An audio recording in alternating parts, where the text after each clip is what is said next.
try to make this a longer than normal stream. And I'm getting to the grindstone, you know. We're behind schedule, but I have to go into binge development mode. I've been working on this a lot the last week. I'm trying to put in at least 5 hours a day. But on stream day, I'm going to put in more today. I think, anyway. I hope so. Got a good idea about the next part of the plot here.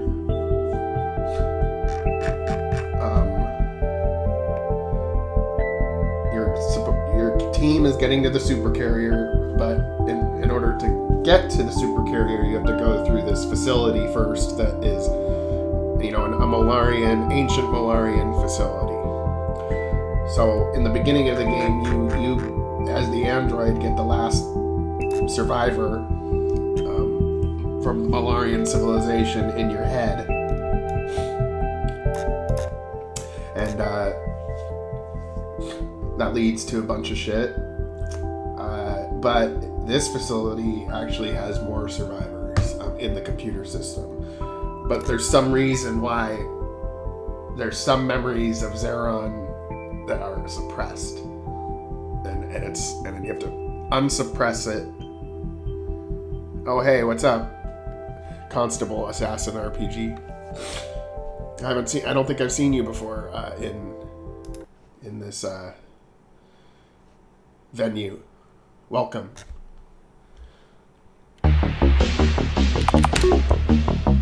just gonna kind of go through a little bit of what I just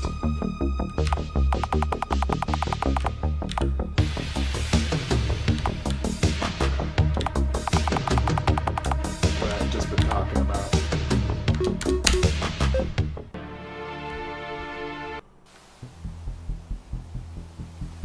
Oh, really? What's the game jam? What are you working on?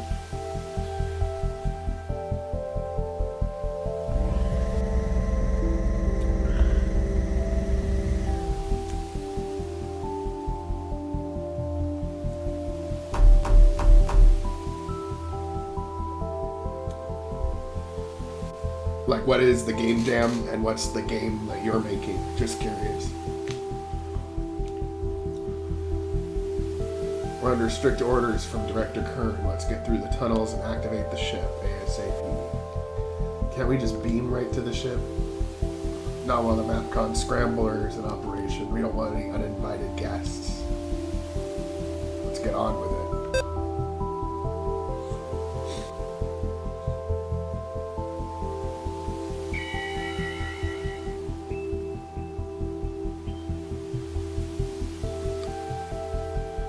Okay.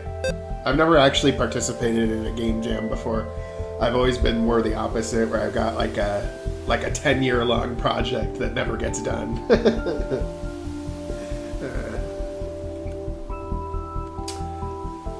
Hold on strike until Scrambler unit has been neutralized. Over and out. Let's go. Affirmative.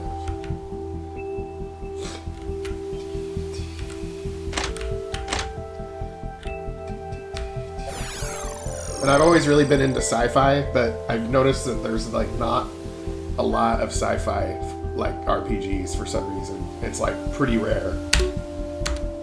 And especially with rpgmaker, when they do make sci-fi, it's always like that same tile set from like 12 years ago that like everybody uses. It's like the exact same tile set, the futuristic tiles.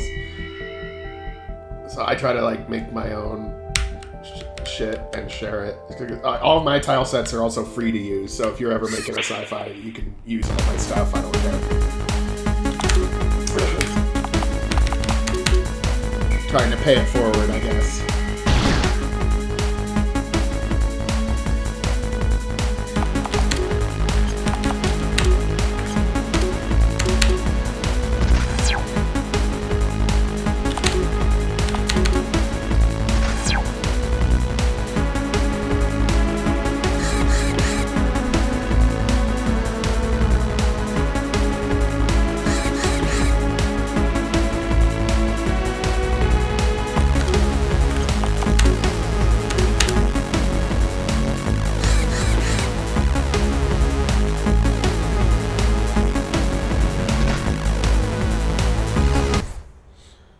Well, as for the horror tile set, I don't know if this helps you, but I do have an abusive prison tile set that I made, and there's some horror elements to it. It's, let's see, abusive prison tile set, and there's all kinds of, like, torture devices and bloody skeletons and human meat served as food, you know, that kind of stuff, with like bloody writing. It's free for the taking, but it might not be the same art style as what you're looking for or whatever, but it's something.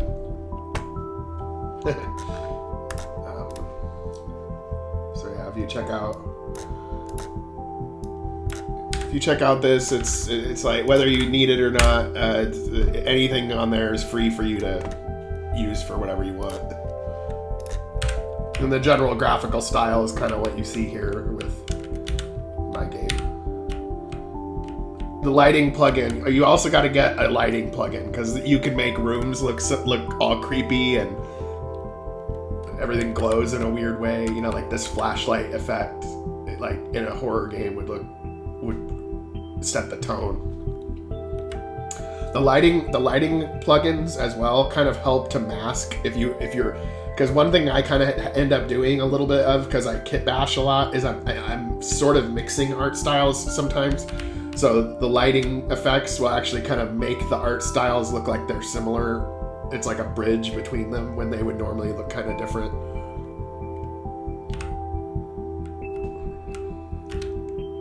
Activate control panel.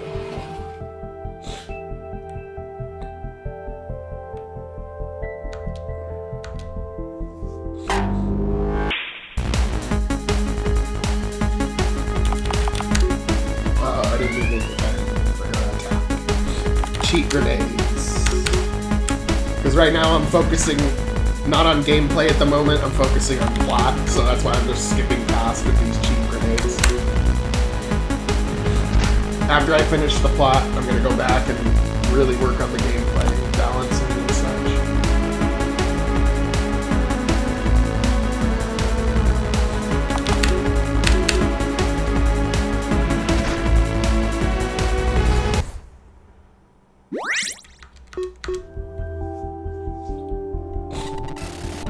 System malfunction. Cronus 13, are you okay? Did the brawler damage you? Negative. Then what is it? This place, it's familiar somehow. So many images, I can't make sense of it. Zeron's past. You're not going to short out on us, are you? I do not know.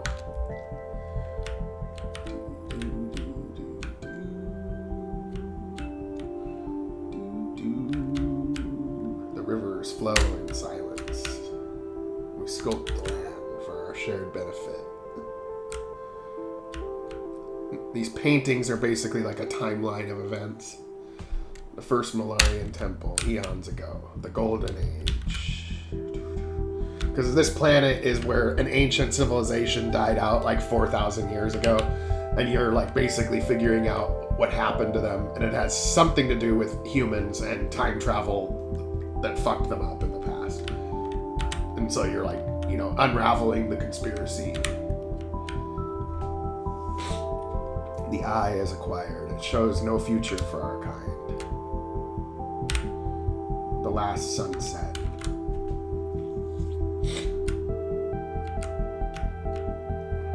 The end came suddenly, swiftly, and without warning. A prolonged slumber.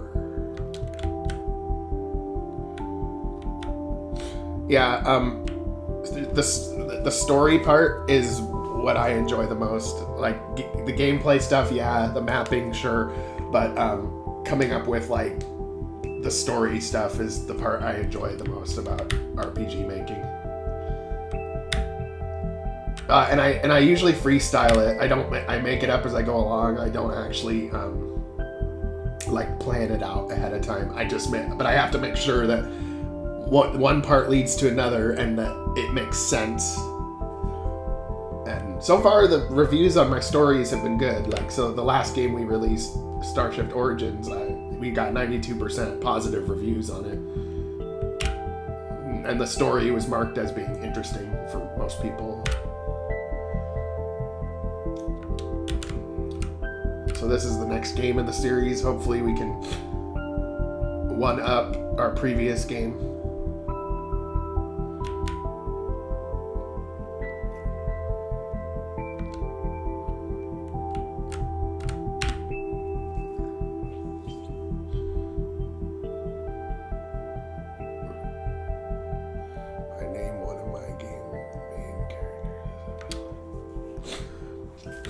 Yeah,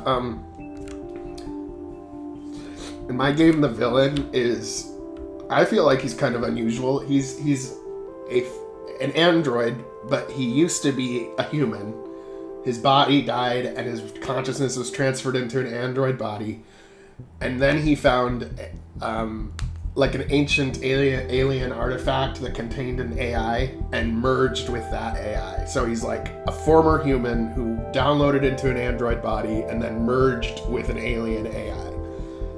So he's kind of all over the place as far as like his origins.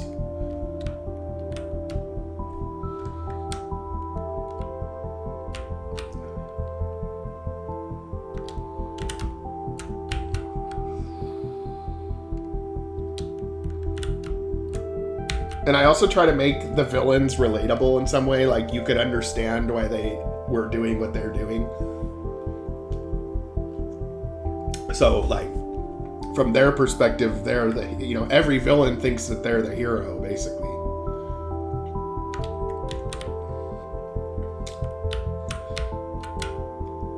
Oh, okay. So you used to watch, but this is your first time commenting? Like, you would just be watching it in the background, basically. I'm just kidding, but...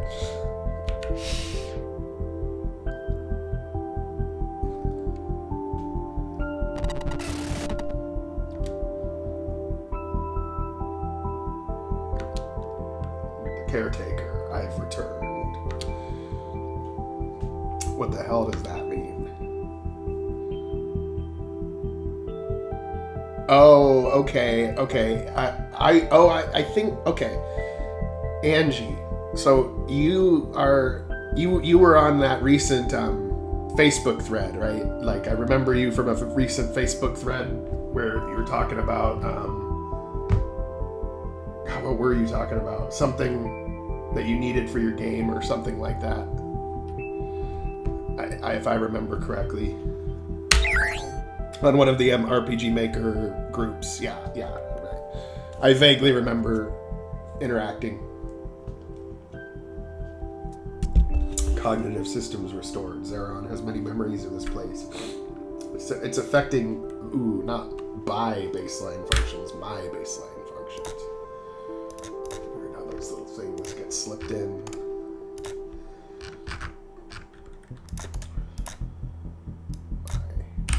Life.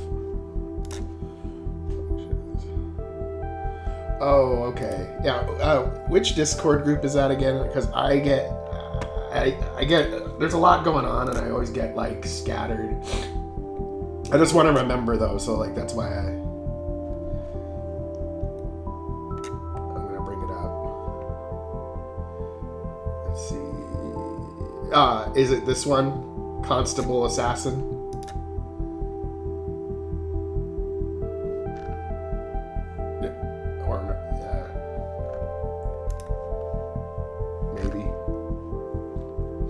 Okay, yeah. I just remember.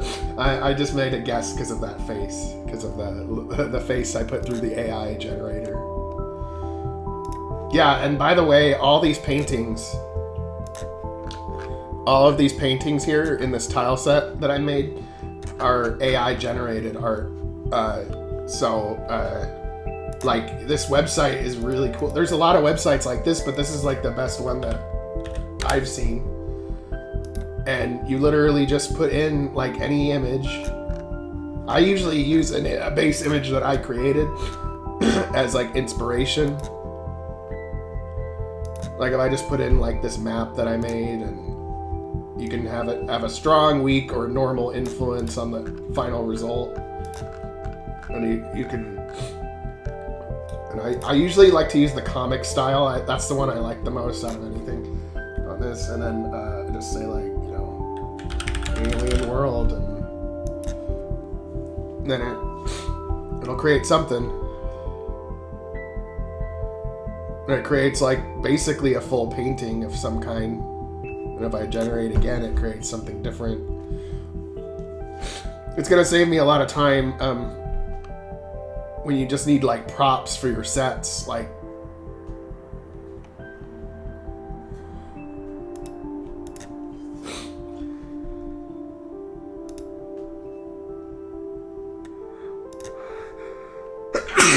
God, I'm so sneezy today. And then also too, I've used it. I've used it to make some face sets for like some aliens. So like I can definitely use this generator to make like a different alien species. And the prompt I used, I uploaded a face set, a normal face set, and then I started putting in words like cobra human face, and then it started coming up with stuff like this. And these are the Malarians. This is what they looked like, the species that died out.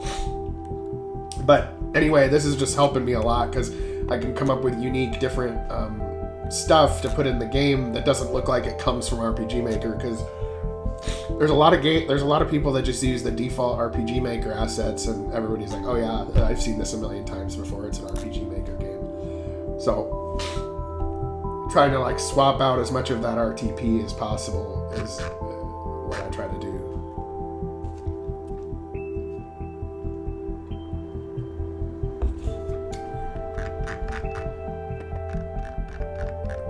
Yeah, do you have a link to it? It probably won't let you type the link into the chat box here, because for some reason YouTube automatically stops links from working unless you're a moderator. But do you have any kind of public link to it?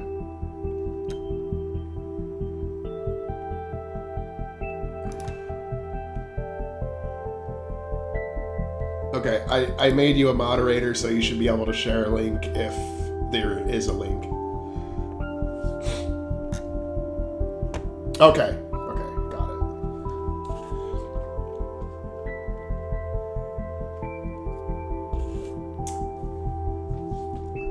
But yeah, I'd be happy to check out whatever.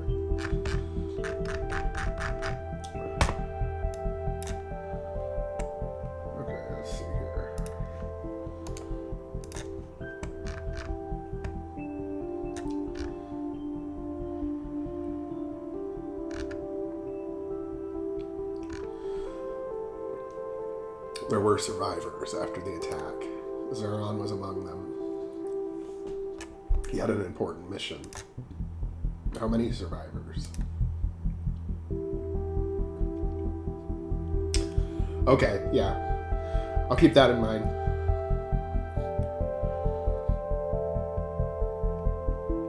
If you also have like a zip file or something, I'd be happy to try it out and give feedback and such.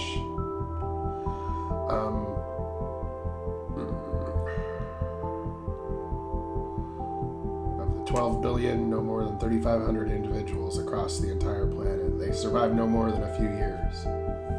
When their power reserves ran out, they could no longer filter the air.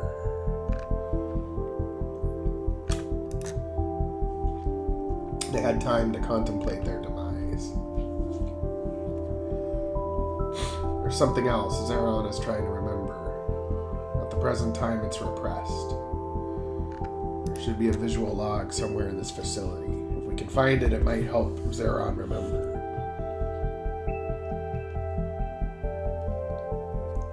Something about this place gives me the creeps.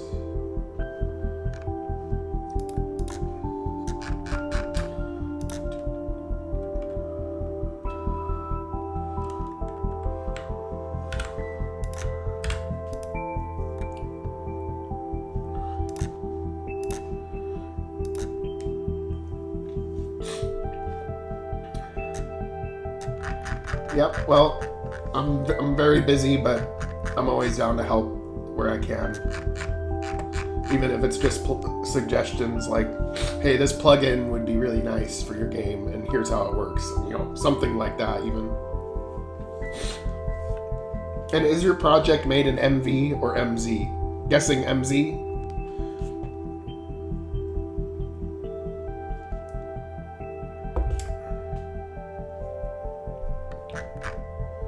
Oh, MV. Okay, cool. Yeah, mine's an MV. I've tried to convert it to MZ, but there's too many plugins that break. Like, look how many plugins I have. I have like 180. I'm like actually surprised that the game is as stable as it is.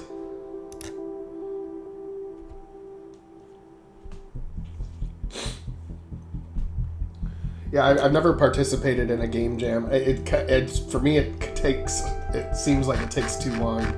That I wouldn't get the game done in time. But game jam games are usually shorter anyway, so maybe. But I've just never participated. Not that I wouldn't. I just haven't. What's up, Joel Eagle?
So these paintings, the purpose of these paintings is to wake up the repressed memories of Zeron.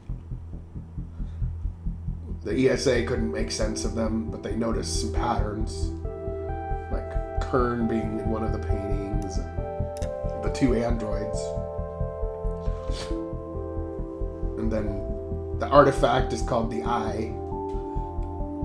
I was thinking of making it the Eye of Providence, because then it would be like the all-seeing eye, and it can allow you to see forward in time and backward in time, and then it would also create like a tie-in to conspiracies where with the all-seeing eye on Earth and stuff. Because part of the storyline is that this android villain dude has been like manipulating the timeline for, destroying civilizations, creating new ones, regulating the past and the future for his objectives.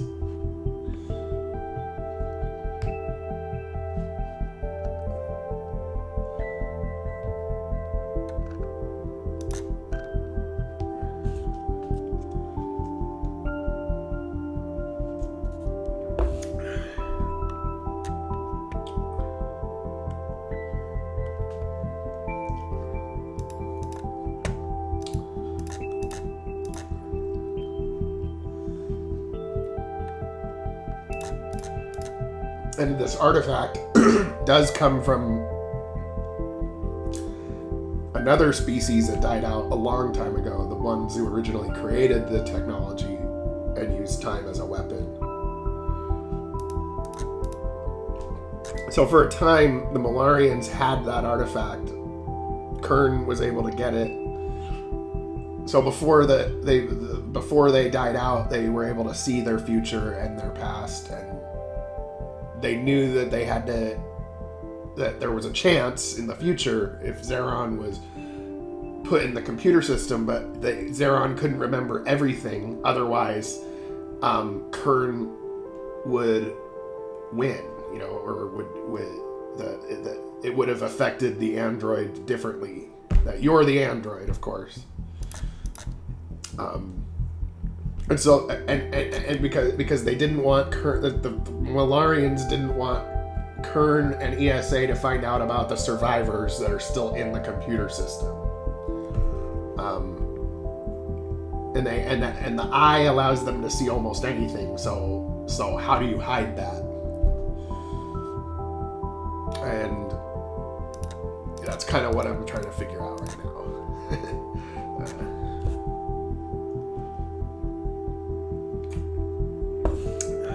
I always like to get convoluted with my stories.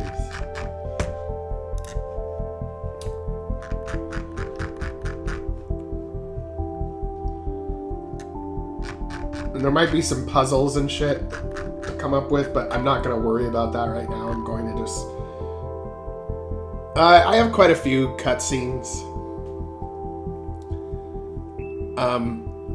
I have quite a lot of cutscenes. Like the story is the main part of this.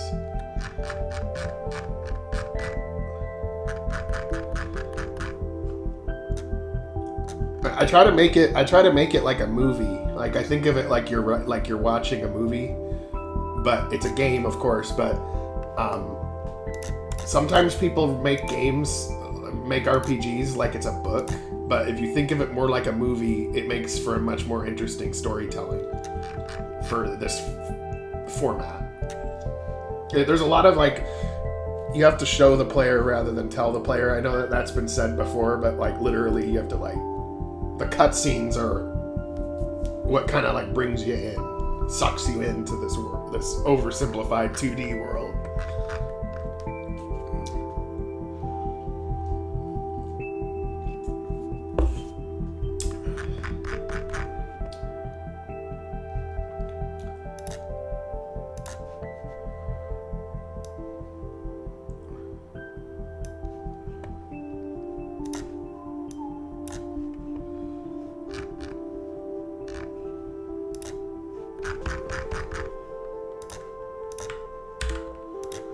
And as I was saying,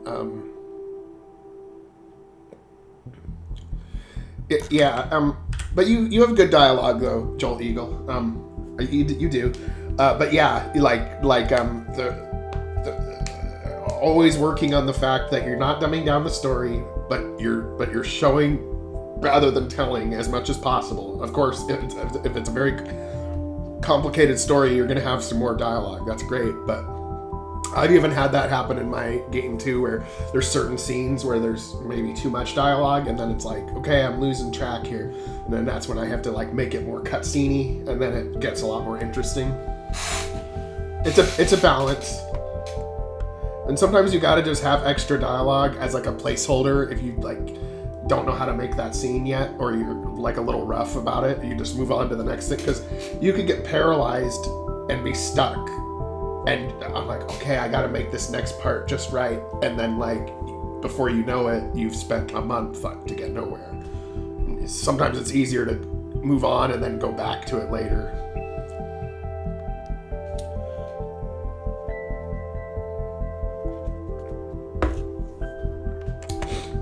But I'm about to get to the point where there's gonna be some flashbacks. So I think there's supposed to be a room with a visual log. So I think the next room here should be some kind of command center with some kind of centralized computer screen. So it'll look dramatic when the character zooms in, or when the screen zooms in.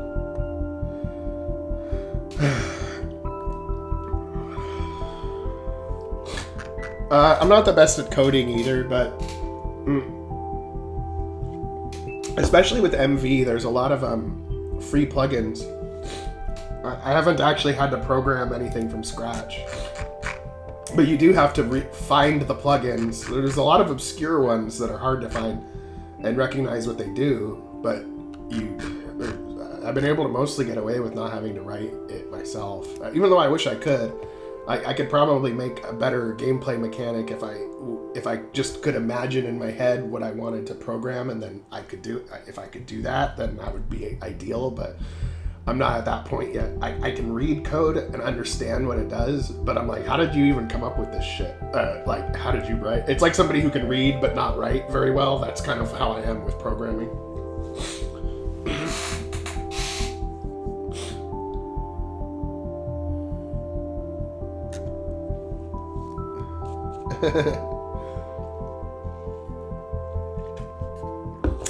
Yeah, there could be a lot of funny Steam achievements for sure.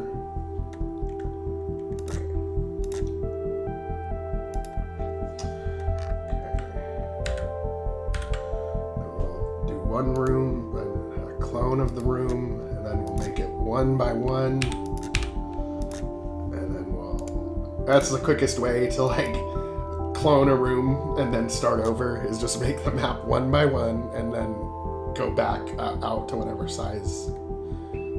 I used to leave the map the right size and then like try to delete all the events in it and stuff, but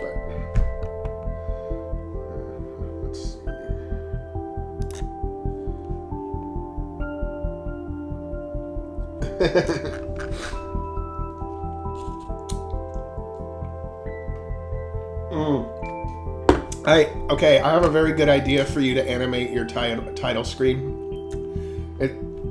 If you want to go this route, so keep in mind, here's what I do for mine. You'll see that mine is, animated and everything, but I used a plugin. It's a Jaime plugin. It's called JaimeWorks plugin. It's called pre-title events. So you can use a map with events and everything going on in it as a title screen. So that's what I do. And then this map right here, these buttons right here is another plugin called Picture Choices.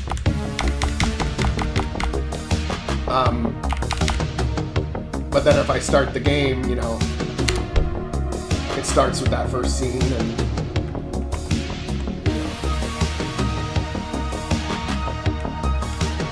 yeah. I use Mog Hunter plugins. I use them for my battle UI and stuff.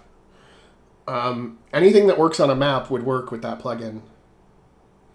And then it's pretty simple. It's a pretty simple plugin. Then, a Starship Origins, our other game, we use the same plugin, and it's just a map with like ships flying, and I don't know, I think it makes for a cool title screen. But there are other plugins that are specifically designed to be an animated title screen, and that would be different. But I just felt like having the flexibility to use a map as your title screen added a nice touch as far as our game.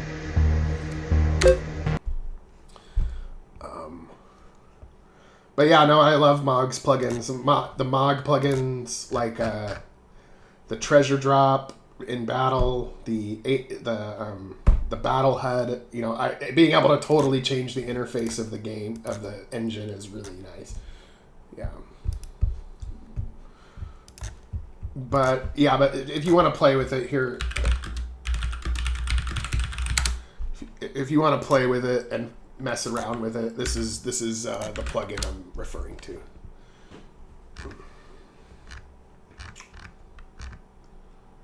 So,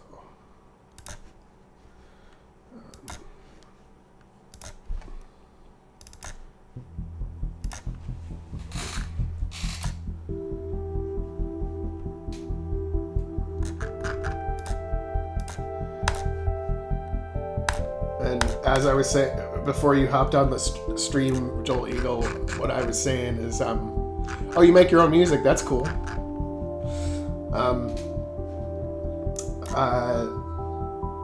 I made a little bit of my own music too, but I mostly find music that's free, and that's what I've done for my game. I think I've picked a really good soundtrack. The music that I've made doesn't sound bad, but it just doesn't fit the vibe of my game. So far, anyway.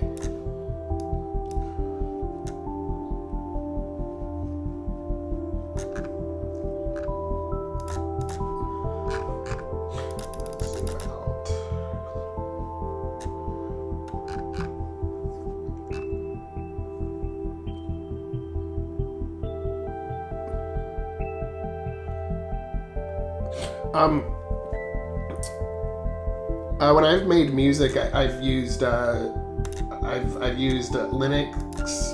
Multimedia Studio. It's free. Also, Fruity Loops Studio or whatever that's called as well. And then I used this online one before called Soundation. Like I just use a lot of different tools. Yeah, I've never heard of Ignite.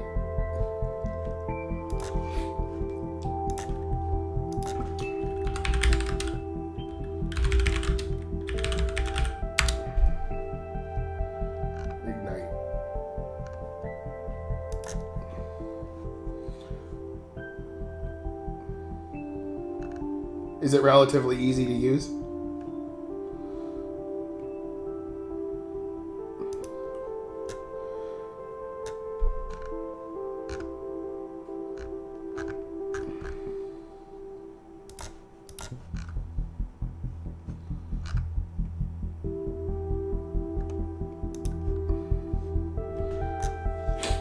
It's weird that it takes me to a 404. Nice. That's cool. Yeah, I've actually never gotten into traditional instruments. I've only like made music on the computer, and I can't even read notes. I just like make the sound and then, oh, that sounds good, and then put it next to the other sound and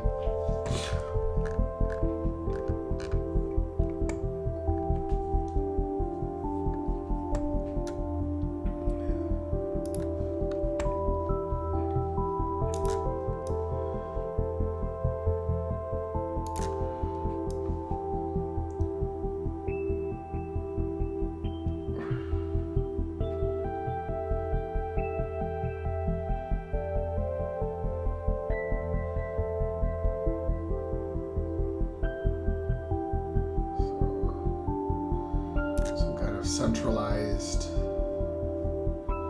computer room.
fact.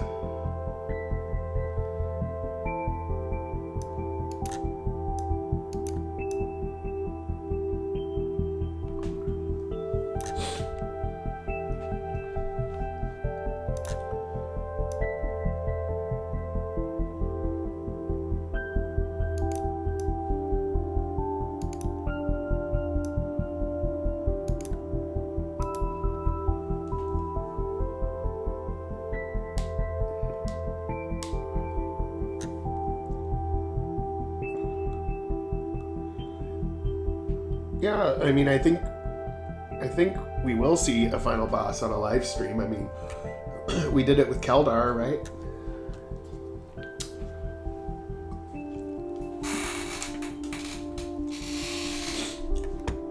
Because it's not like the vast majority of people that are gonna play your game are gonna like watch the devlog and be like, "Oh my God, you spoiled the story." And then there's people who don't care about spoilers, like myself. Like whenever something happens in a story and like I find out before I play it, I'm more interested in like how it played out rather than like, oh my God, I found out what happened. The story's ruined for me.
Games being taken down. What games are you referring to?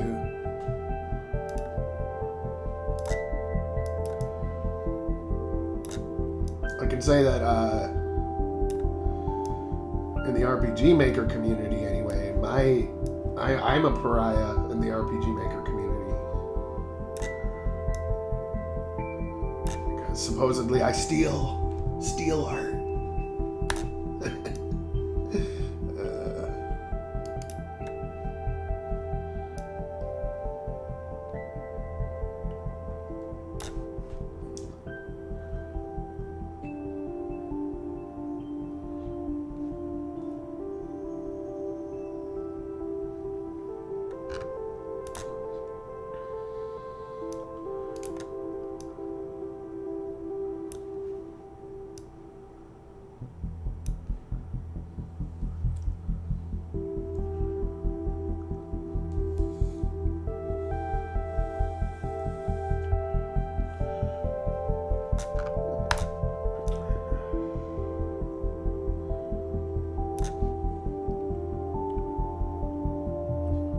Oh, okay.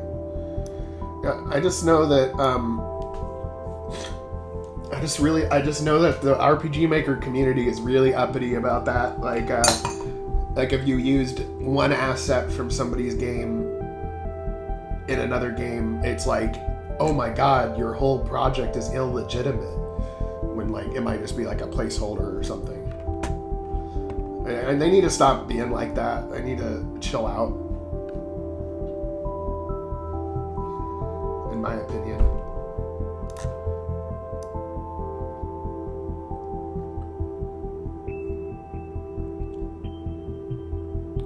Oh yeah, like so they take somebody else's game entirely and then say that they made it. Yeah, okay, well that's not cool.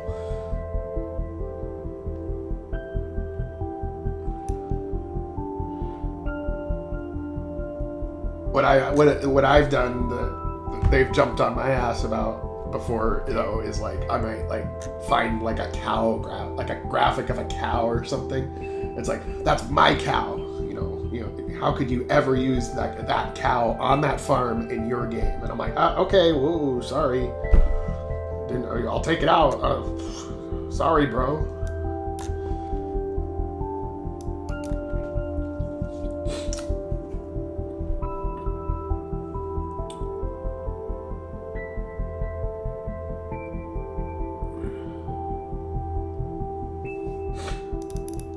I do not remember that, but I don't really catch Drifty too much. I'm more on like D7's videos rather than Drifty, but I don't have anything against Drifty, but it's not as exciting for me. Oh, it got taken down, yeah, because I know that Nintendo is pretty Nazi about people making fan games not being okay and stuff.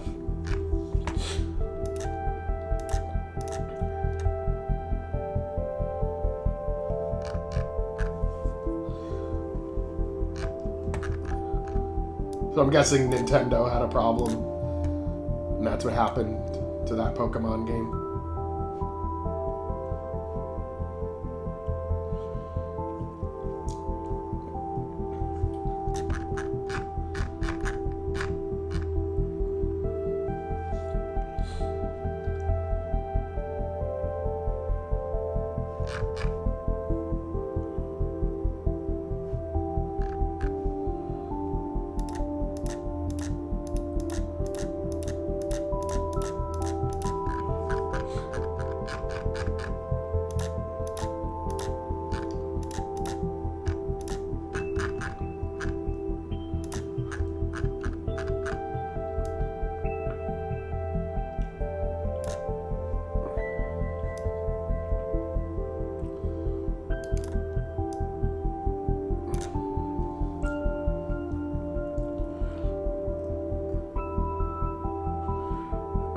Yeah, Paladin Echo is pretty cool too. I like his channel too.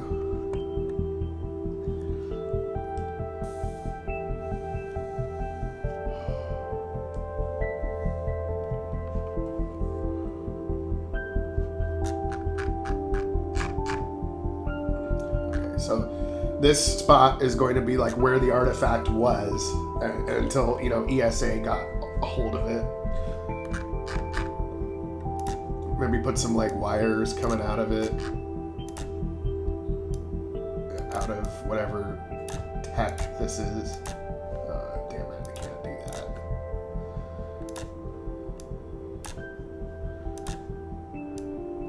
God, I wish there was more than just two.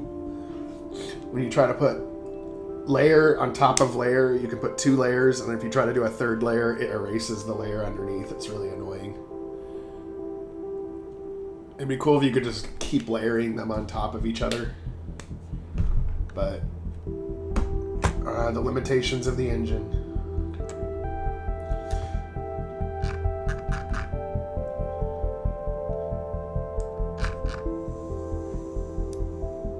I can make the wires just directly attached though, I think.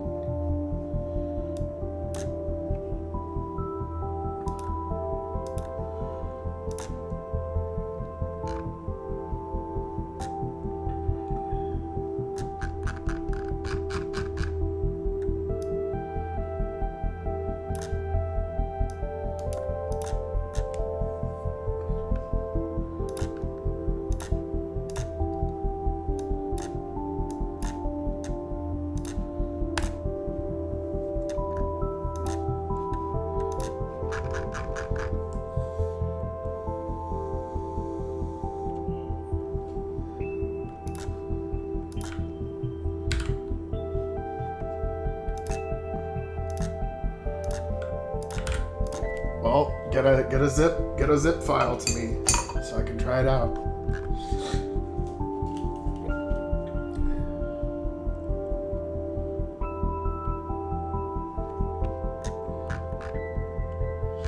Yo, D7. I was just talking about you. Welcome.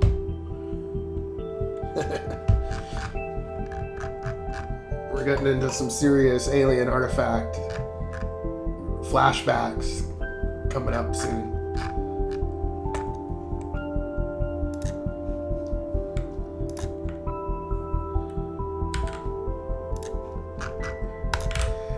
And for the next month here, I'm trying to go into binge developing mode. I've been working on this shit for a couple hours a day now instead of just one day a week, because it's getting down to the grindstone. It's already been a year since Origins came out, so I'm just really needing to get this done. So I'm planning on today being a longer than normal stream, so I can just plow through to the next part of the plot. Oh yeah, feel free. I love when people use my tile sets.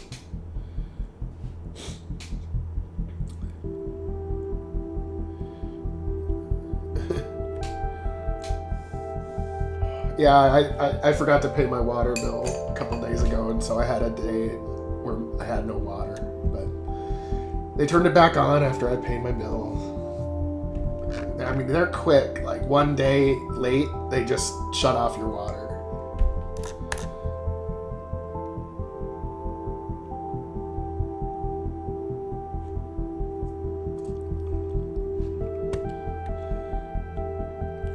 Oh yeah. Some well, you know what's funny is whenever people make those videos of like top 10 games coming out in this month, I got like 50 wish lists from that. Like, just like, because somebody says, oh, this game's coming out next month, and then a bunch of wish lists. It's like, if you could somehow get a little thing of your game on like a lot of videos, then like that's how you can bring in the wish list. But it's always been kind of a nebulous process.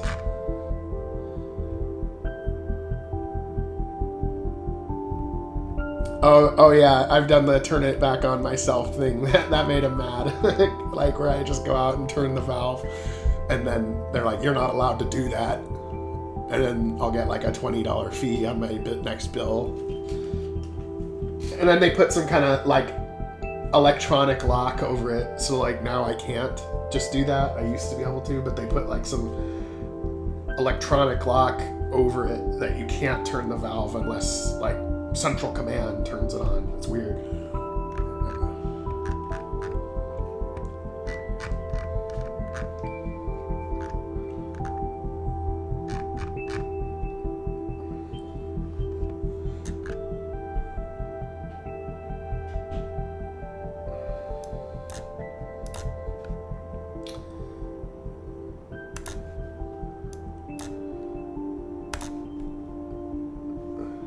Have to make the lighting conspiratorial. Make these little lights look like glorified office lamps. Shining light. For some reason they can't use bright, even light. They have to use like interrogation lights pointed in different directions. I'm just laughing at like how I do this, because it like makes the atmosphere look cool and everything, but if you think about it, if you were really trying to study these artifacts and stuff, you'd have better lighting if you were like an interstellar government or something.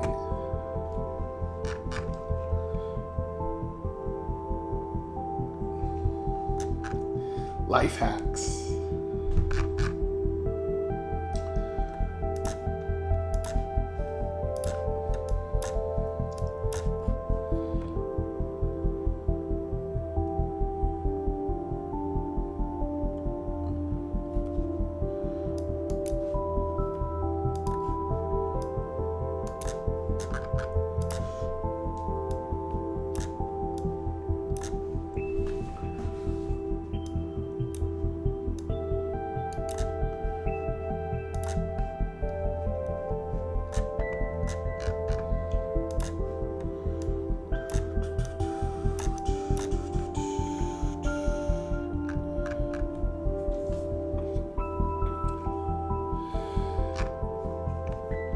Yeah, my games are all in my Dropbox folder, and it's been really useful because especially since my game's getting so big that it's making the engine unstable. So sometimes when I hit save, it just crashes and totally corrupts one of the JSON files, like tilesets.json, and then I have Dropbox, and I'm like, oh sweet, I can go back to previous versions of the file and then just go back in time.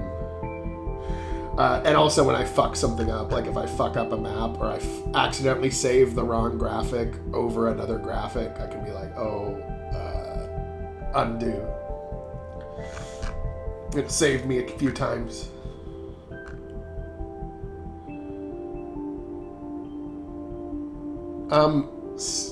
Well, when you say size, are you talking about file size, or are you talking about like? I'm just talking about the number of entries, database entries, like actors, classes, skills, items, weapons, tile sets. Like the bigger it gets, the number of switches, the number of maps, the bigger it gets, the weirder the engine gets. It's not even necessarily about like, oh, the file size. Well, you can look at Origins for a basic grasp of that, because you did the playthrough and helped get the files that were not necessary to be out of there. And so normally it's like 2 gigs. That's what I'm doing right now. That's what Origins was when it came out. But now it's been reduced to, I believe, around 890 megabytes. So let's see. We got it. You 1 gigabyte. Okay. So we got it from 2 gigabytes to 1 gigabyte. Most of that is music.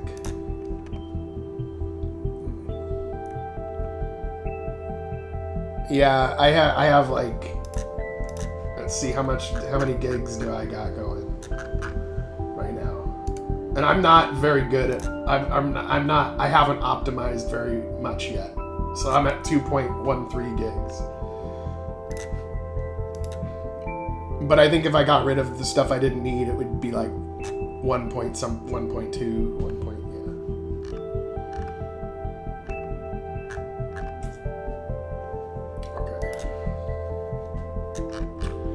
Okay, so they're studying this artifact. There's gotta be some kind of big screen.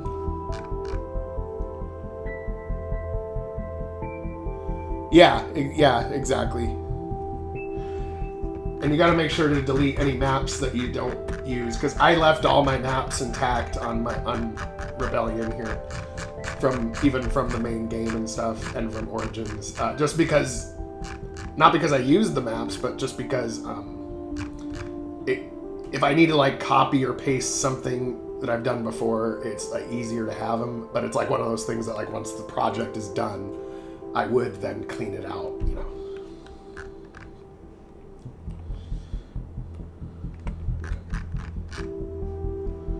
Let's see what we got here.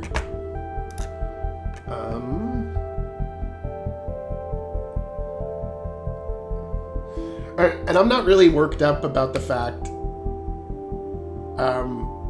that if the game's a little bigger or not, you know, 2 gigs is still like not that bad. Although it is technically more bloated than it needs to be. But it's more convenient on the development side.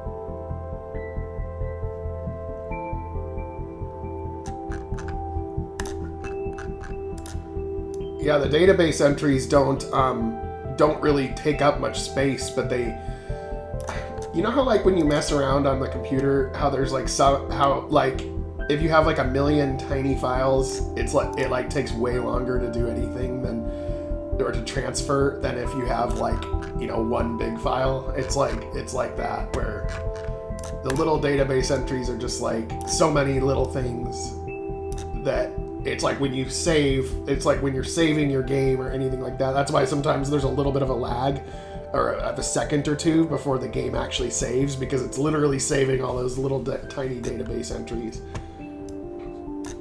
But if you start like a new project with almost nothing in it, it's like instantaneous.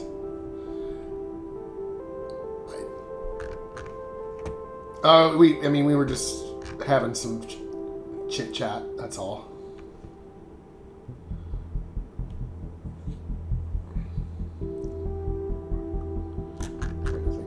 Organize this room. I'll just leave it.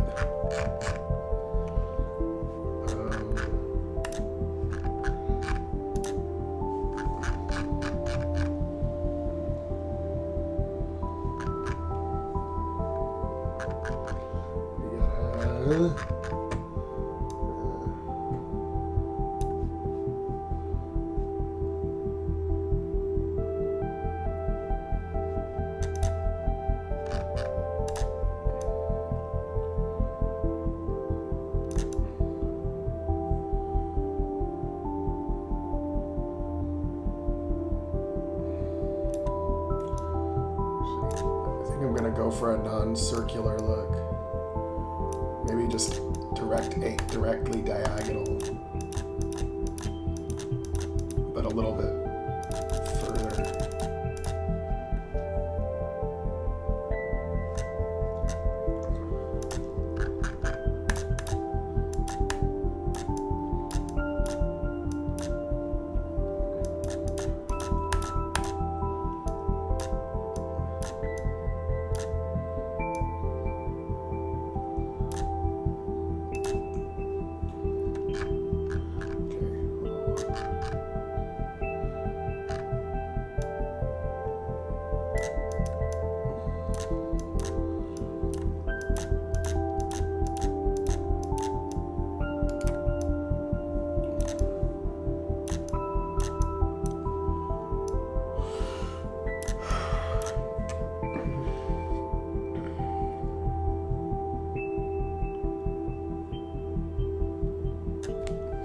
Asking T resolution or the resolution. Okay. No, this is where the artifact was. It is no longer here. It is no longer in this room because the ESA already took it like a couple years ago. But this was the tablet that came with it that the Molarians found, and the tablet is still here, and it talks about what the eye does.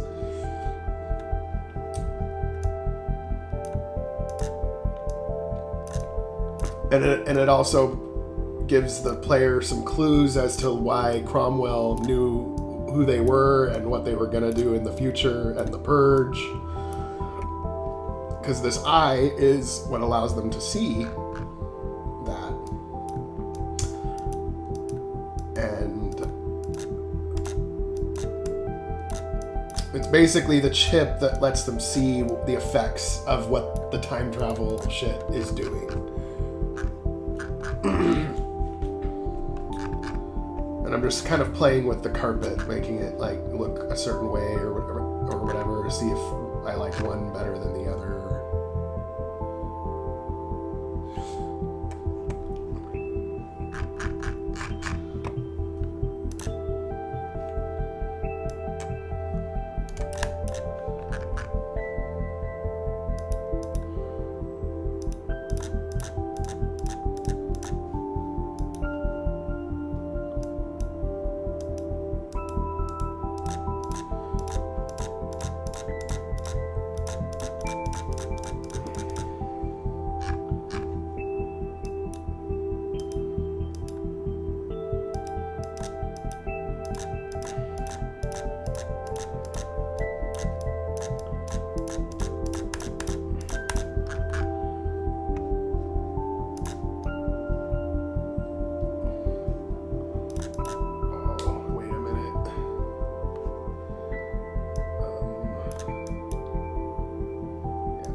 This isn't right.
This is what trips my brain out sometimes. Okay, like it lines up from the bottom to the sides, and then from the sides to the top, but then there's one space off at the top here. 1, 2.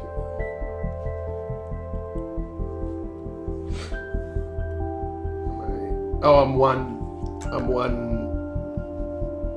doodad off.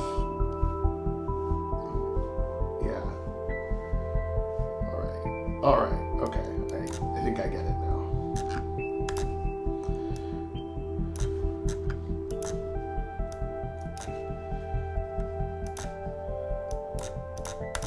There we go.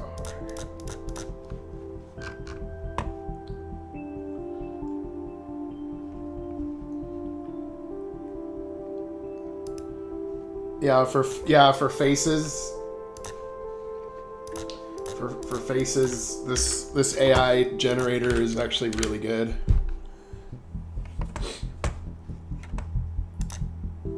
I'm definitely going to be able to use it to make some more alien face sets. So like this is an example. These are the Malarians. If you feed it an existing face set file, you can get another 2 faces out of it if you type in the right prompt and stuff.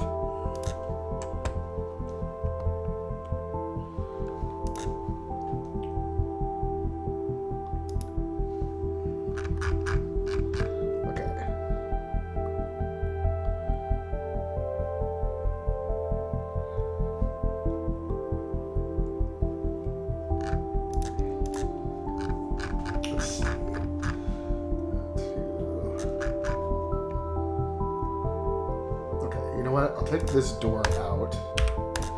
I'll put a computer console.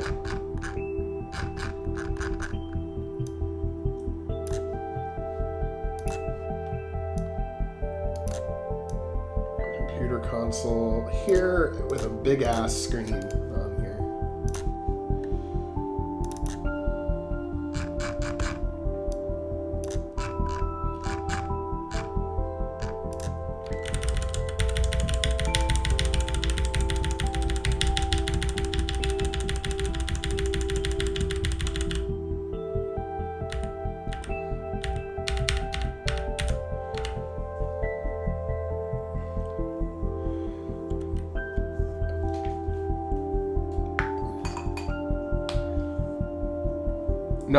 No, there is no Malarian super nuke. The Malarian, I'd be cool to play your game, D7.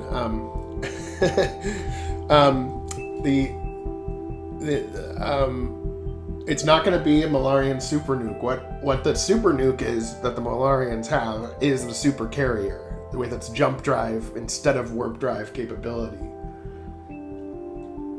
But what the Malarians used to have, which sent them down the journey of creating these technologies, was the eye, the artifact that now is in control of the ESA, and it lets them see the past and the future, and who fucked them over, which of course was the Raven. and their destruction.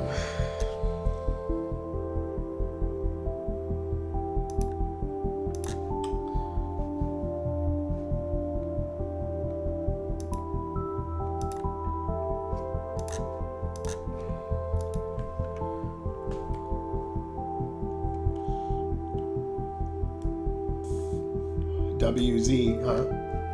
Never heard of that one.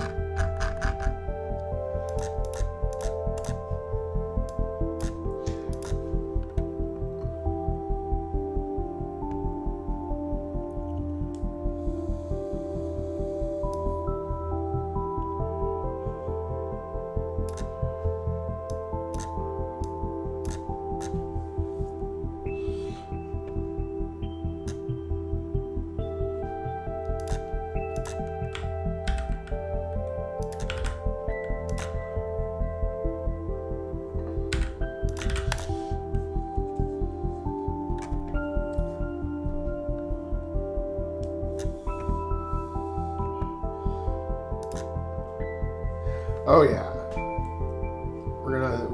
We love the time travel shit at Starship.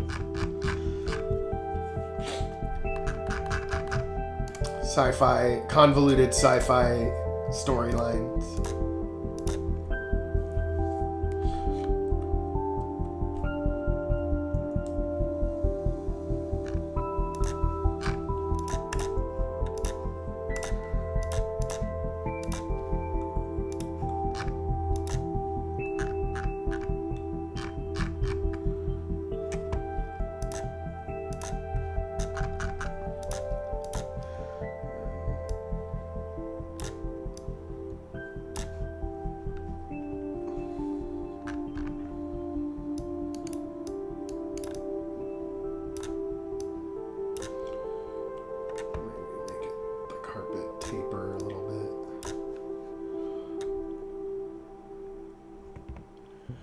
I know. The only reason why I didn't do the time travel shit directly yet is just because I didn't want to open a can of worms that I couldn't undo.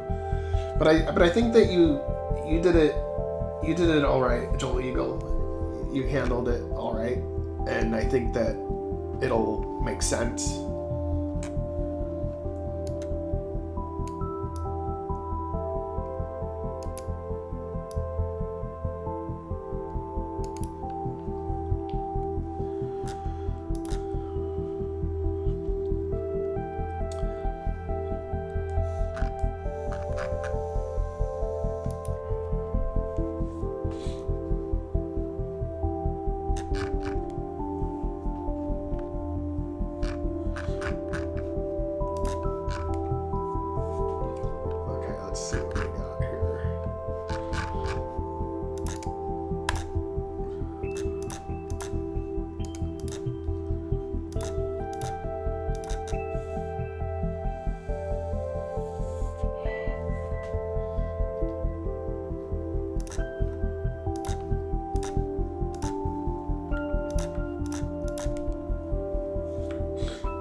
Maybe in the future, but I'm kind of going for 2.5D with the 2.0 framework. Maybe some 3D, maybe some pre-rendered 3D backgrounds with 2D sprites.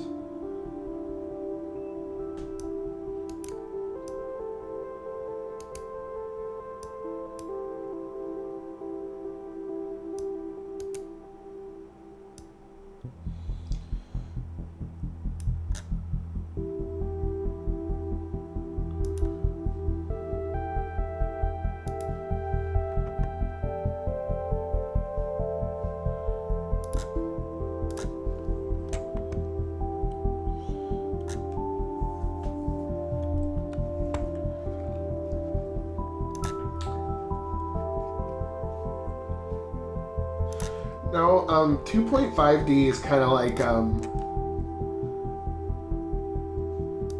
you know, like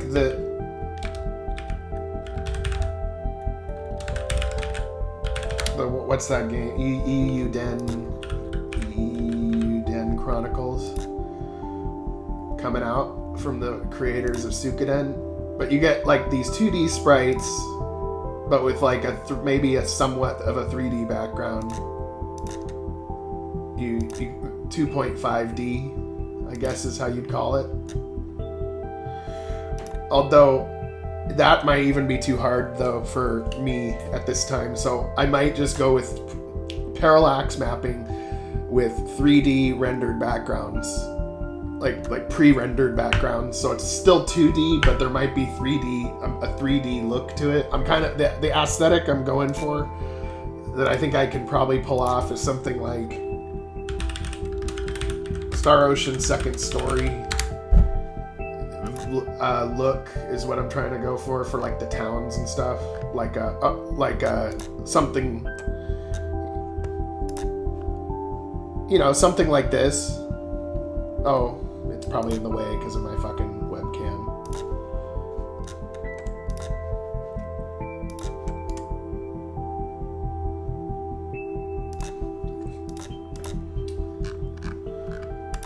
You know, you got these 3D backgrounds that are pre-rendered with 2D characters. Something like that, maybe that kind of aesthetic, I'm thinking.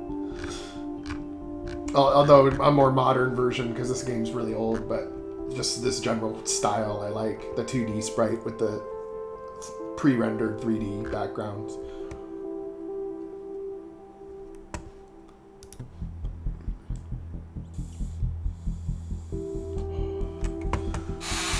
But, you know, it's all about what you can get done, right? Because, I mean, we have a small team at this point, and that is very different from having no team at all. And so it depends on how big the team gets. If the team gets pretty big, then we can go as far as we want, really. It's just a matter of time and energy. You know, if we might get, you know, 2 years down the line and be like, man, Starshift sucks. I'm done with this. You never know. But I doubt it. I doubt I'll do that, but you know what I'm saying.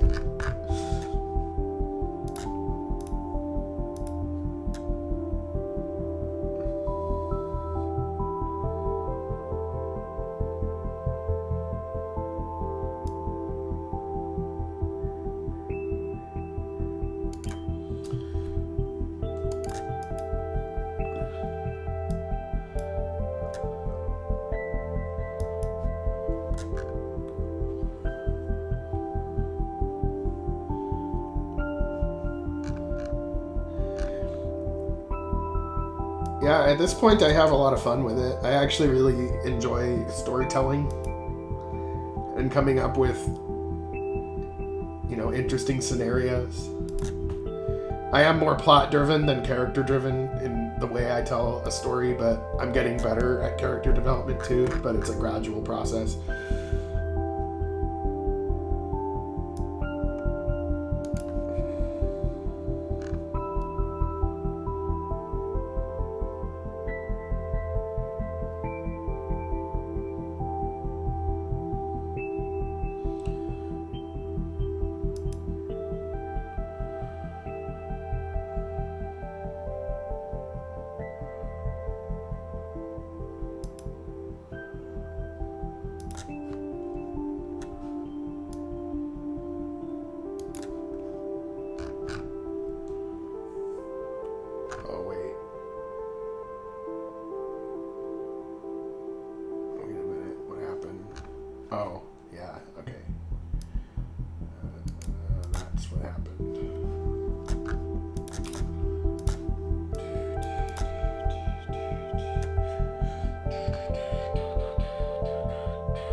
colors glow.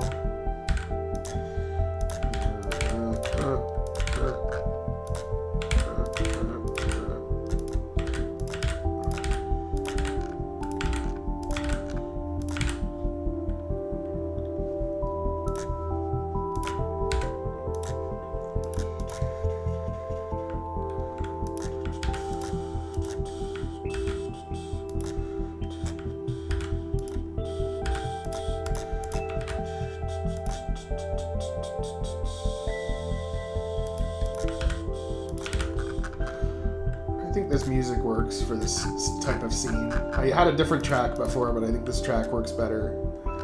You're mysteriously finding out more about the Molarians. Some of the information might be unsettling.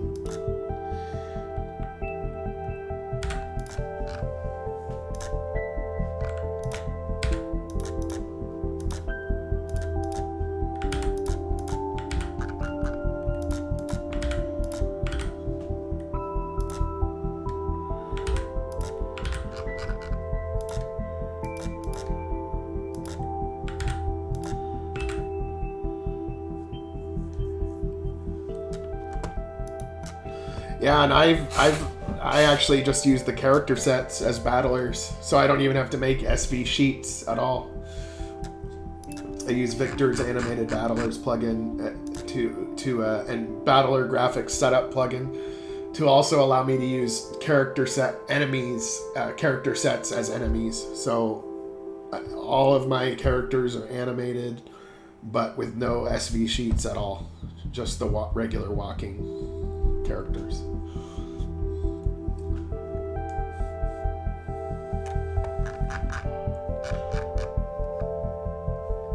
And with a game with so many playable characters, I mean, we have like, there's gonna be like 100 playable characters in Starshift, so having to not make 100 SV sheets is really nice.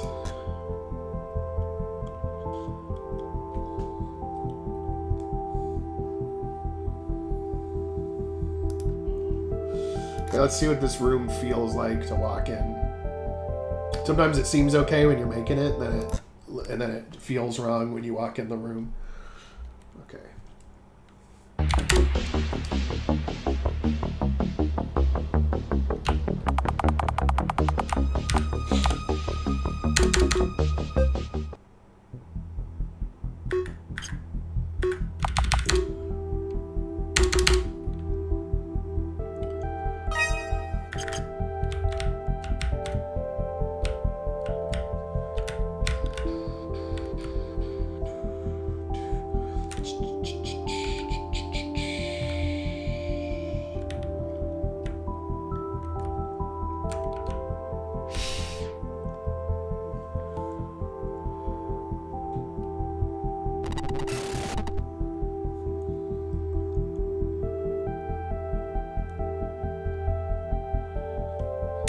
Yeah, it saves a lot of time. I really like using just the right. It keeps the graphics more consistent too, like where the character you see in the map is the same character you see in battle.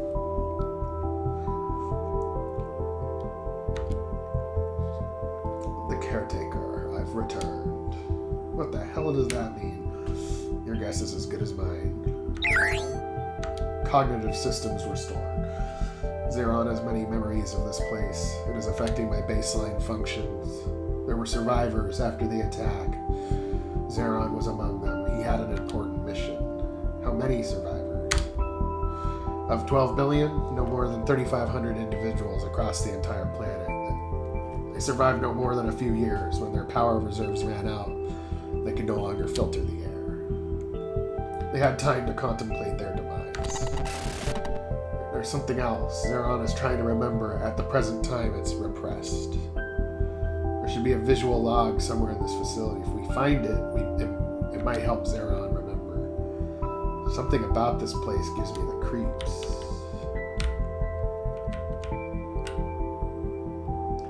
They entered their pods one last time. Uh-oh, that scarab drone. It's kind of like on the wall.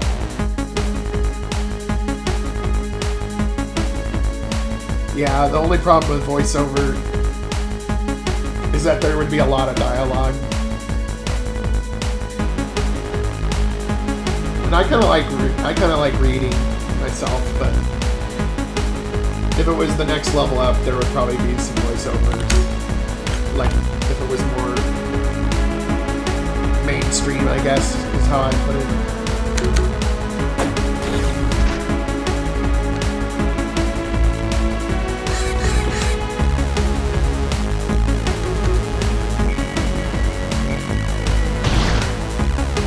They do, there is some voiceovers when they die though, when the characters die.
It's always good for people to have options. Let's see.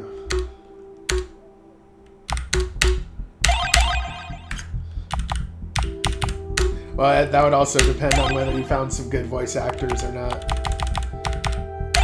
It's really, it'd be really easy to fuck up, but I'm not against it as a concept, but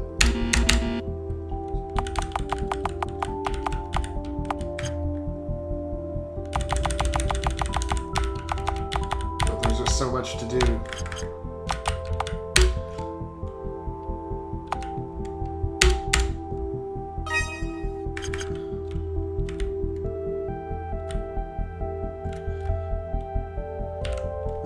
Let's see. Uh-oh.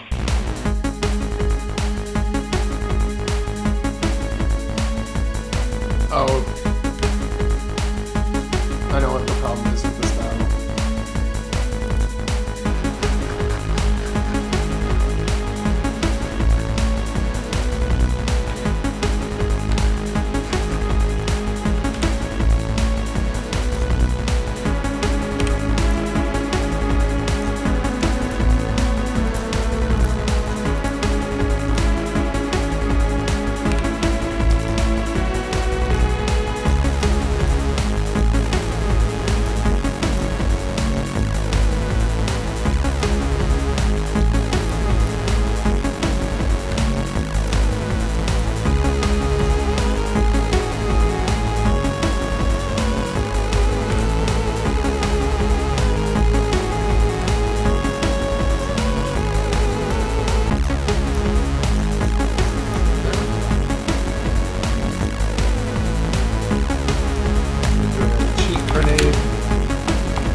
Bright.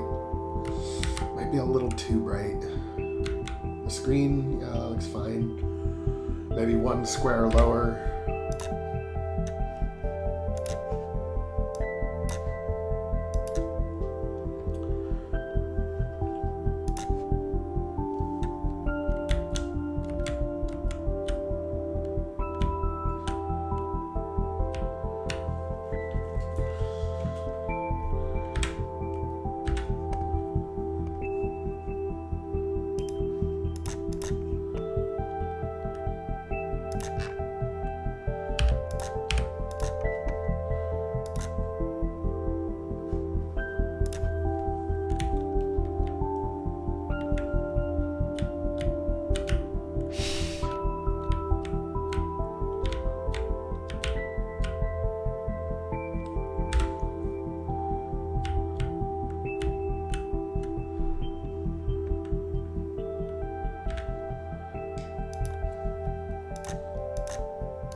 Yeah, no problem.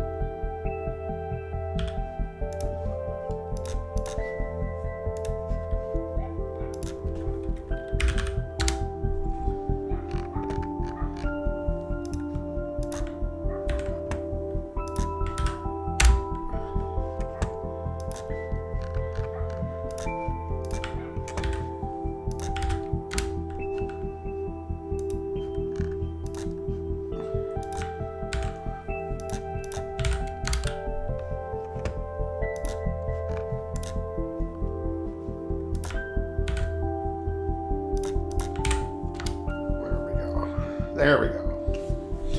And there's more. I just haven't made them into a complete set yet because I'm still making them. You know, like this part of the game, I have like most of the set created, but not fully done. And once it's fully done, I will just release it to the public like all the others, and free to use for whatever. And this one's, of course, a desert biome because of this planet. And you still need to add different varieties of rocks and shit that I haven't yet.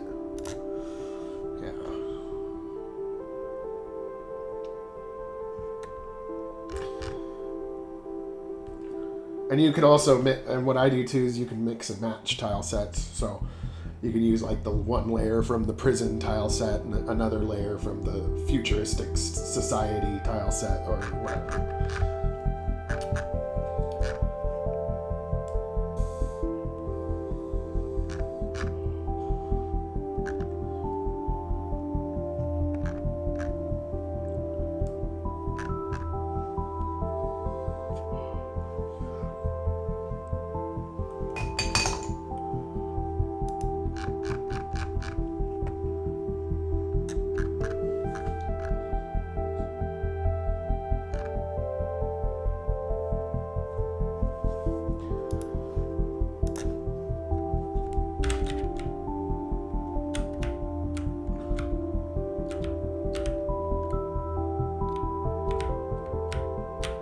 Supposed to be able to walk over it.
a comment about how something used to be here, but it's no longer here. And then this is a tablet that describes what it is. Some kind of cryptic alien speak for that you can see forward, you can see backward. You know, all of history is laid before you, or some bullshit like that. We'll figure it out.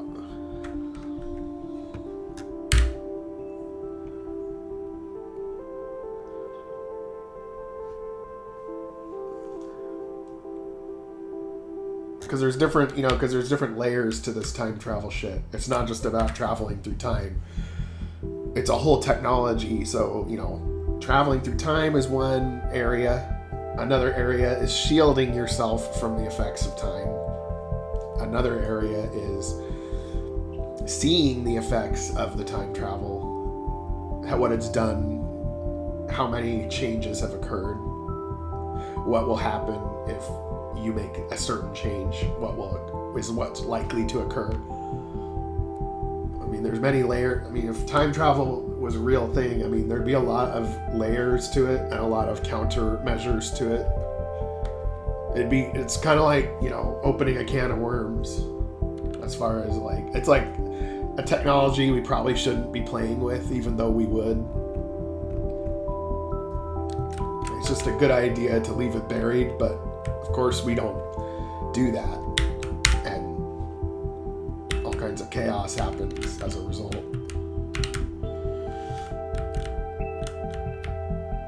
Because the people who made this time travel technology are much more advanced than humans, so it's like we're like a little kid playing with tech that we don't fully comprehend.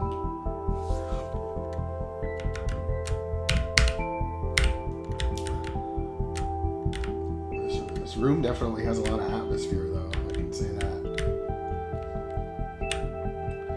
Maybe needs some work. You know what it needs, actually? I already know what it needs. It needs a little bit of clutter. Some cracked columns, some broken ones. Some debris that's fallen from the cave, you know, up above.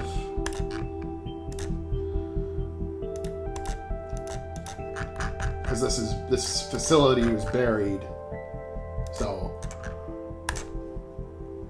it's not like after 4,000 years everything is just in perfect condition. But in the flashbacks, it will be in perfect condition, because there's going to be some flashbacks, and the room's going to be well lit in the flashbacks, like everything's working. But I need to make this like where it's, you know, this facility has partially collapsed and gotten buried over time, so there's going to be a little bit of the cave wall.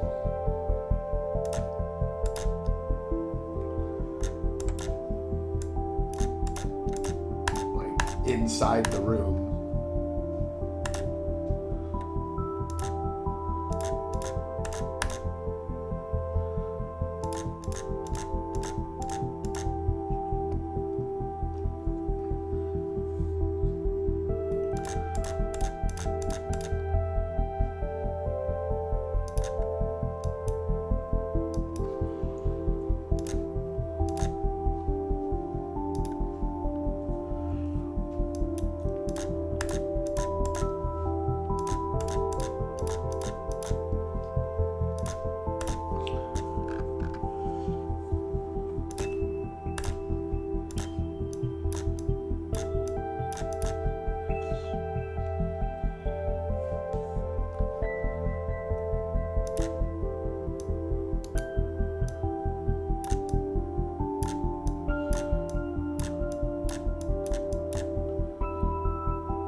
now I think that this room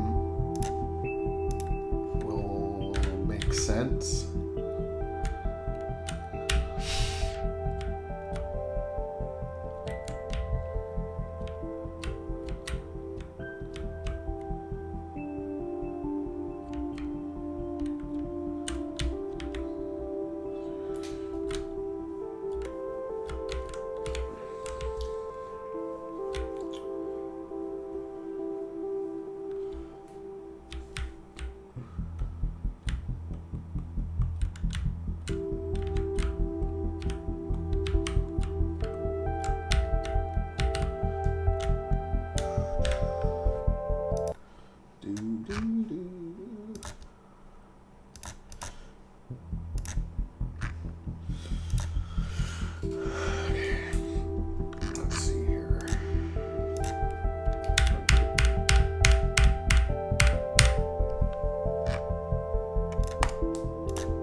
Hey, Nerd Mansion, what's going on? Kiasu's still around. She's been helping with proofreading and stuff. Her time zone is really off from my time zone, so might not see. She also had some kind of issue with Discord. Didn't like using Discord, so it's been email instead. And so it's like, okay, well, the communication is just a little bit different, but she's still around.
forget exactly what I said in the earlier part where this tablet, this stone tablet, is like found. I have it in an earlier part of the game. I just forgot exactly what I said, so I'm gonna go back to it really quick.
This is what I said. Okay, so I might even need to retcon this part of the story to be a little more vague, but the in a good way though. I'm thinking. One second. Let's see. Our earliest legends describe gods who wielded time as a weapon, where one's future and one's past destroyed at once. We thought these were just ancient stories until we found one of their artifacts.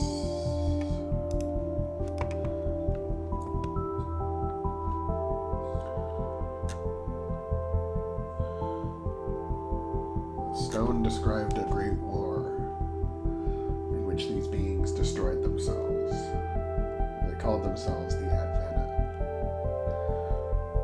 A small faction of these beings attempted to stop the chaos.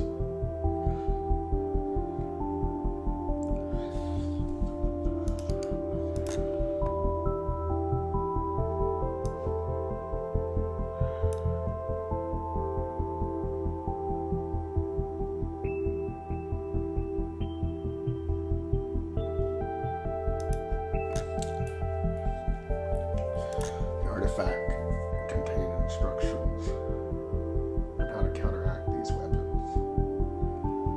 The Infernis failed to prevent their own destruction. Their research was nearly complete before they met their demise.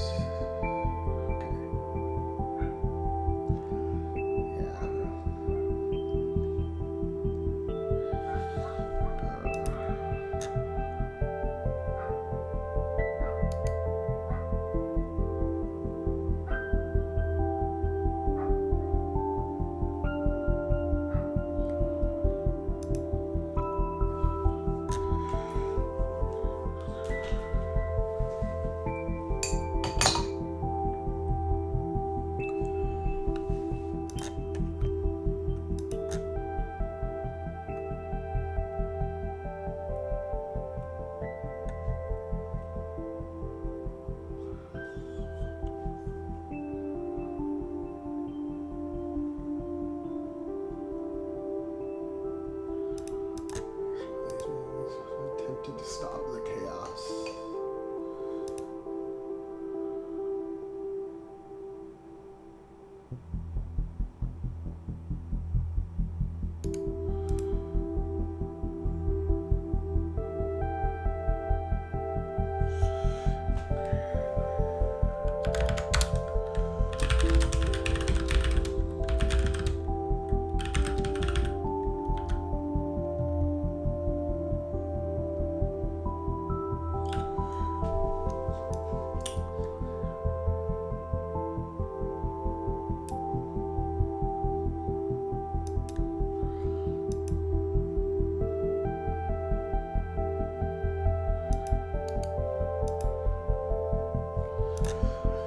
I'm trying to add something vague about allowing them to see, because the artifact is going to be called the Eye of Providence.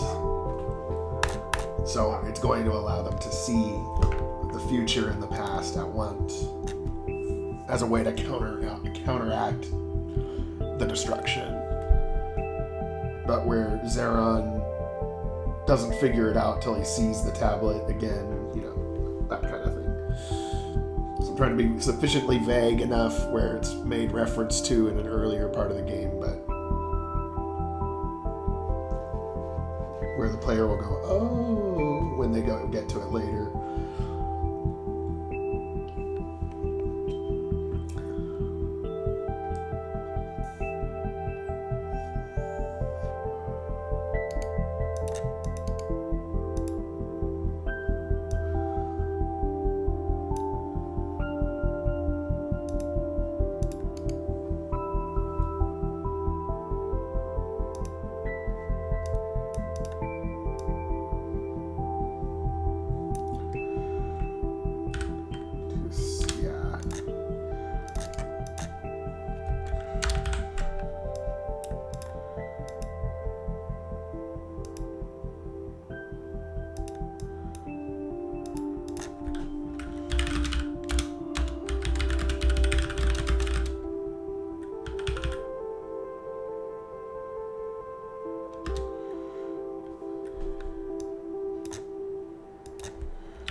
So I've changed it a little bit. I think it works. Our earliest legends describe gods who wielded time as a weapon, where one's future and one's past were destroyed at once. We thought these were just ancient stories until we found one of their artifacts. The stone described a great war in which these beings destroyed themselves. They called themselves the Advena. A small faction of these beings attempted to stop the chaos. The artifact allowed us to see the effects of these weapons and in time counteract them. The Advena failed to prevent their own destruction. Their research was nearly complete before they met their demise. We picked up where they left off. Yeah, I think that works.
sec. My cat's crying. I think he might be hungry. One sec.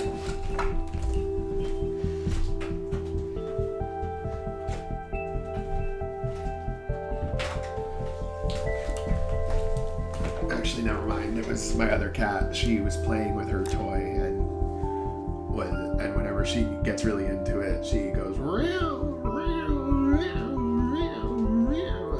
And I think it's her crying for something, but it's just her like really enjoying her little toy. Let's see here.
Future, our past, alternate futures, alternate pasts, infinite action, infinite reaction, probabilities of possibilities.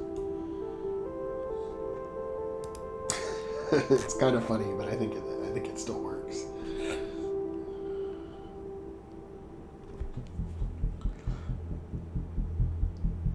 It's like instead of using AI to make art, you use it to make infinite like possibilities that could have happened or will happen, and probabilities of it, and you can see it. So that would be a pretty addictive tool, I think, in the time travel realm.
possibilities.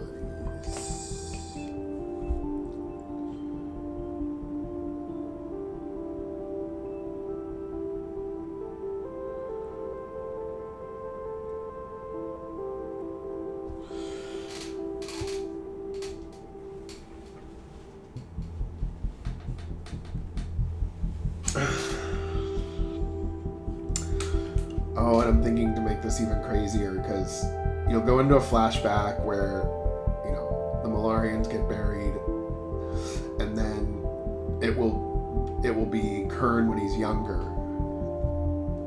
for 4,000 years ago, walking into the place and being like, take this artifact out of here. It will be very useful to us when he's still Terran Republic, and all the troops will be Terran instead of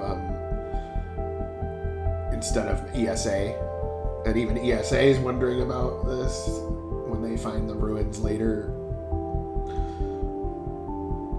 I think that would be a nice little twist. God, sometimes I do twists upon twists upon twists. I think it works, but I could see how if I went a little too far, it wouldn't.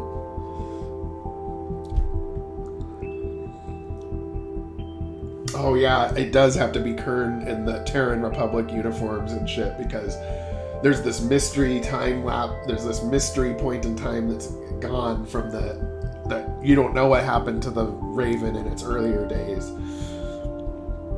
And when you see the video and you see that it's Terran Republic going in there and taking the artifact, that is when you know that Carol Everson was telling the truth, or that not you, but the characters know that Carol Everson was telling the truth about being part of the Terran Republic, and that it wasn't just paranoid delusions. Yeah, this is gonna be good, both for the Malarian part of it and for some missing pieces that I'm like, how do I do this? I'm really excited about this next part. I think this is gonna be a longer than normal day for streaming. I gotta get this done. I can't let that one guy who said my game's coming out this month down. I gotta get this done.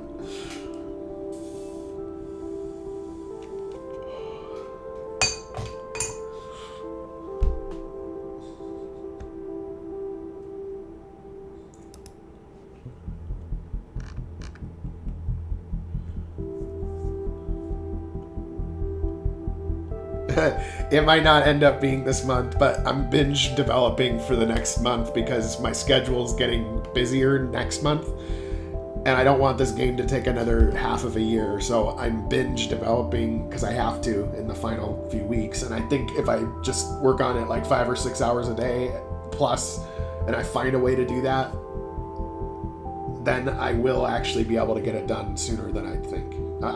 This whole time of developing Rebellion has been just pretty much just Saturdays, like for a year, like one Saturday per week for the whole year. But if I do multiple hours per day, every day, and don't burn out, then I can get it done. But I don't think I'm going to burn out because I'm at the end now, so I know exactly how it's supposed to end. It's just the work. The hard part is actually the middle, where you're meandering a little bit and you don't know which way to take it, one way or the other. But now all the threads are coming together, so I just have to binge develop and get it done now.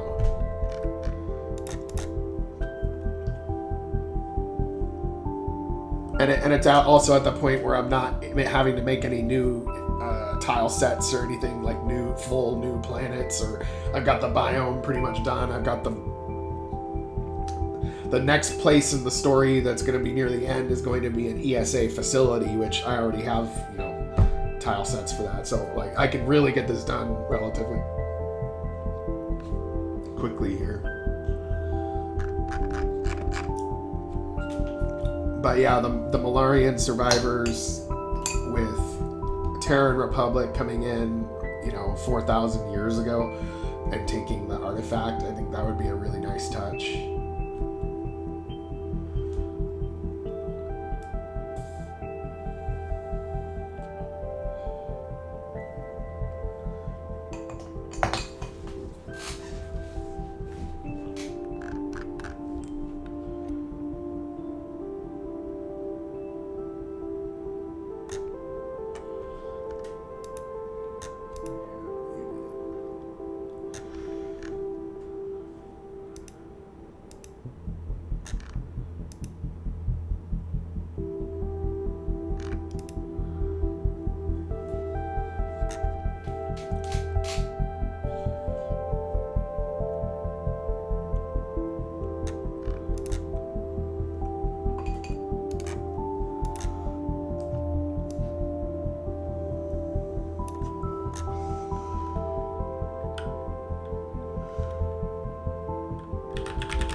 But yeah, I'm gonna try to get it out as quickly as I can, while not rushing. Because I'd rather wait longer and have a quality release than rush it and then have problems. But I can't just take forever to do it either. It's a balance.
Correct.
see how the scene feels. I think it works, but we'll see.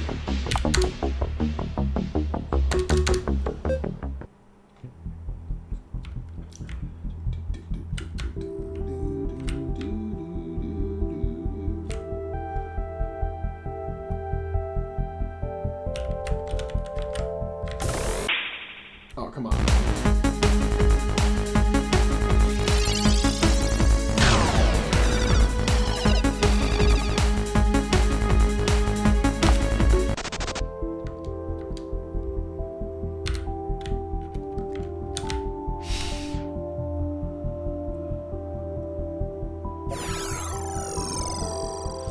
It appears that a device was removed from here some time ago. The inhibitor? No, the inhibitor was found in the ruins where you found me. This is something else. You have the memories of Zeron. You said this place was familiar. Shouldn't you know? As I said earlier, something has been repressed. Let's keep looking. Maybe something here will shake Zeron's memory loose.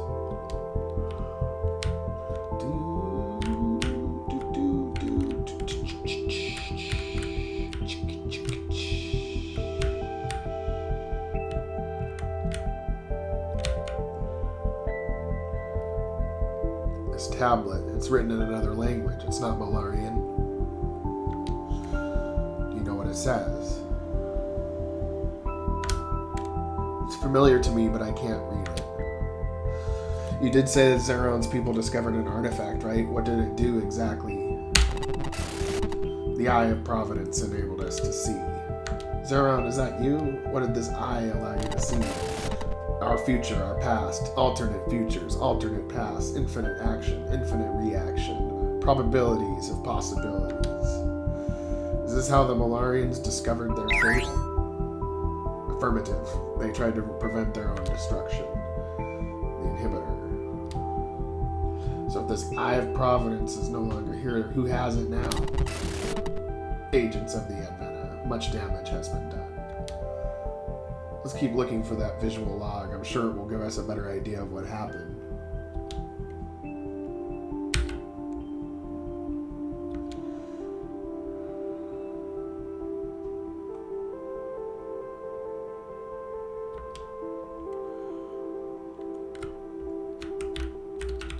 I think it works. I gotta make that one dialogue box be on bottom rather than top.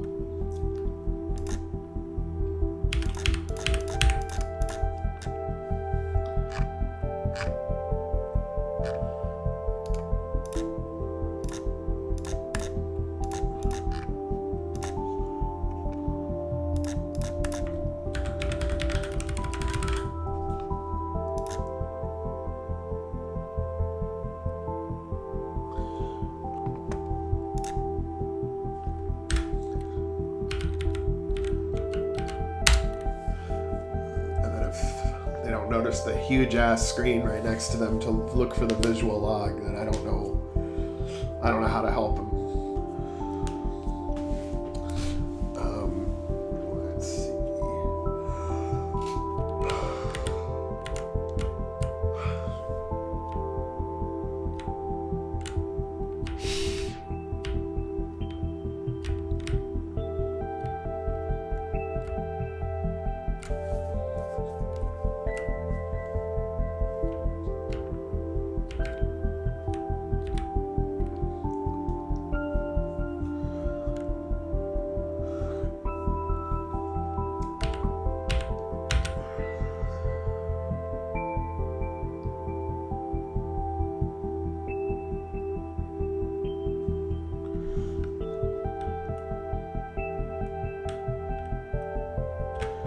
So now the next question is what's going to be on this screen?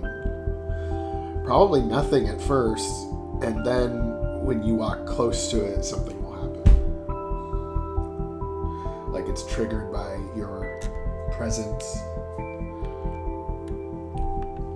I gotta pee on that.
might be back.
Fucking RPG Maker. When it crashes when I try to save, which is just fucked. God, so annoying.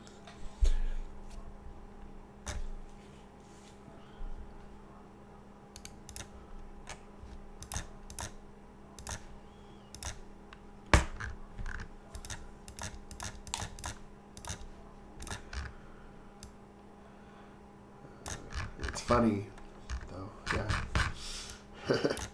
Okay, let's see. Back into the groove.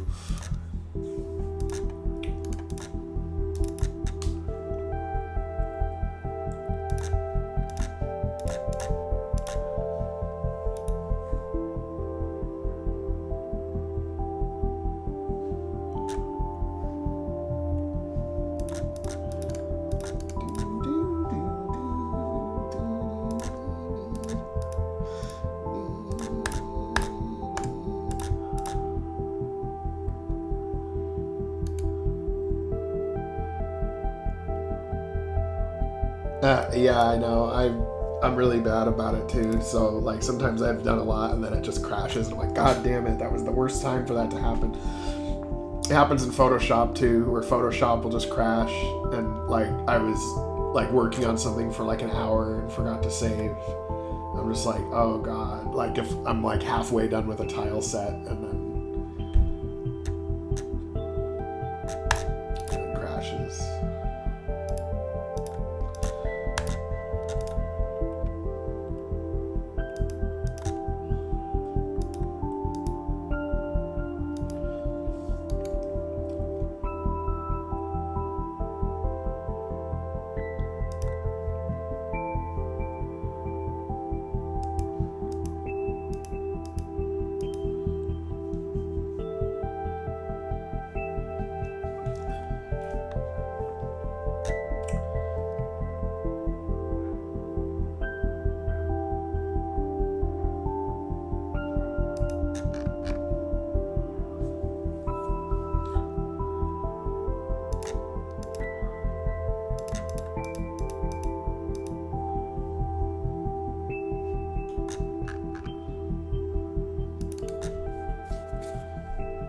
Zoom in on the screen while it's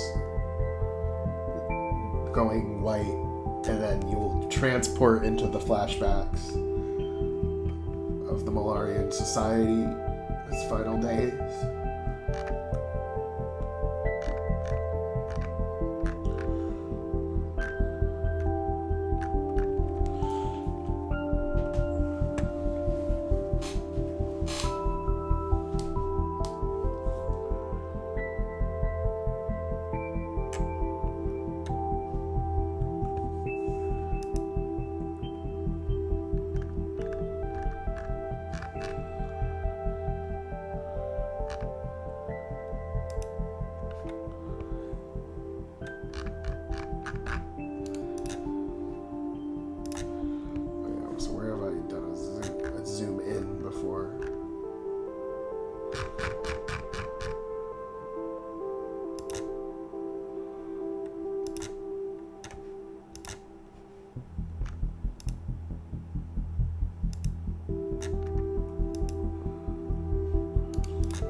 looks kind of cute, except it needs to be a little more to the right.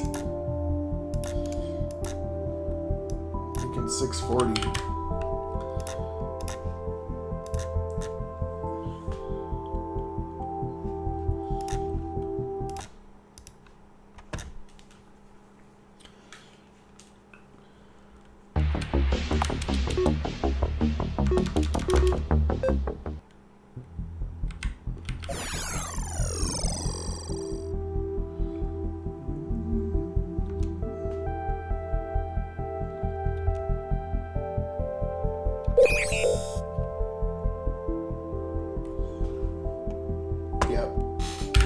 Transition works. And now we have like a scene where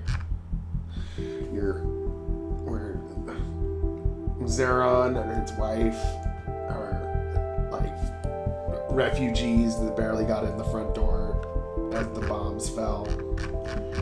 What are we gonna do now?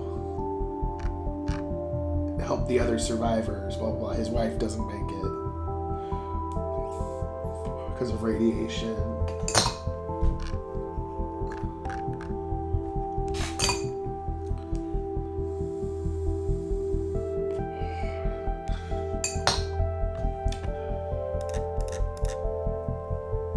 And partially why his memory was repressed, because he has to remember his beloved Zolina dying.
Mantian. What's that word? Mantian? Or mansion, you mean? Like a rich person's house, a mansion? Oh, thanks. Yeah. I'm working on making it as good as I can. I think I've come up with some cute environments. Like, one of my favorite ones is this city. Yeah, but this game has multiple environments, by the way, so there's even a part where you're on the Cainite homeworld, and, like, you know, it's way different. It looks nice and happy, and I mean, we were just on a desert world, but there's a different part of the game where you're on this world, and it looks totally different.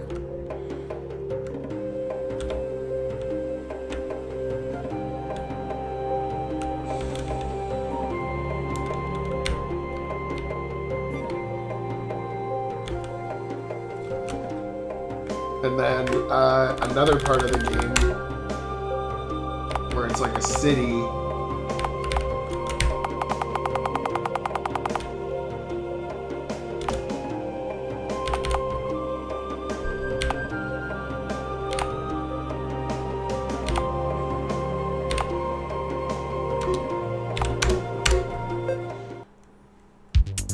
And this is the casino in that city, but if I leave the city... So there's a lot that happens on this weird little journey, I think, if somebody were to play it all the way through.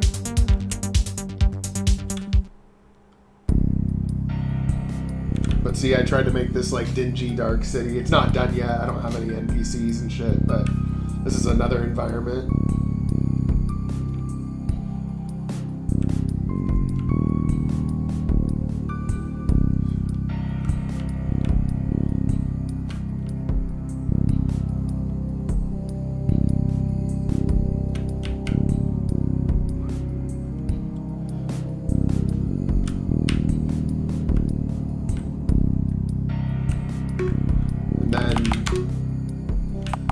scrappy little environment where you start out. Scrap Springs.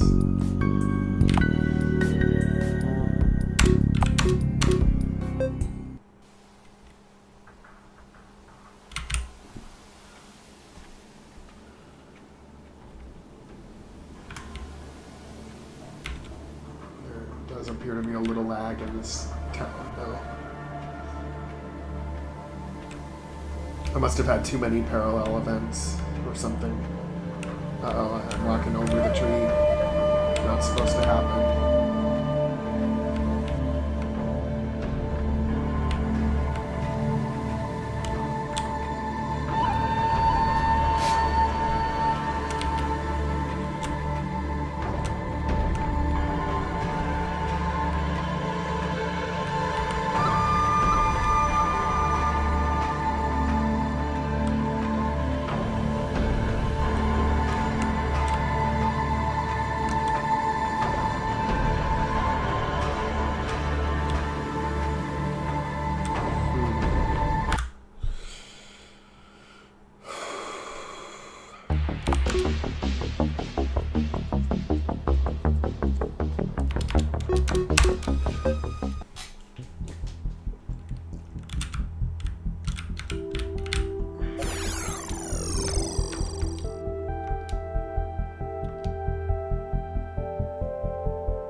Now we go to the cyberspace realm because you as the android are going to have to help Zeron remember. And the painting that shows two androids, one wall, one door. You know, you basically have to help open the door. And it has to go along with the trailer, you know, of course.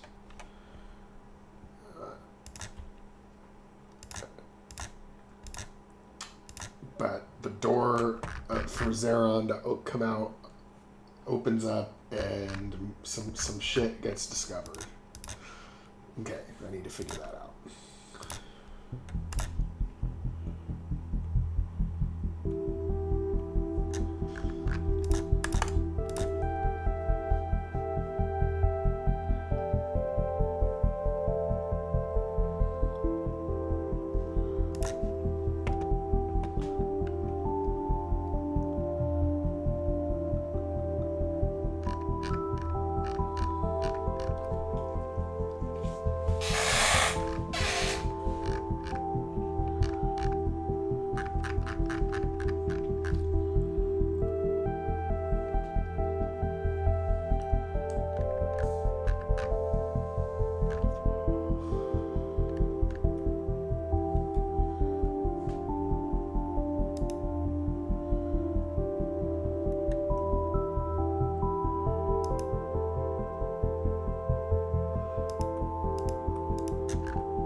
instead of fog, we're going to have scan lines.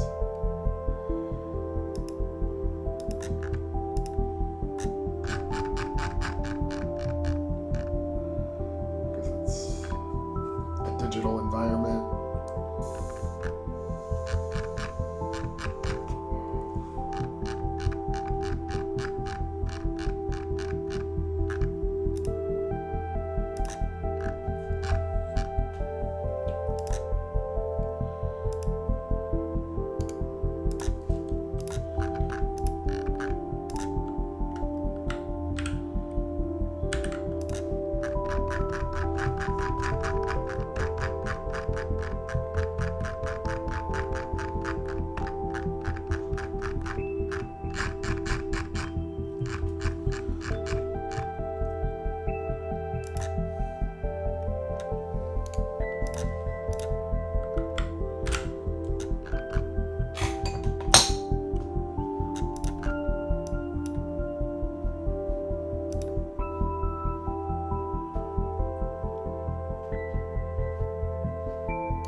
Be a nice version of this room. So I'll just restore the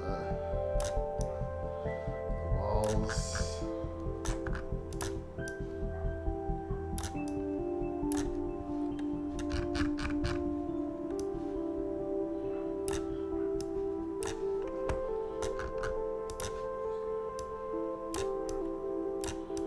We finally get to have some of these Malarian survivors speaking.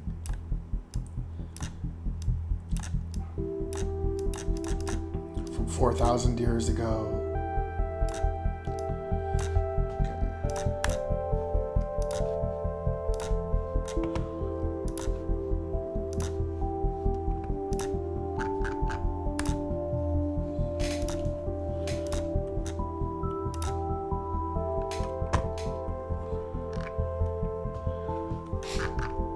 And then it'll have normal lighting and not like interrogation lighting.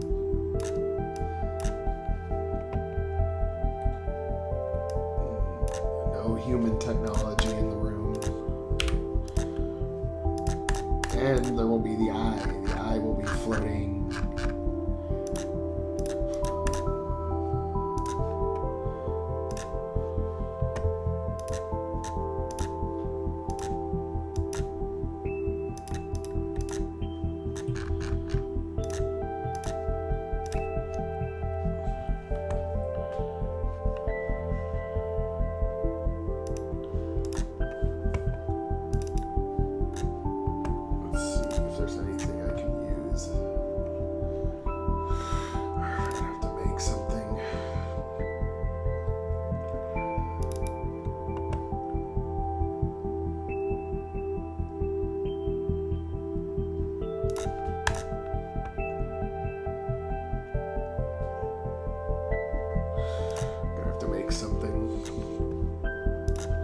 Although what I'm gonna do is I'm gonna substitute in for the inhibitor at the moment, and I'm gonna make it later.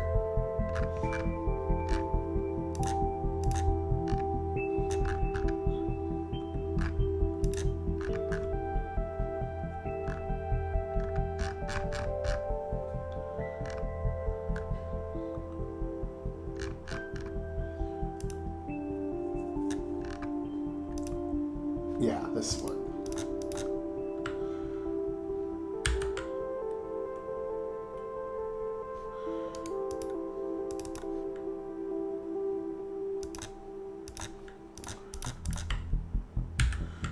Put it right in the center.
Jesus. Sorry, my phone's ringing. I hate the phone.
Man, seems like Saturday's the day everybody really wants to call me when I'm really trying to work.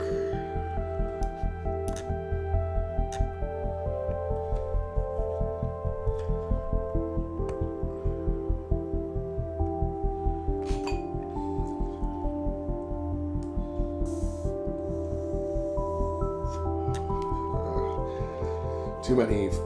I'm just gonna turn Do Not Disturb on my phone.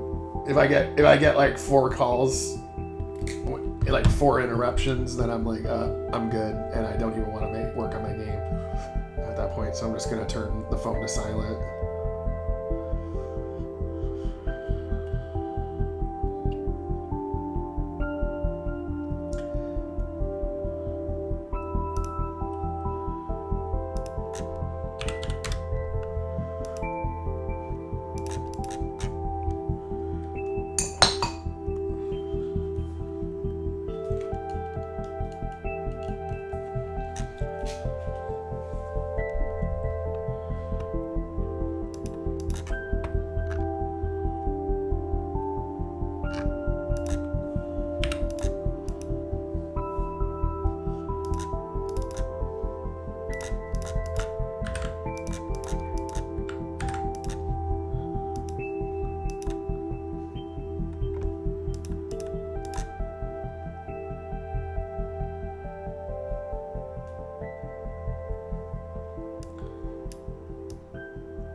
Hey, One Man Indie, what's going on?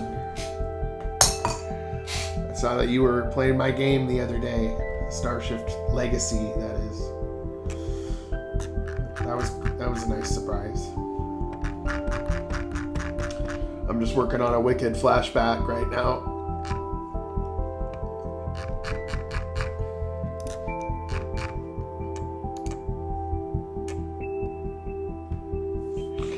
Nice. Yeah, I've gradually improved over time on my pixel art skills. I used to not be able to make shit, but now I can actually make shit. Of course, there's people who can do it better than me, but, you know, who cares? I can do it. With practice, it just gets better.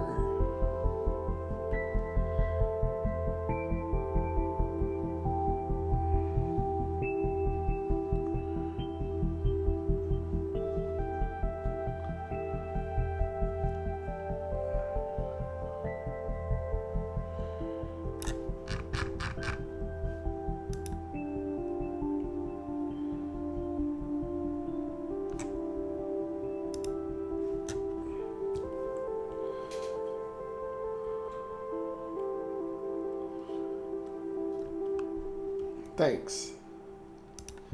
I do my best to have a high quality game.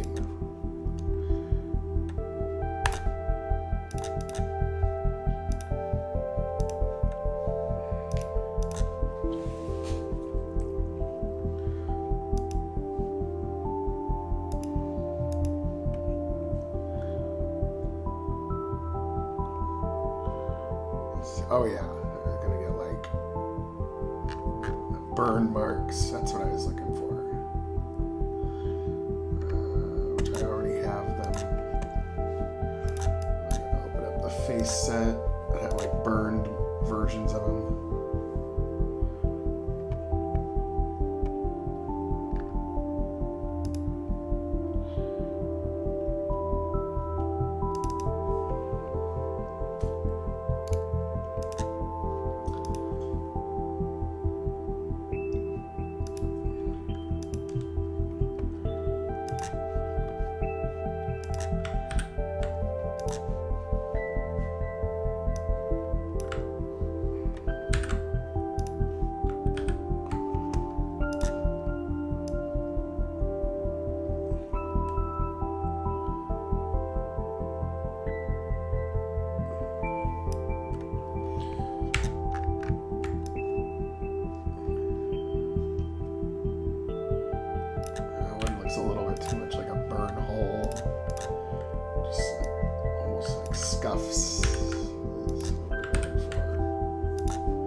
Well, they're the Malarians.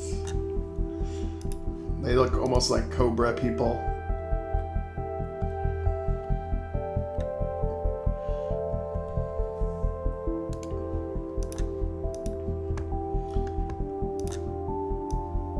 And their planet had a radiation, antimatter bombs went off and just caused lots of radiation. And so they're all burned and shit, trying to get to the last places of safety.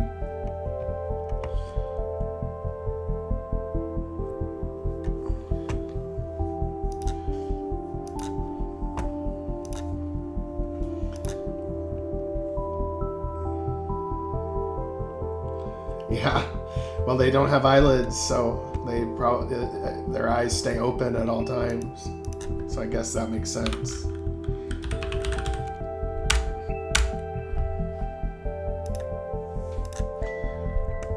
Then we got our dog people too.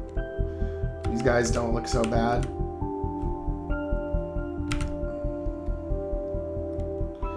Genetically engineered dog people. Eagle, Joel Eagle with sunglasses on.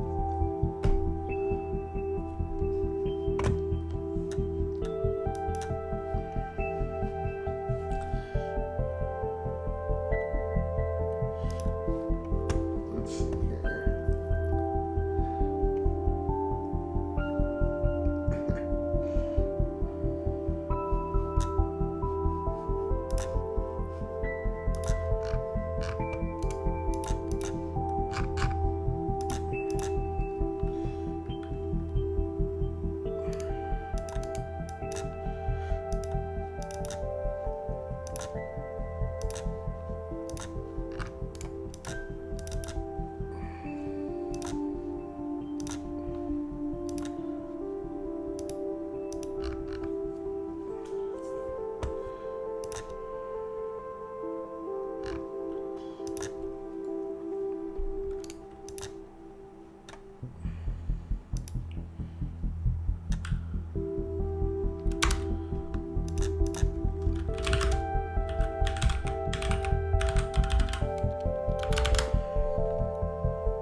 We're doing it all for free, but at the same time, if the projects, like, so for example, with Jolt Eagle, he's making an episode of Starshift, and we're gonna just split it 50-50. I'm working on that one too, but he's the primary director of that.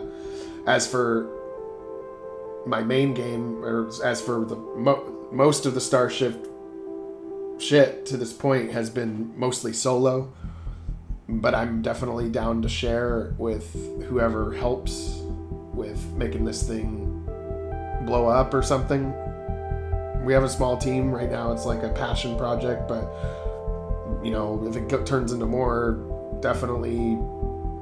And then there's some people we have paid for services outright. So for example, our poster for like Origins or Rebellion, right? Like this nice little poster. Or it's probably right in the wrong part of the screen. This little poster. Maybe there's a bigger version of it.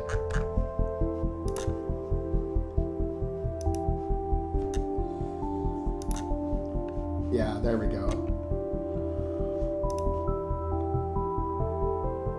But most of the stuff we learn how to do it ourselves and do it, but there's a few things I mean, like making a poster like this, like,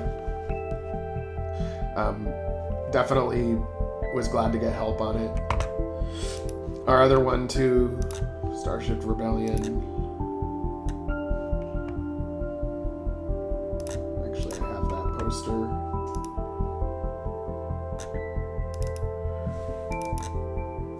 So each itineration in the series will have its own poster.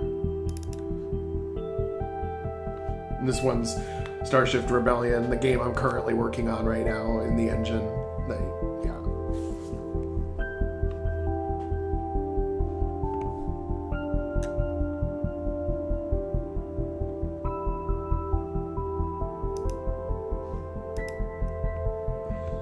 And then this is the widescreen version of it.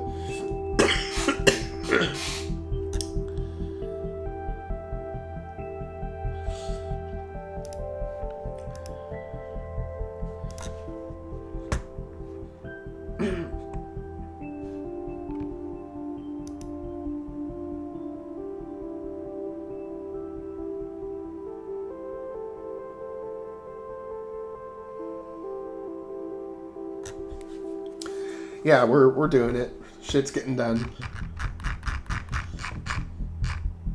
It's about the long game.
Oh, God.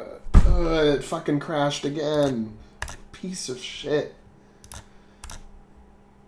It always crashes when I go to save it. That's when it crashes. That's like the worst time to crash. All that dialogue better still be in there. Okay. Okay, good. Whew. God, I hate when it does that.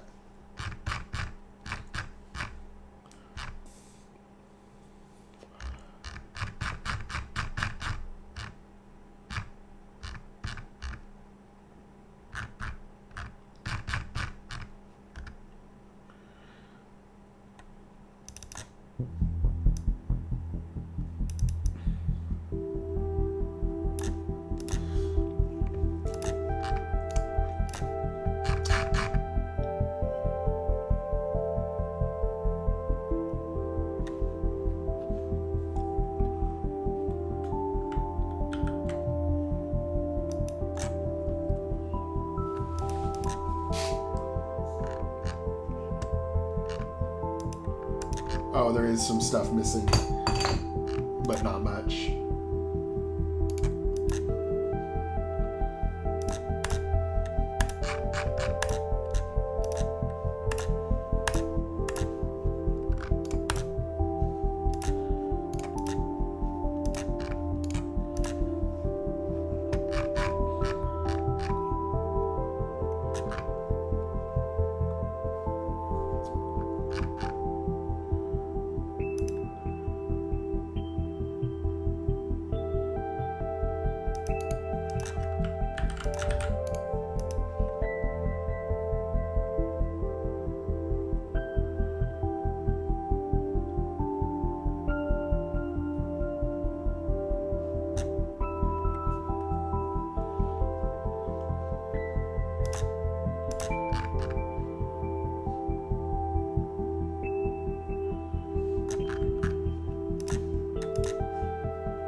Molarian database file. It's heavily encrypted. I don't think the Alliance would have been able to crack it. Are you able to access it, Cronus 13? I believe so.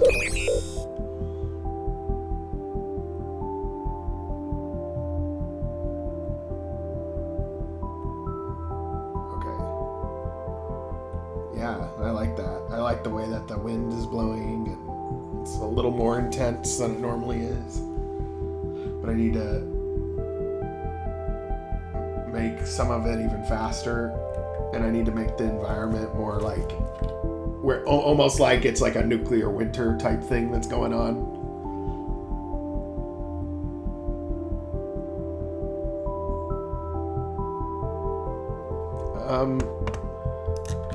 There's one website that's a good place to get music and sound effects is Open Game Art. There's a lot of good stuff there.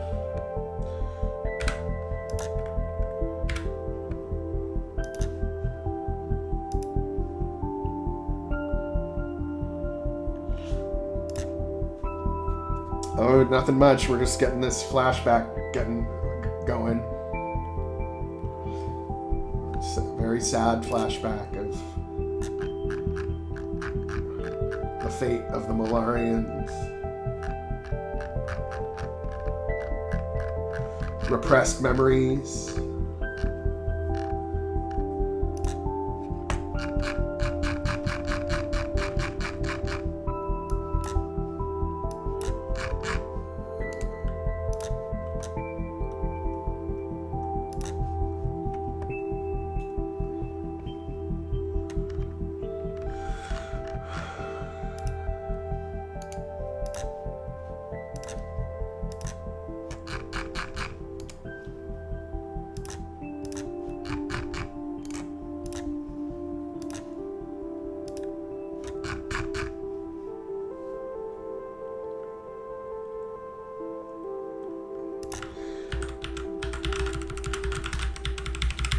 Right, yeah, we'll figure that out.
See at that level of darkness what it looks like. I'm definitely going to be adjusting it, but...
With a little bit of orange glow. We'll see.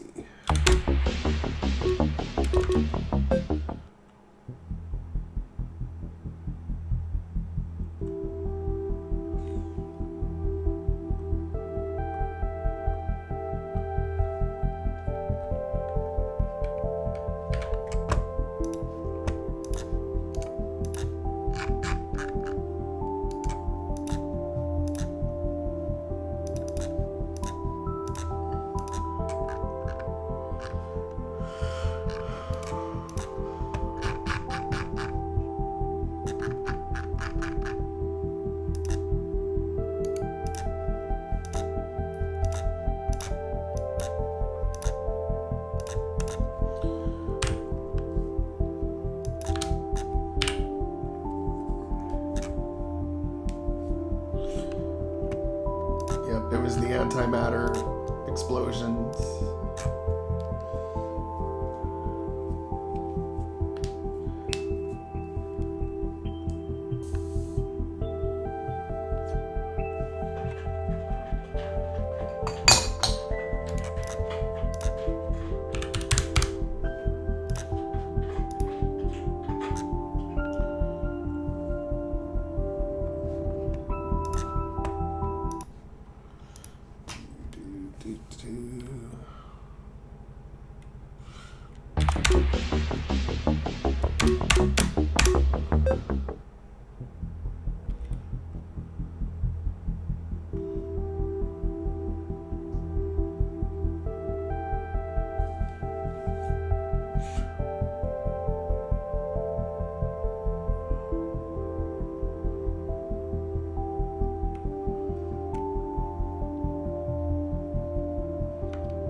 Well, he has no choice because all that's left is like an avatar of him. Like his body's dead, so he's literally stored on the hard drive of the android. He like has no choice but to come along, really.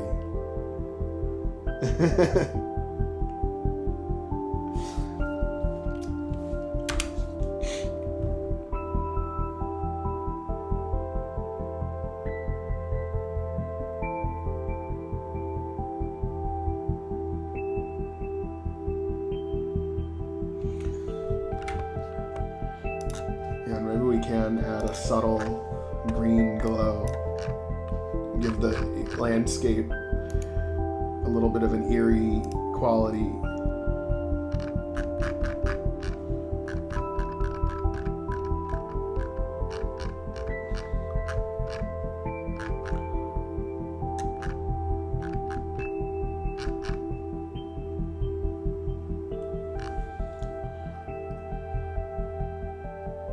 Yeah, Zeron is dead as well, yeah.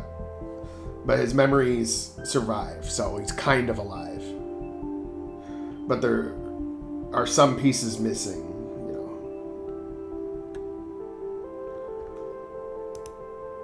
He's useful, though. He's helpful, and he still has a mind of his own. But technically dead, yes.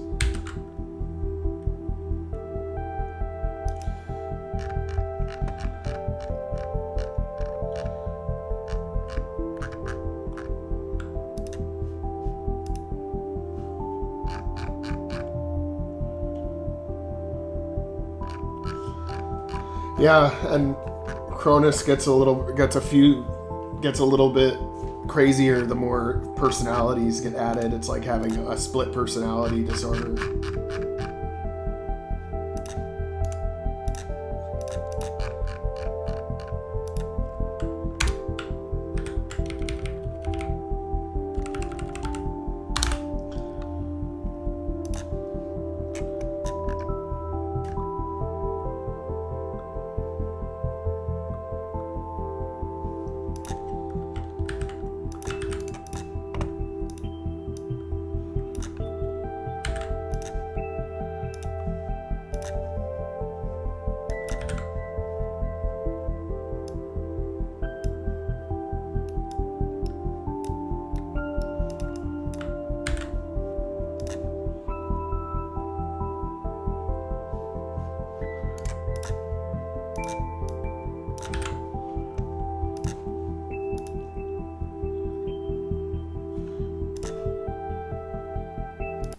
Let's see how a subtle green glow on one part of the map looks.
It's a flashback, but you're in cyberspace, so the second that the memory part wipes away, he doesn't have the burns anymore. It's a mix between what's repressed in his brain and what is being revealed by the computer. It's not just a log, it's not just a memory, it's like a missing memory that's coming back to him. And it was repressed on purpose. There's going to be a reason for it. I mean, this looks like their atmosphere is really fucked up, actually. The way this looks.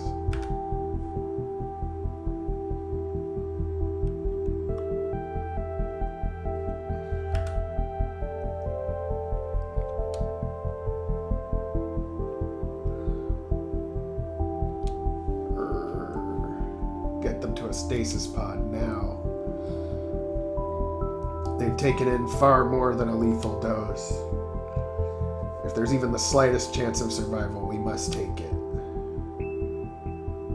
Come on, let's get you two to the pods.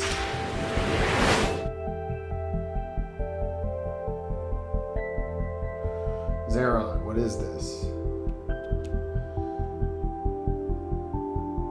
Chronos 13, Relnor.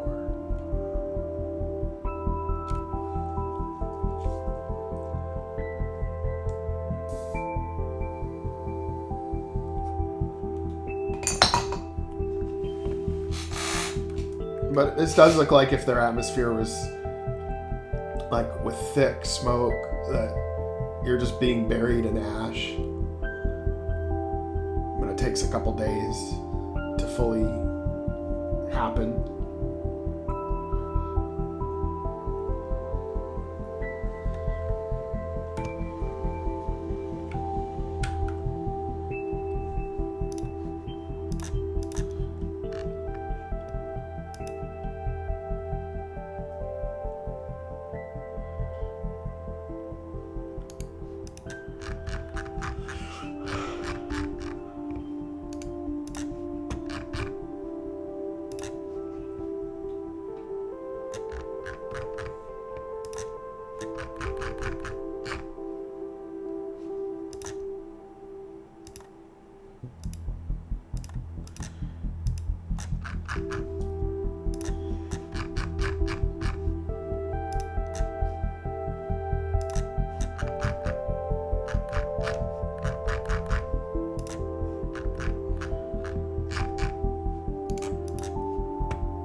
Yeah.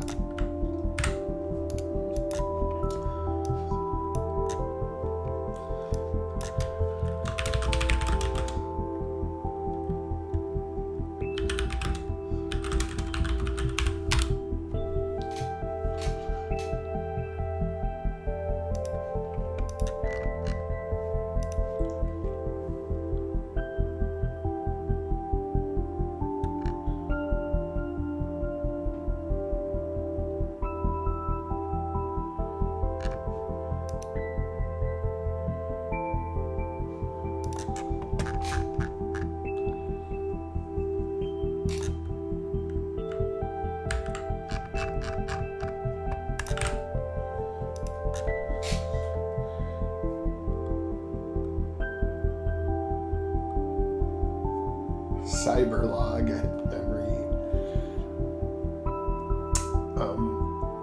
Well, no, because I kind of made it so that the Molarians, since they were so ancient, they use a different terminology than what the humans use for the same stuff.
Yeah, it's the same planet. This is like when he saw the mushroom cloud and ran away to try to get to the stasis pods. He makes it just in time, but his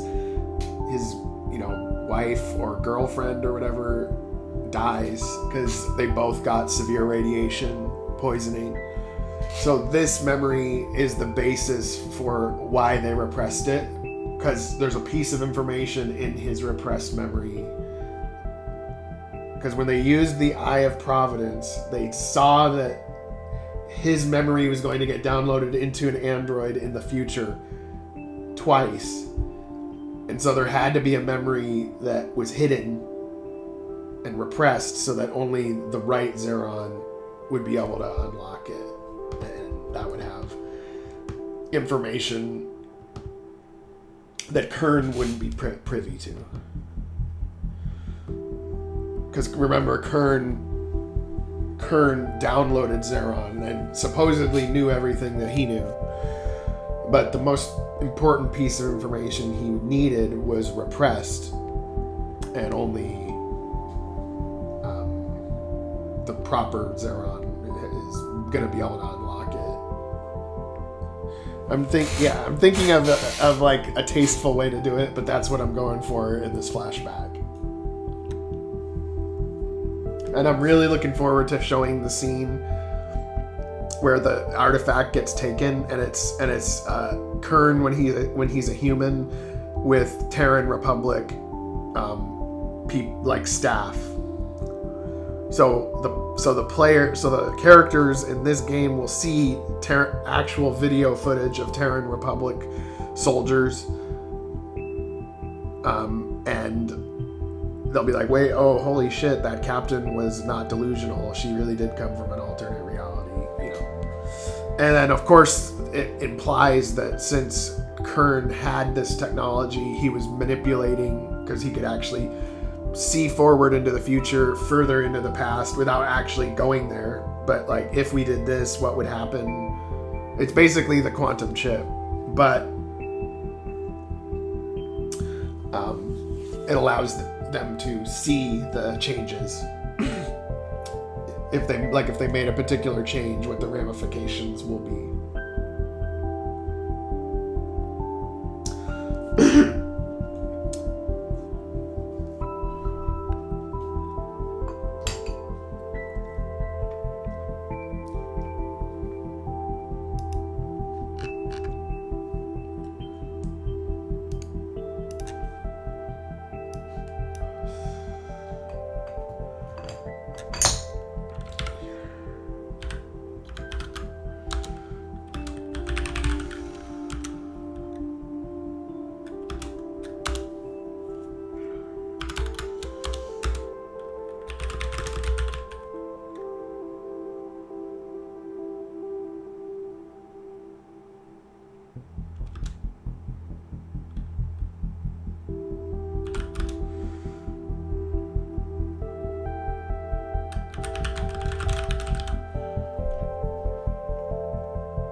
Yeah. Yeah, that would be funny.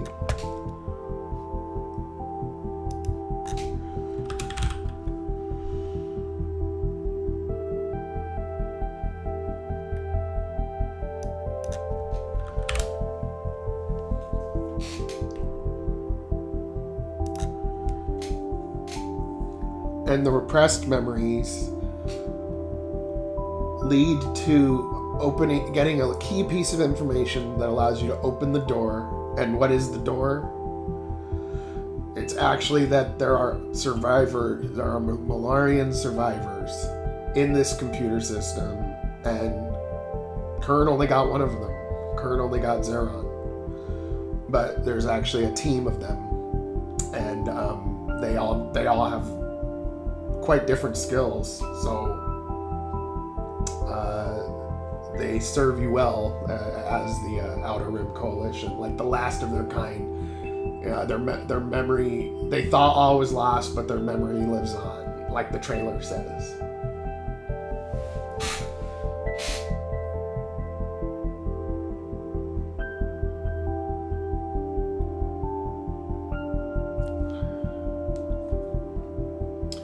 Well, I think what I'm gonna go with there, Joel Eagle, is I think I'm gonna make it so that Kern took Zeron, right? Took a copy. So Kern kind of like mutilated him. I guess I'd put it like that. Made like a modified version of him that was more compliant, and he wasn't even aware of the repressed memories. And he kind of just twisted Zeron for his own purpose, turned him into like a Frankenstein. And of course, when you inside of that other android, and of course when you fight them and you have the rest of the Molarians with you, that is how you stand a chance against them when they thought that they had it in the bag. yeah, he actually is the ultimate cyber bully.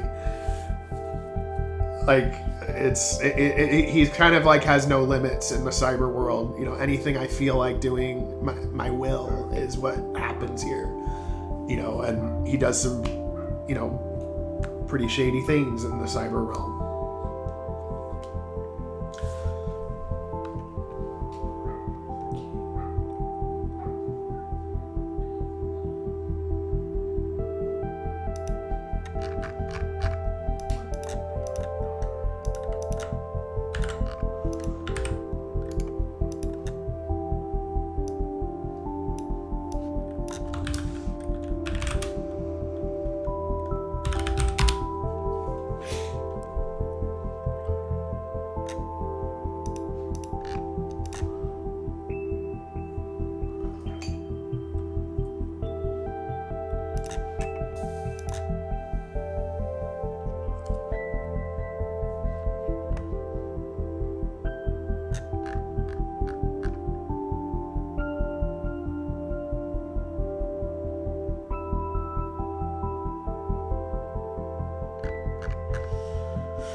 Let's see here.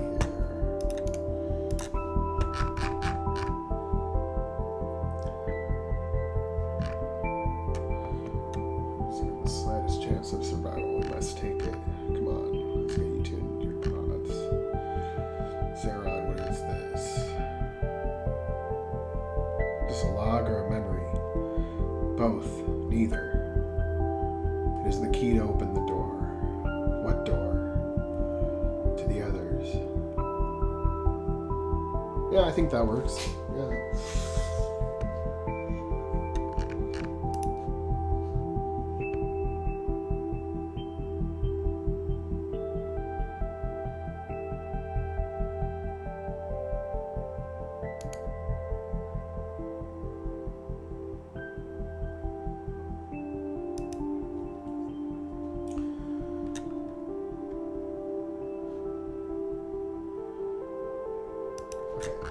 And then he'll zombify. Okay, I need to find out. Okay, he's standing right there. So he needs to go 1, 2, 3, 4, 5, 6, 7, 8. 8.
See what that feels like.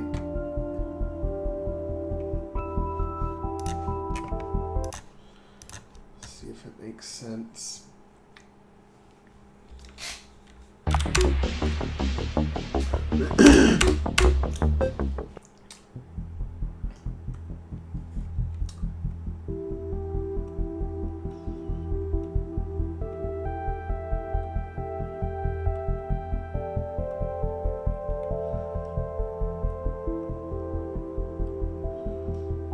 Well, I do think that there needs to be, like, in the main game, I do want the final boss battle in Starship Legacy to be like the Luca Blight battle from Suikoden 2, that you need to have 3 separate teams of 7 and a cyber team of 7 to be able to take him down. That like you all have to work together at once, and there's like 3 physically different places where he normally has an escape whenever it's been in the past, but you have 3 teams on it or 4 teams on it, and that's what it takes to take him down.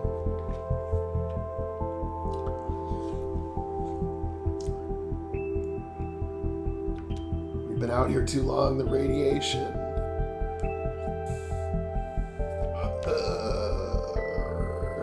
Get them to the stasis pod. Get them to a stasis pod now. I'll have them say get them to the stasis pods.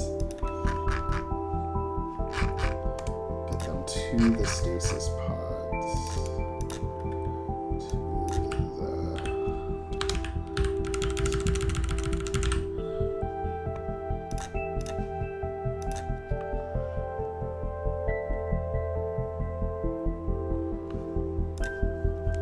Yeah, he's gonna be pretty beefy as a final boss, I think. They've taken in far more than a lethal dose. If there's even the slightest chance of survival, we must take it.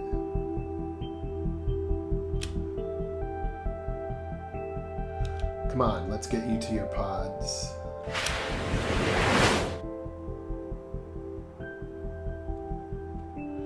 Zeron, what is this? Cronus 13, Relnor.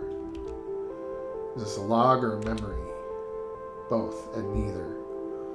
Is the key to open the door. What door? To the others.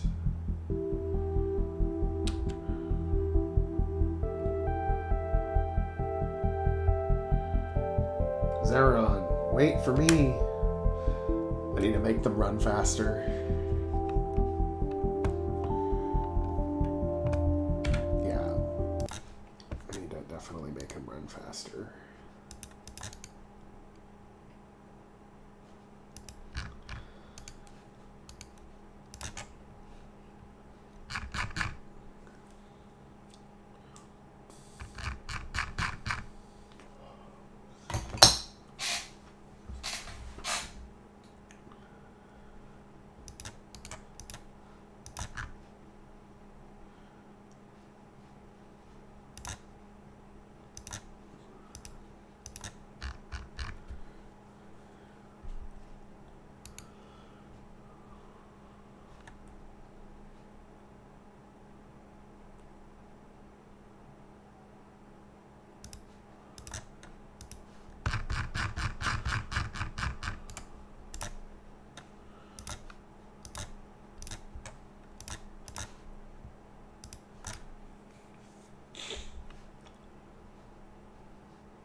He's very good at surviving in cyberspace.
Yeah, that's an interesting idea with the Kern bots. Zeron, what is this?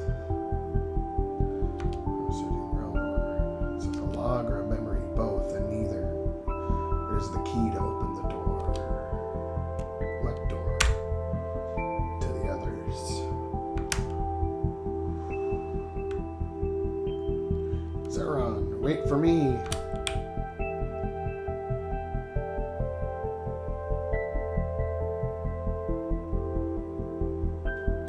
I think having the sound when it flashes to white is probably good.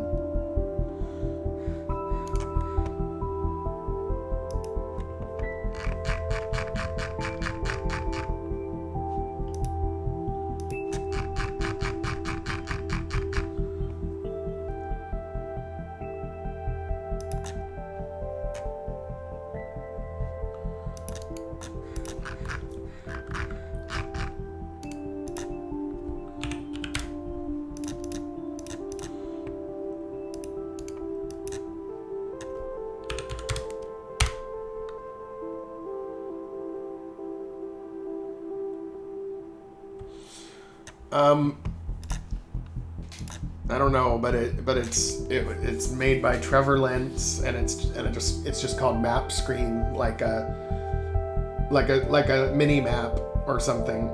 But I thought that the mood fit for this type of scene that we're making right now. I was struggling to find just the right track, but it seems to work for me.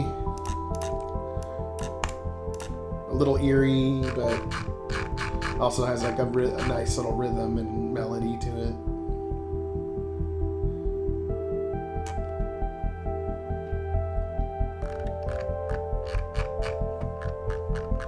Yeah, I don't think it plays with Google Maps.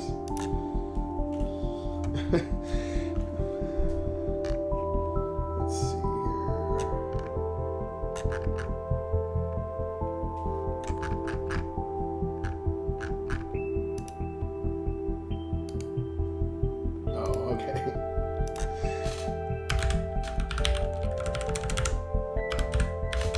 Like, I could see it also being a track where your spaceship is like flying through space and you're like going from like within a solar system and stuff. Like, I could see it in that context too.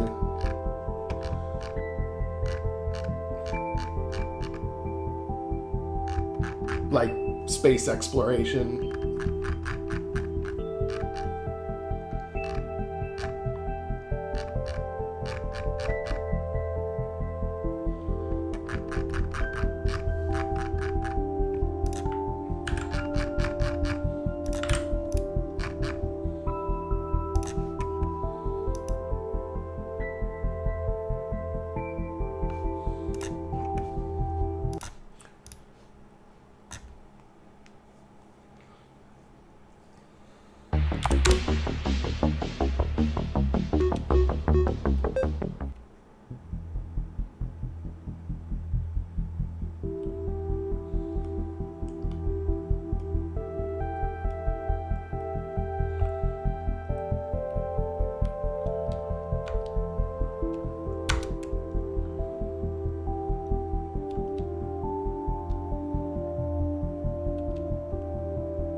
Yeah, I'll check it out if I can. I don't know how long I'm going to be streaming or not.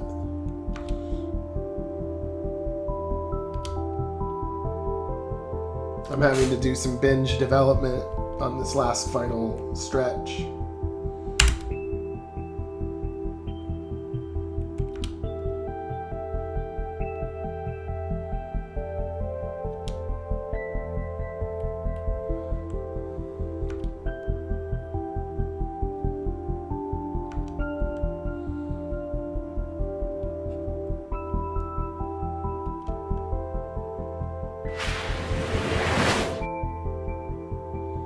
Yep, that works. Now it's time for the next place.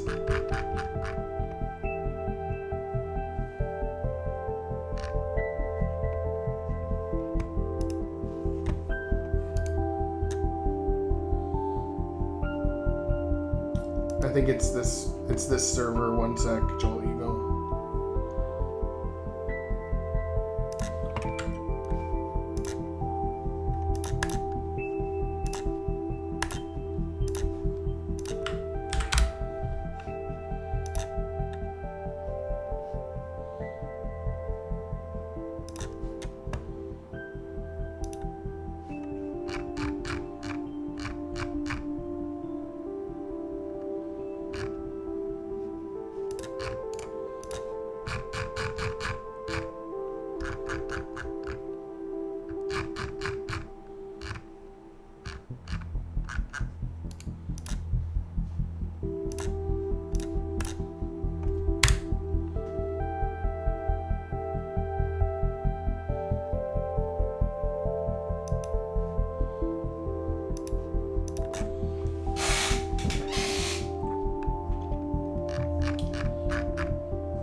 see how a little scroll up of the building looks as an alternative to just going white as you're running into the door. Let's see if that works.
Okay, I do think that is better, but I made the sound effect happen before it should have, so it kind of took me out of the immersion.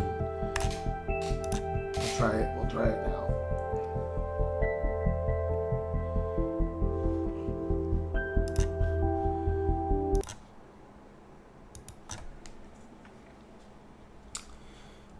Let's see here.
Once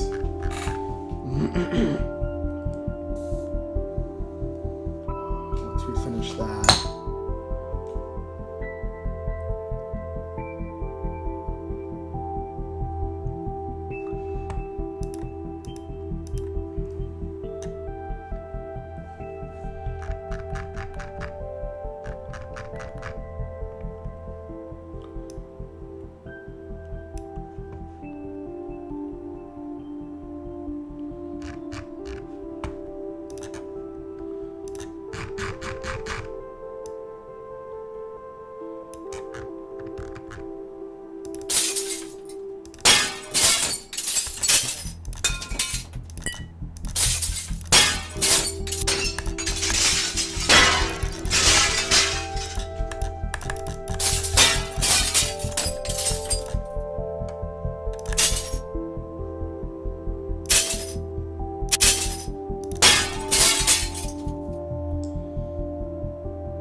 To go to the bathroom. I will be right back.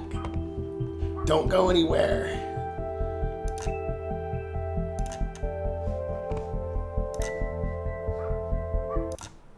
You can all enjoy the title screen.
stasis pods.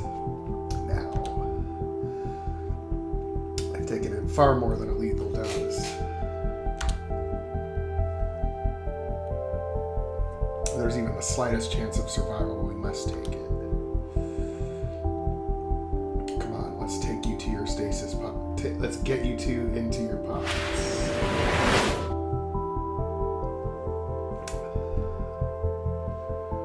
Zeron, what is this? Both and neither. It is the key to open the door to the others.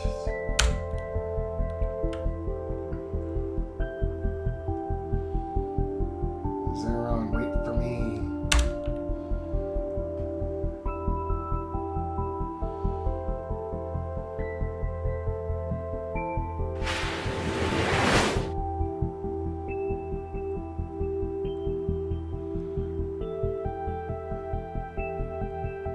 Yeah. Now we have to focus on the inside. I'm just trying to think of the next part that's relevant. I'm wondering whether to make this a cyber dungeon or whether to just make it like a set of scenes. Because there would be some, you know, Malarian like cyber security measures that you'd have to get through if you're like, you know, cutting through encryption, alien encryption.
Since it's his memory / a log, it doesn't need to make logical sense as a building, meaning it doesn't have to be the same building that we just walked into.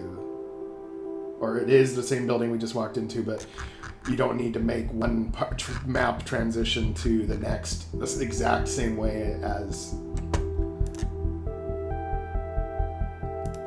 the real rooms. Because see, this is the front entrance that got buried, right? Like, so in the flashback, this is the front entrance, but by this point, it's already buried, you know? But I'm thinking the first room I want to enter is probably this room, but the nicer version of it, where they're talking about it. They're talking about the eye of Providence, which this is actually the inhibitor. But I'm going to make another artifact like it with you know, more of the shape of an eye. Maybe like a glowing portal that lets you like see through it. Or the computer can analyze it and see through it, basically. But for now, I'm using this as a placeholder. So just so you know, this is the inhibitor though. And it spins and shit.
I'm thinking that this probably will end up being a cyber dungeon, but I think what I'm going to do, because I'm trying to get the plot done, is I'm going to just make the scenes now, and then later on phase 2 go back and turn it into a dungeon with some more maps and stuff, with a few little Easter eggs here and there.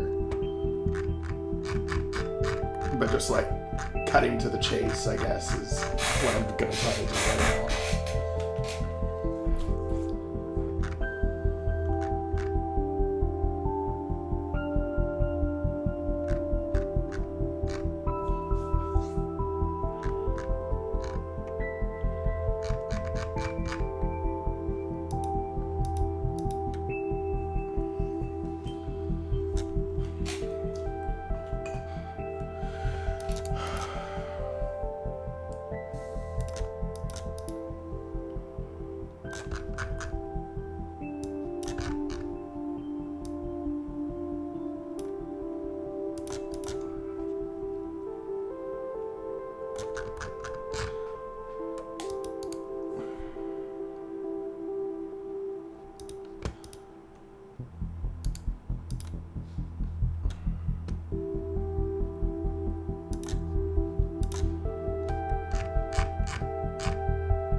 two L's in balloon or one? Yeah, two L's.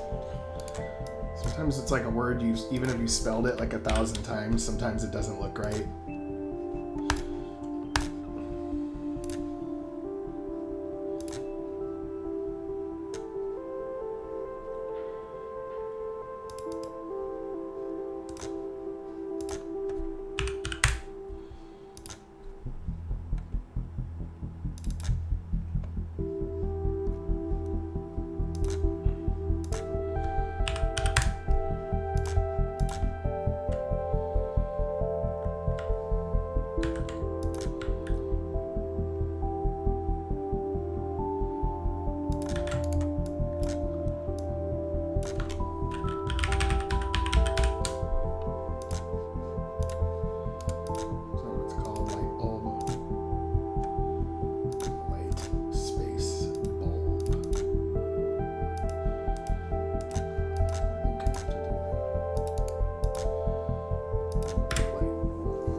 Yeah, it's actually a lot of work.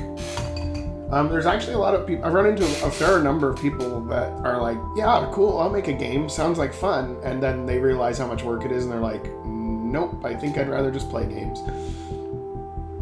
It happens very often. I just try to make it fun because I actually want to just make a game that has a good story or stands the test of time in some way. I'm not necessarily focused on like money per se, even though that would be a nice bonus, but you know, like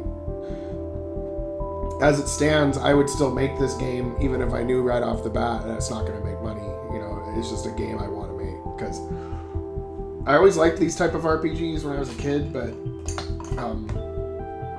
I never saw that many sci-fi ones. It was always a fantasy or medieval setting.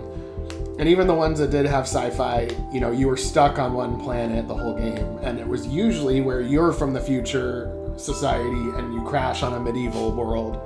And then there's still like magic and spells and stuff. And so like that's what I've typically seen. So I wanted to make like a JRPG style game that was like a Star Trek level of sci-fi.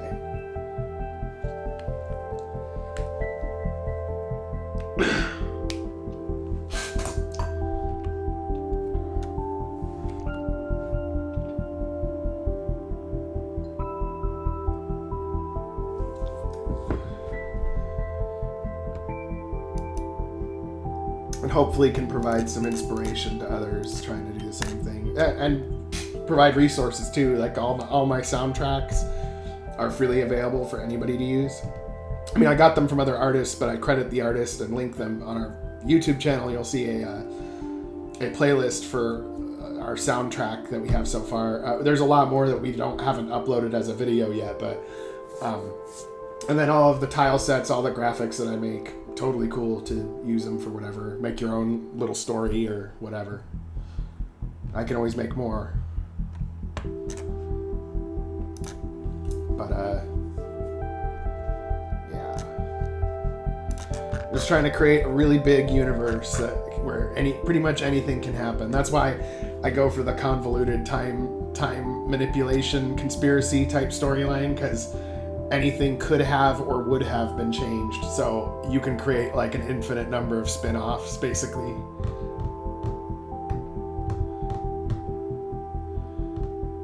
Yeah, I agree, Joel Eagle.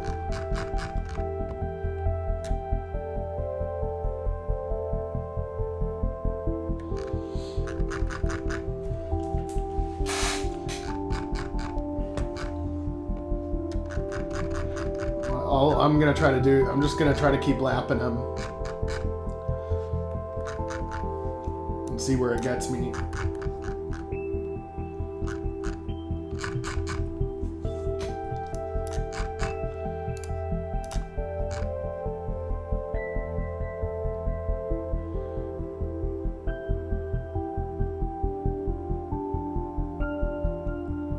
Oh yeah, this game is likely going to be releasing in November. I'm just behind and I'm binge developing in the final stretch so I can really get it done in about a month.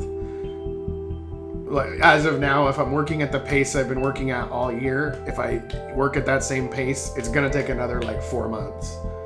So I have to just at the end here, just like dump hours into it and it'll get done. It'll get done and quicker than I think. If I had the self-discipline to like do that all the time, then like I could just churn these out every 2 months, but I can't. It comes in spurts and stuff. And a lot of times it's good that I don't rush it, because then you can think things through and when the story takes twists and turns. You don't write yourself into a corner, or you don't like write yourself or rush yourself into writing something stupid and then it's already too late to undo it later. But once you have a good idea of the middle being over and you're in the final stretch, then it's like, okay, it's time to get on the grindstone and get this done. And that's where I'm at right now. I'd rather wait and release on the right day where it's not going to interfere with any other releases. That is actually very important. If you're releasing your own game, definitely go to SteamDB, and if you look at upcoming, you can see on some days there's games with only 100 followers that released on that day, and then some days some games have 30,000 or 6,000, or and usually I know that the bigger game studios usually like to release on weekdays as well. Like, for some reason it's not good to release on like Saturday and Sunday, but like they usually try to release on like a Tuesday or a Wednesday or a Monday. You can see the bigger releases are on those days. But yeah, so there might be a phase where Starshift Rebellion is done, but we were gonna wait a month because that's the right day to release it, right? So I suspect something like that will happen, and I can look at the upcoming days to see almost no games actually release on Saturdays. Like it always looks like this, where they actually don't. So you got to find a Monday, a Tuesday, or a Wednesday where the top game of that day does not have a lot of followers. I don't know what the fuck sex chess is. It's crazy how many games people have made. Like, it's a very saturated market. It's hard for your game to stand out. So, see, this is another Saturday, only 2 releases. And so I probably will try to find a Monday or a Tuesday or a Wednesday when the followers is not that many for whatever game. I think Starshift Rebellion has about 500 at this time, 530 right now. Origins had 2,000, but that's because the publisher did a lot with I think bots to get the wish lists up that got some real wish lists as well. Whereas right now, with none of that, and I'm self-publishing everything now with Rebellion, I've got about 550 followers and about 550 wish lists.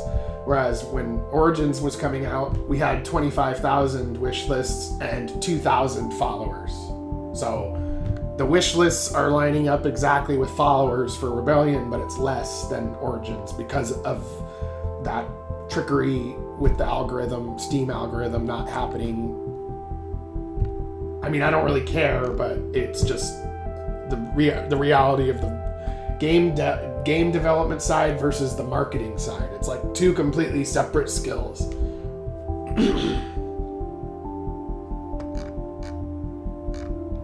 Right now I'm for October 31st, which is a Monday. But you can see there's quite a few games coming out, so I probably won't release on that day. See, Starshift Rebellion is right here. Oh, but it shows 59 followers. So one area that I failed at is the marketing side, like to self-market, and the sales of the game will suffer for it, but it has nothing to do with the fact that the game is a good game or not.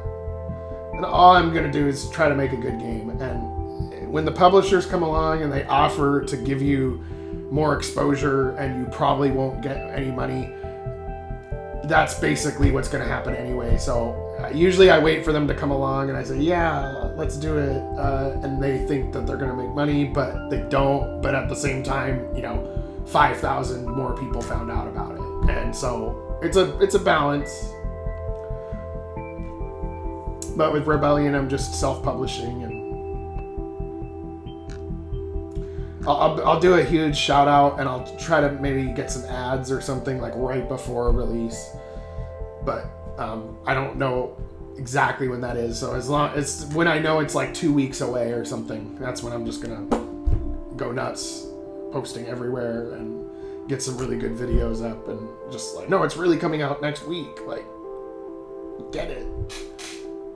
That kind of thing.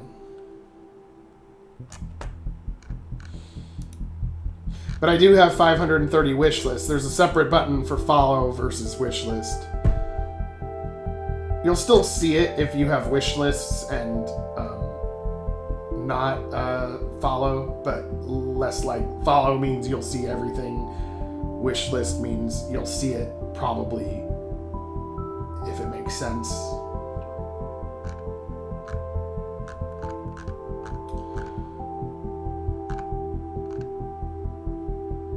So, yeah.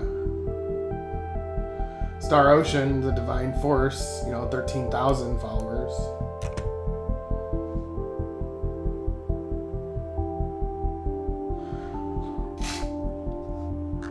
I mean, I'm really kind of, my game's really kind of obscure. It's actually really hard to find out about people's games. The thing that I'm sad about is I think that there's a lot of games out there that I would have fallen in love with, but I never found out about them.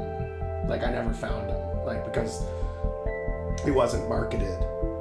So there's some really incredible games that were never marketed and nobody found out about them. And that's kind of sad in my opinion. And then the opposite, where really crappy games were marketed like crazy and sold like hotcakes because they were marketed. But the game is actually trash. You can kind of tell with the games that people that they buy when it comes out because it was marketed well, but then 5 years later nobody talks about it, nobody wants to play it again, nobody goes back to it. It just came out 5 years ago. And then different games, people just keep going back to it for some reason. Maybe it didn't even sell well at the time, but they just keep talking about it. 30 years go by, people just keep talking about it. And that's, two different areas. Again, whether it's a good game or not is separate than whether it was marketed well or not.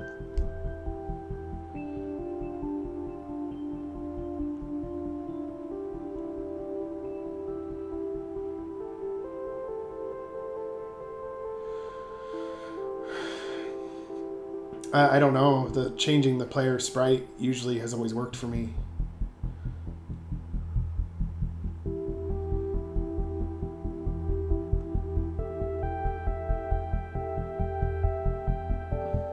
Yeah, and that's my general strategy with how this is going to work. All we got to focus on is making good games, okay? And eventually something's going to come along where we figure out how to market it for one of the games. The newest game we're working on, maybe 3 years in the future. I don't know. But then what will happen is once it's discovered once somebody finds it once, they're going to be interested in the rest of them too. Oh, I found this really cool RPG. I got hooked on it. Oh, they made 4 more in the same universe? Okay.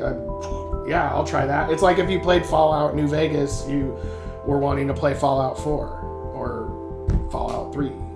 If you started with 4 and you didn't hear about it, you would go back and play New Vegas and you'd play 3. It's the same deal.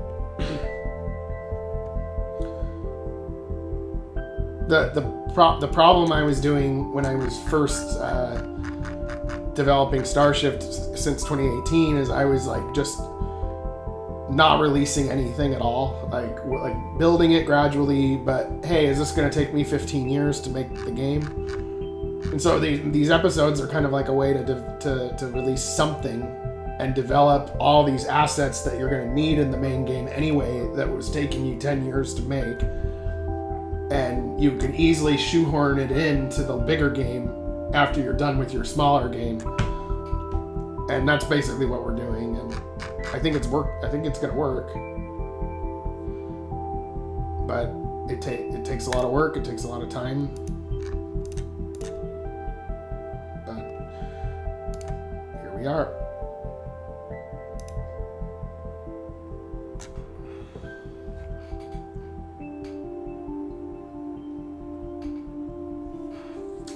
Yeah, weird shit tends to happen with engines and game development. It gets really messy after a while. Okay, move up. Okay, scrolls map up.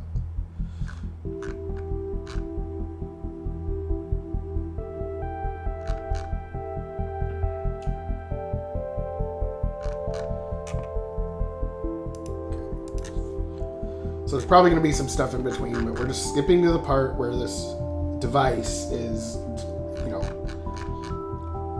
basically able to tell them that they're fucked, that there's no way out, okay? That's basically what this Eye of Providence is telling them. But there's a little sliver of hope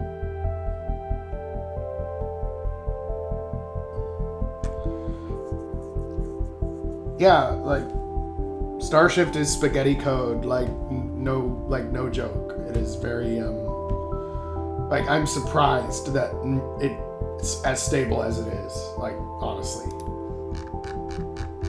like controlling how many plugins go together, and the more plugins you add, like conflicts happen. Like, oh, both plugins are fine, but for some reason when you have both of them on, this one crashes. Okay, I guess, God, I really want this plugin though. I guess I gotta choose which plugin to take and which one to not take. And that starts to happen more and more the bigger you get.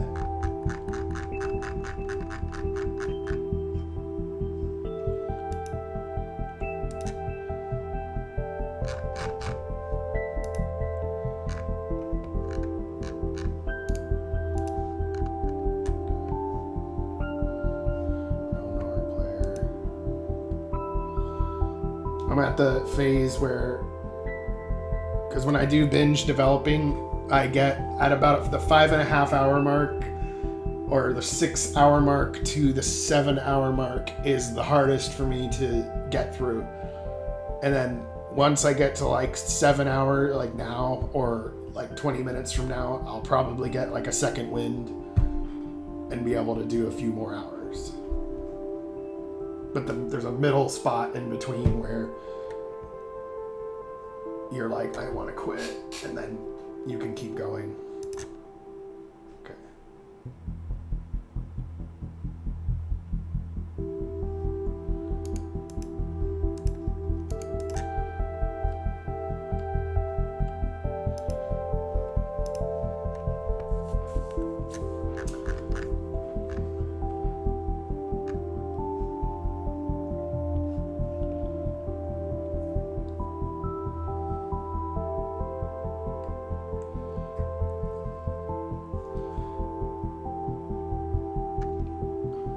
Well, the game has gotten laggy a little bit. What I would say that it has as a problem, and it's teetering on a knife's edge, and it depends on the computer you're using. But this game has micro jitter problems. That's been the main problem with Starshift that bugs me as a developer when I'm trying to like keep it going, but I'm seeing some problems. Those problems are micro jitter. Like, so it's going full speed, but for some reason it's jittering, you know, like where it hooks and then it's just, it's annoying. I want that to go away, and I figured out some causes of micro jitter, and I've made it better. I made it better by actually editing the library files. So if you go to, you know, your JavaScript files, and you go to your Pixie, whatever, it's not just about updating to the latest Pixie. There's a couple small things in here that I was able to fix or make better, not fix, but I made it better. And if you go to anything in this code, you'll see a lot of stuff, and it was garbage collection, right? So I found a section called garbage collection, and even in the comments for the code, it says that the default is 3600. Okay, like the max idle time for garbage collection, 3600. Well, if you actually open the original version of the file, the comments say 3600, but the actual value was like some equation. It was like, you know, 3600 divided by what, 60? 3600 divided by 60. Yeah, so instead of this, it said this.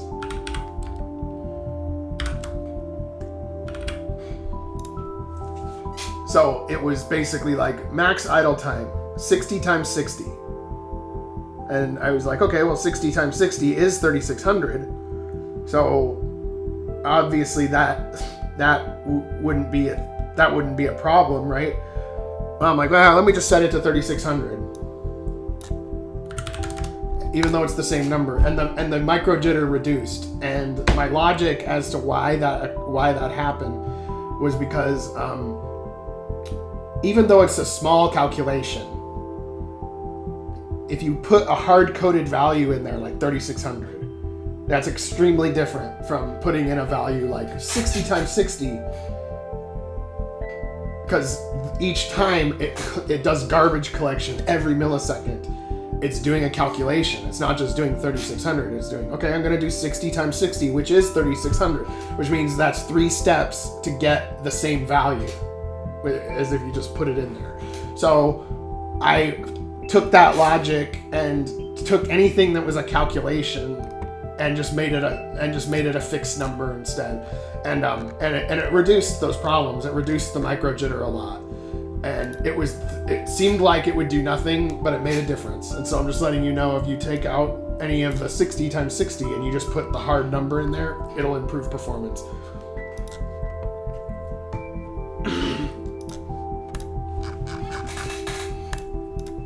Because if you put in a hard-coded value, it doesn't have to calculate anything. Even if it's a simple calculation, it's not calculating it.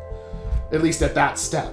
It might calculate it in a different step with a different part of the code, but yeah, like, so just little things like that can really undo your whole project, or can like lag your whole project, and you can't find out where the cause of it is coming from. And it's, yeah.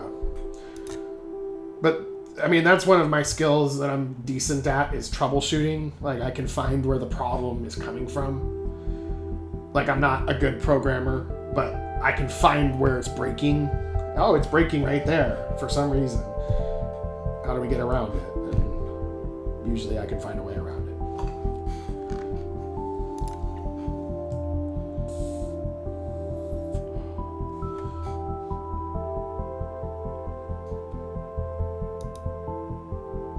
I know I've been playing this track too long, but the reason why is because when I'm making dialogue and stuff, I have to like have the feeling of the track that's playing, whether it's been playing for too long or not, to feel like the dialogue will be correct. But I haven't gotten to a battling part yet.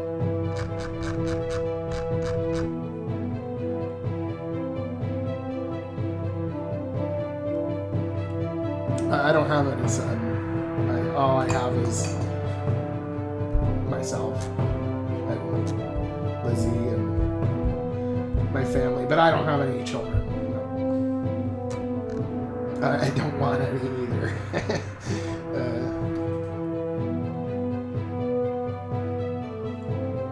You can all take that on. Oh, okay, I get it.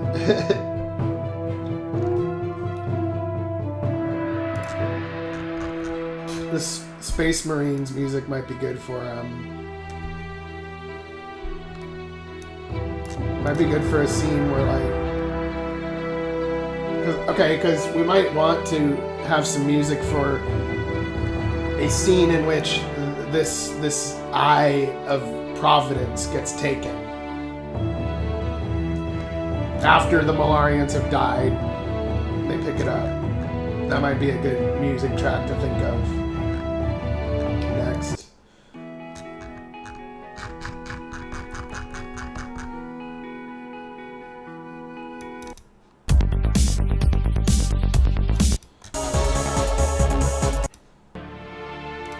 I know there's so many good Deceased Superior Technician tracks.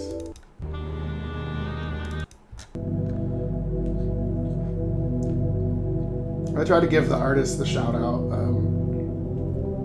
Dude disappeared in 2016. I don't know. I think he's really dead. And all of the music tracks don't have a copyright flag. They're not copyrighted. There's only one Google Drive where they come from. He used to have his own website that looked like a DJ deck type of thing. And he specifically was trying to make music for video games. And then his website went offline and it was replaced with just a Google Drive, and that was in 2016.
Fomolarian dance bar. They were very like stoic and symbolic people.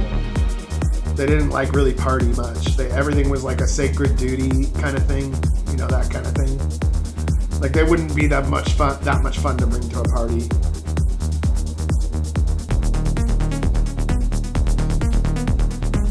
And then this track is perfect for like where you're in like the decay of society and you're in like a dingy nightclub where like everybody's just doing drugs. Like they're dancing kind of zombie-like, but they're having a good time with their brain chemicals kind of thing. That's kind of what this track reminds me of. Like you're just staring at the wall, but kind of like doing the motions of dancing, like in a really retarded way, you know, not in a slur type of way, but like, you know, just like you're not quite with it when you're doing the dance.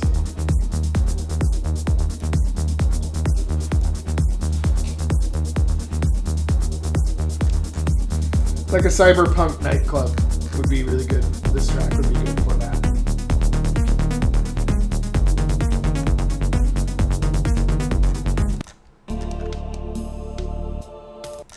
Okay,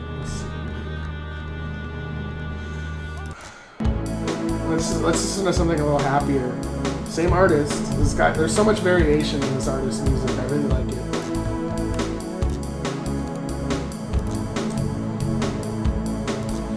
I'm gonna practice the skill of trying to write dialogue for a tense moment when there's happy music, and see how it feels.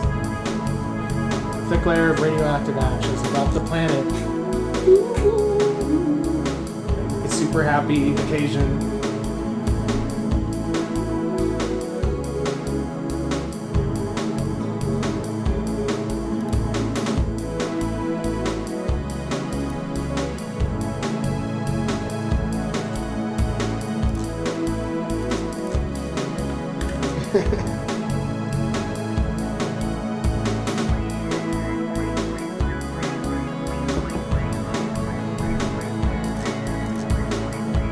See, I picture this track being good for like where I would describe it as happy, but like your shit is about to get fucked up. Like just when you think that life's gonna be like this forever, something happens. You know, that's kind of like, this is like the day before it was the best day of my life, and then like some hardcore shit happens. Like after this track is over.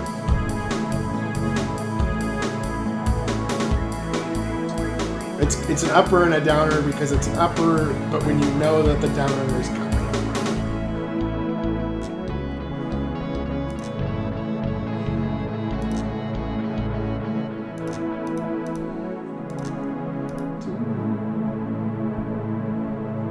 Like a happy border town before it gets attacked. So like during the day it's really happy like this, and then it's like, man, that was a great day, let's go to sleep. And then you wake up to like all the houses on fire and like artillery shells going off in the background. But you had like a good memory of that day. That was your last good day. I don't know why I come up with these weird scenarios in my head for like each music track.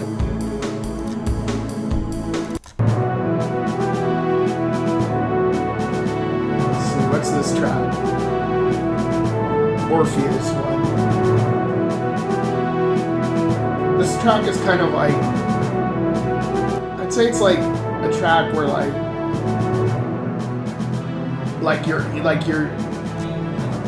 work for an officer that controls a space station. He's a good guy and everything, but the government has come in and said, we've reassigned you, and we are going to be making some changes around here. And don't worry, you'll be fine with it. And then you know you're not going to be fine with it. And it's like some weird shit's going on in the background, but it's all official government business.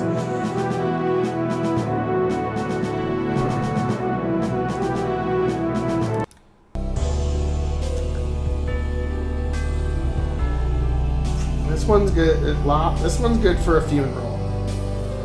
Like a beloved character has just died. You feel the loss, but you're remembering their good parts as you like float the body out to sea.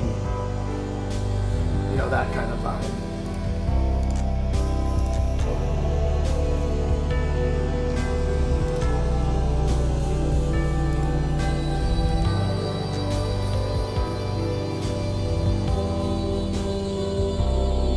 Like, they'll always be remembered. I love them. Blah, blah, blah.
And then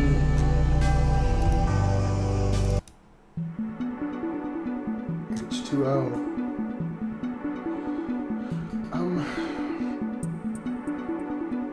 I use this one on the surface of a planet of your home base and legacy, but it could also work for like an underwater base or a sort of happy island nation.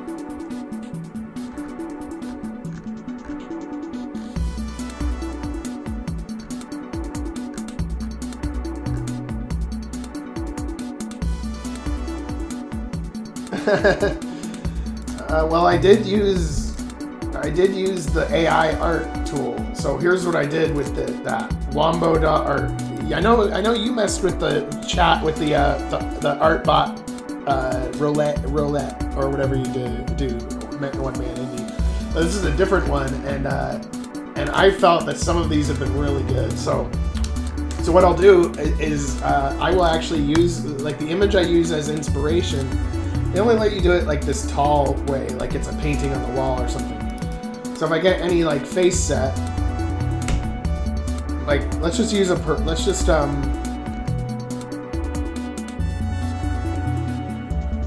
use like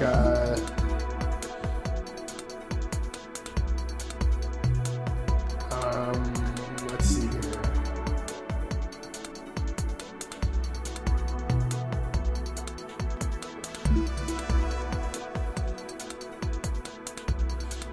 So if I go to like a face set of any kind, there's one I want to do that ended up really good, but maybe I'll just do a different one instead. So what I did was I actually made some Malarians. I made them look like that.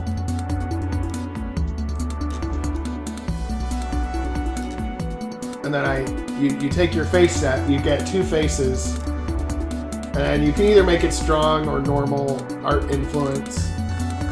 And then I put in like, you know, Cobra human face in comic style.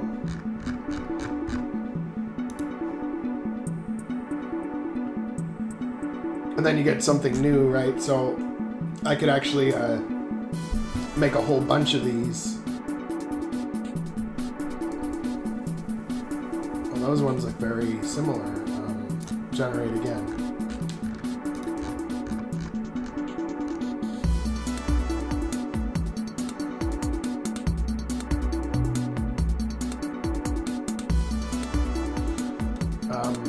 Okay, maybe I'll set it to normal instead.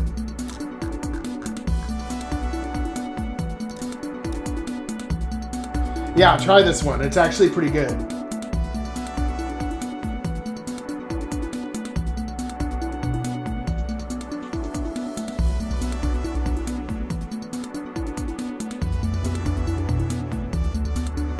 And see, it starts to make some pretty different looking ones. And I have a whole, I just, you could waste hours on it, really, you could. Which I did. So I just was like doing this over and over again, and you get all these different ones. And I just took like the top ones that I thought kind of worked out. And some of them don't, like sometimes it turns out like that. And it's like, okay, that's weird. But, I mean, they're pretty good art pieces though for how instantaneous they're created.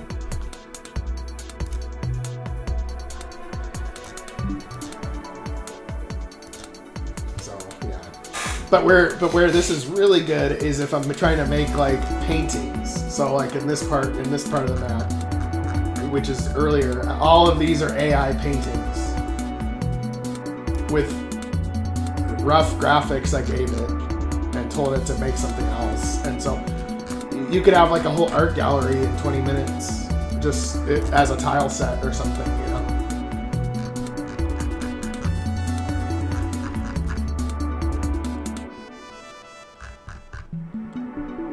Yes, I do aim to twist to boost all indie devs to create a twist in how art is created.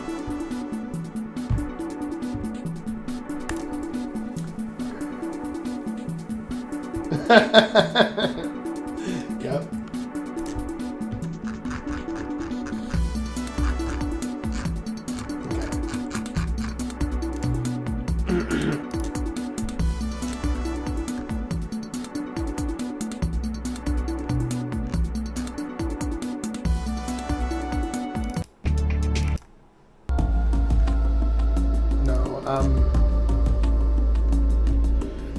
This track, I really like this track too. This is Deceased Superior Technician as well. This track called Orbital Rain, I feel like is really good for like a doomsday scenario. Like, you know, bombard the planet. Make sure that nothing is left alive, and then the planet's just getting like bombarded.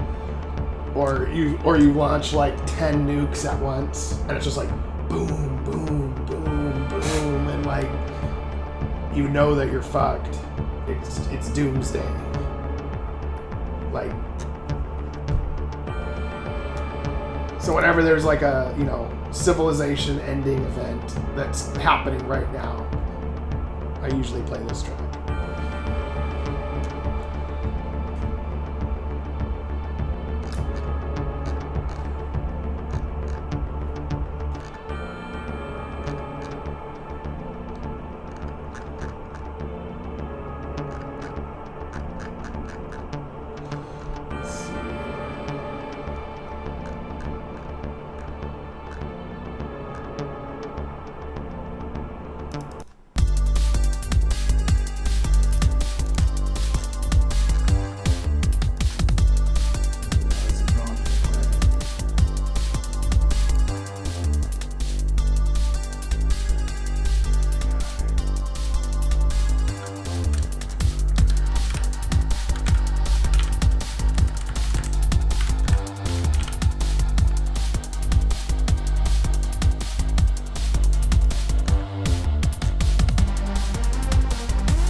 Well, how do you make it link directly back to the Egyptian god?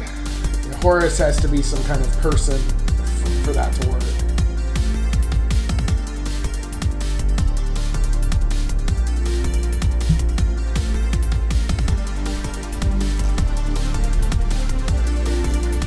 Or it might be too obvious that it's Egyptian.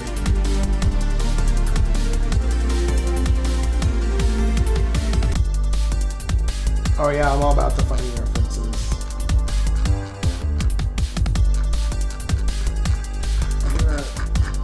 I know I've overplayed it, but I just gotta go back to it because it's in that mood.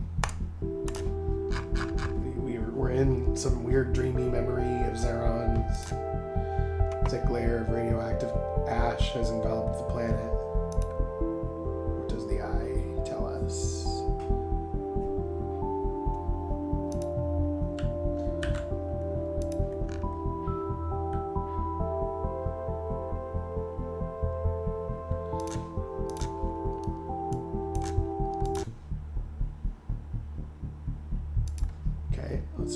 Let's try 90.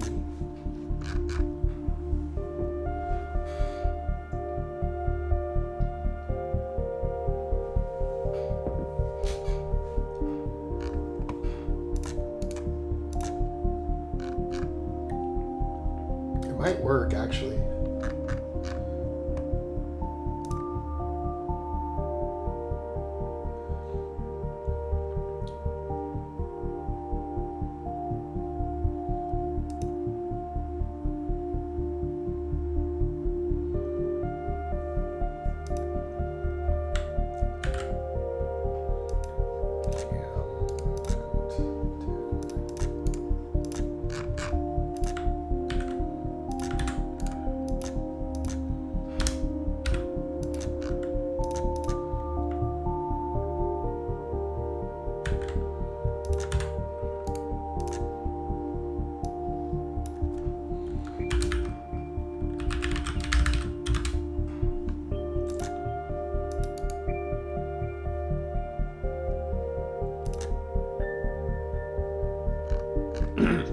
What it does is it's a plug-in command for Galv's camera controls. So it allows you extra functionality from the camera. Instead of manually scrolling up or down or to the right or whatever, you can just say cam event 11. And so since this is event 10, you know, ID 10 or ID 11, I can just say cam event 11, cam event 10. So the camera will fly to this guy who's saying shit, and then it'll fly back to this guy. And you can also make it so that when you say cam event 10, the camera will focus on event 10, and you can make event 10 move, and the camera will automatically follow event 10 as it's doing its thing. Yeah, it focuses in on them. And then when I do cam player, it comes back to the player. So you'll see, I'll show you.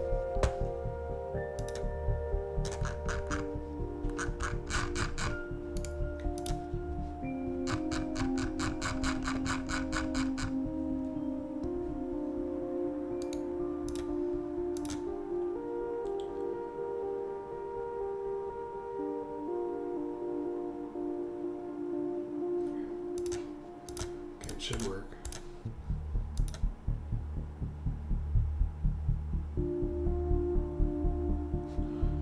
What if we played the track Super Happy 150 pitch?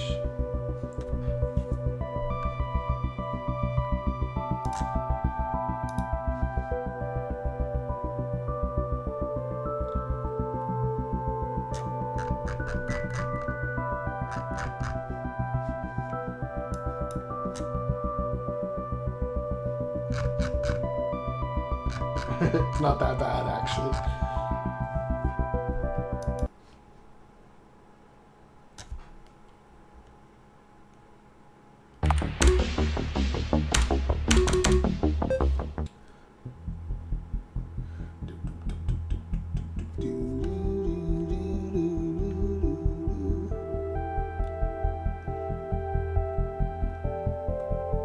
Help. Radiation. We've been out too long. Erg. Get them to the stasis pods now. They've taken in far more than a lethal dose. Yeah, this is the regular 100.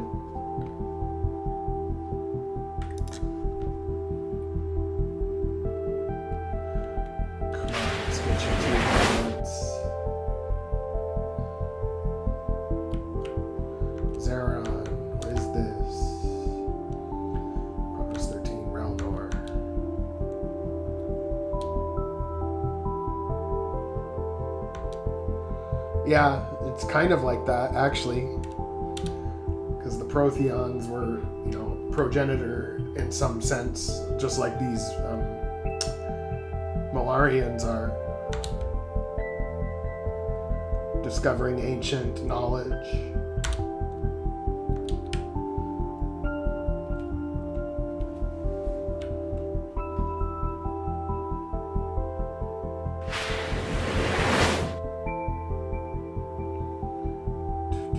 Oh, I forgot to make the android alive or non-clear.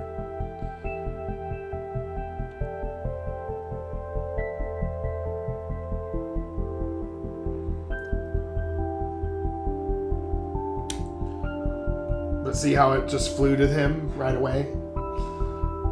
That's because of the camera controls.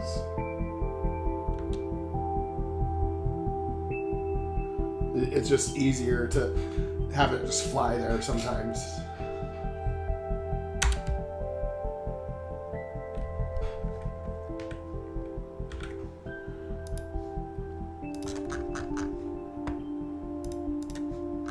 But I think I'll have it focus on event 1 because we gotta get rid of all the lights.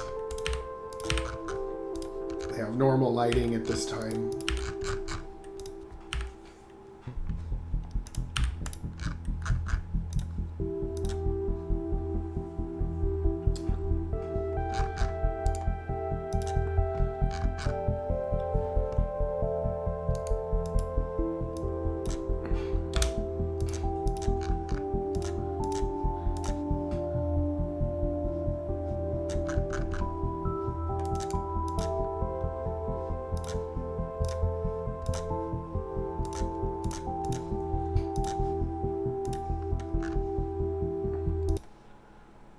See how that feels.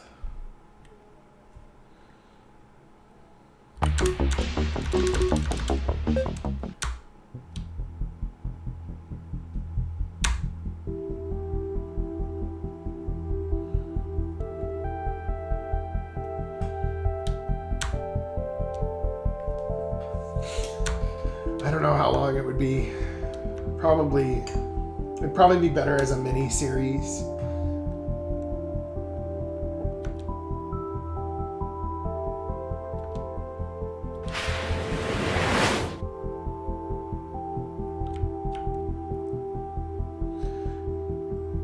Or you could just have Star Shift be like a TV show, and then each season is like something different is going on with different characters, but it's in the same universe, and like some of the same characters come back. I don't know exactly how long it would be.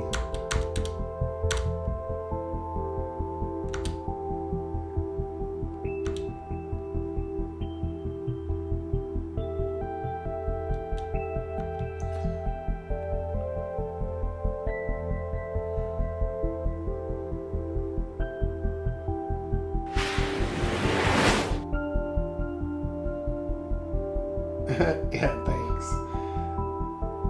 I'm trying to make it cool.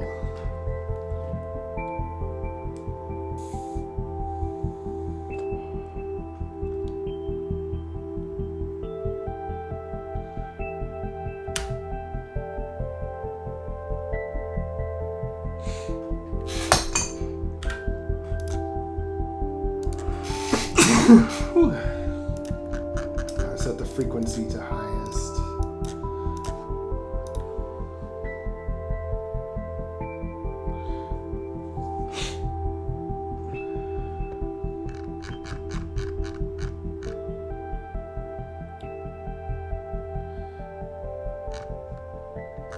Sounds good. Do what you gotta do.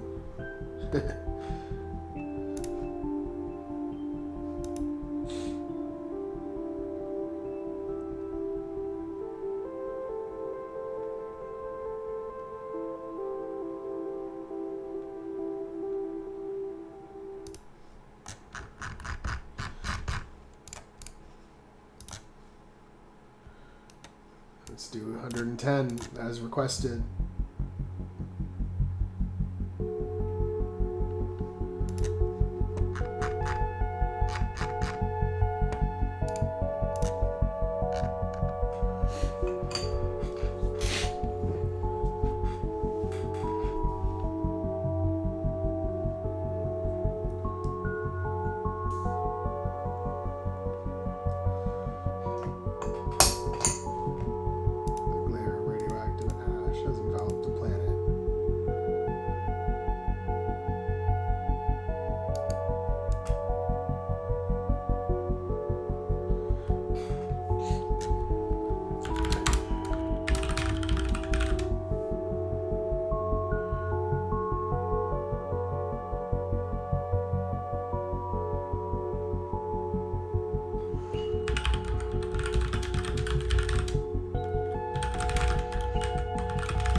Yes, the Canite arc is over, but they will come back near the end, when you get, because here's what's going to happen. It's not totally over, but it's mostly over. Okay, so what's going to happen is you're going to get the super carrier, and you're going to leave Infernis, the orbit of Infernis, because your next stop is to stop the Zelenov array, which has already been activated. So what you do in the supercarrier is you go to a couple planets, because the Molarian survivors inside the android want to check out these other planets to see if, like, you know, some of the colonies of their kind are still alive or not, and no, they're all dead, and it's just like the others. And then you go and pick up your Canite friends. You warp to their fleet, or you jump to their fleet. And then there'll be like a nice scene where the super carrier's like flying in space, and then the other ships like go inside it. And then you make a run for it, or you make a run for the Zelenov array to blow it up. And then once you blow it up, you're in the Proxima system. You hook the inhibitor back up to the supercarrier, and now you have the technology is working as intended. A few Molarian memories survived. The inhibitor is working, and it protects you inside the Proxima system from the time travel effects, and as long as you keep the supercarrier in that system. It no longer has the effect of being across the entire sector, but you know, it's progress, because before the ESA had that technology, not you.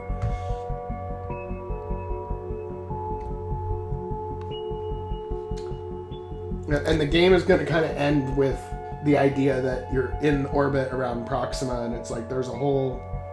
They were getting ready to stay here long term. There's a whole base down there. This infrastructure can help us start a new, you know, faction. You know, they'll have to deal with us finally. And then it kind of leads to, yeah, they will, and it's going to be a tough fight. but we're going to do the best we can. And then, you know, the credits of some kind, and then something after the credits where Kern is pissed and he's going to move to the next phase, or some kind of alluding to the fact that there's a spy, which we know is Anna, but without saying her name.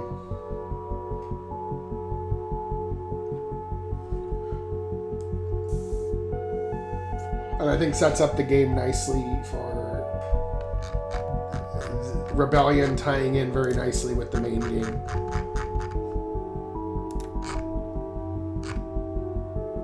How that Outer Rim Coalition got started through some very weird means. They got lucky. You know, they existed beforehand, but they didn't pose a serious threat until they had the super weapon at their disposal.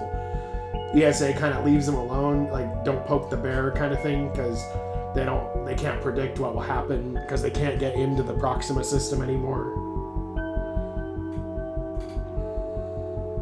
But they know that if you leave the Proxima system with the supercarrier, that you're undefended, so they typically leave the supercarrier in the Proxima system after the story is concluded.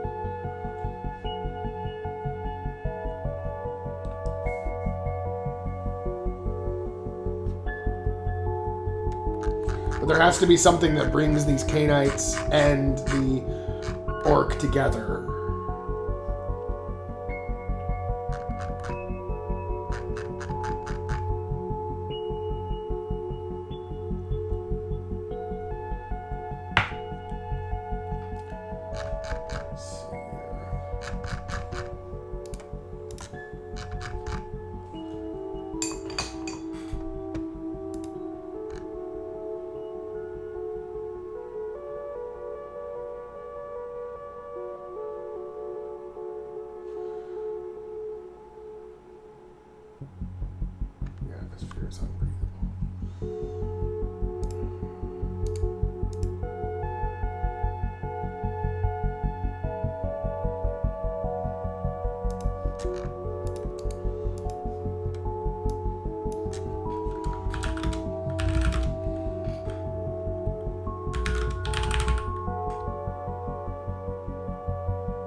Our civilization dies with us. I don't accept that. There must be something we can do.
gaze, focus the eye to the moment.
Who they are and the circumstances of their arrival.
Focusing the eye based on updated parameters.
collapsed parts, but without the spotlights. They'll just have flashlights instead. This is when the Terran Republic crew just gets in there and is like, yes, we found it. Ha ha ha ha ha ha ha ha.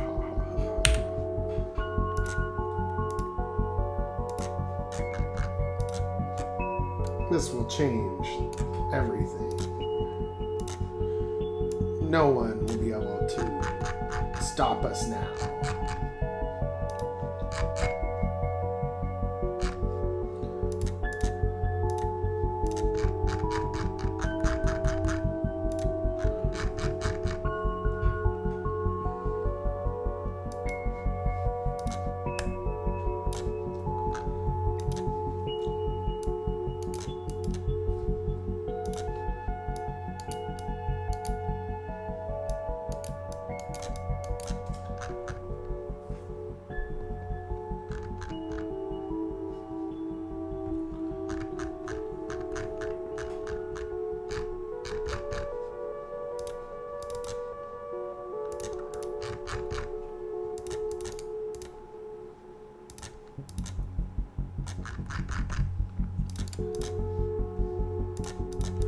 Take away the bright lights.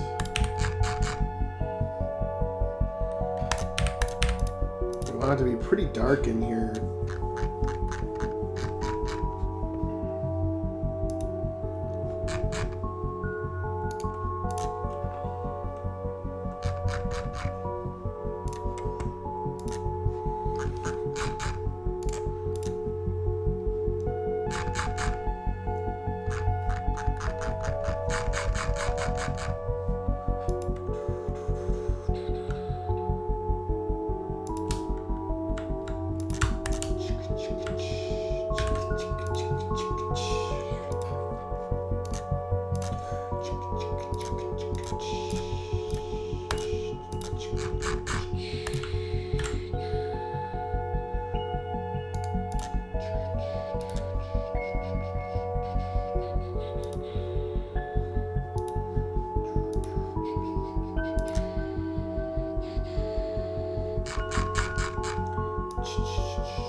have to have some troops. And Kern's ready to... We need the human Kern.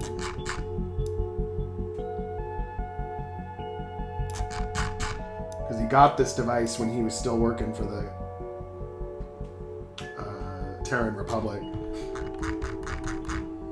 It's kind of what made him so dangerous.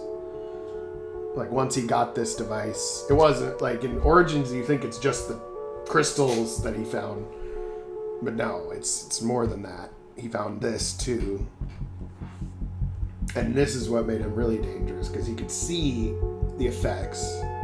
He could see the effects of people trying to stop him, and he could see the effects of what he did on others.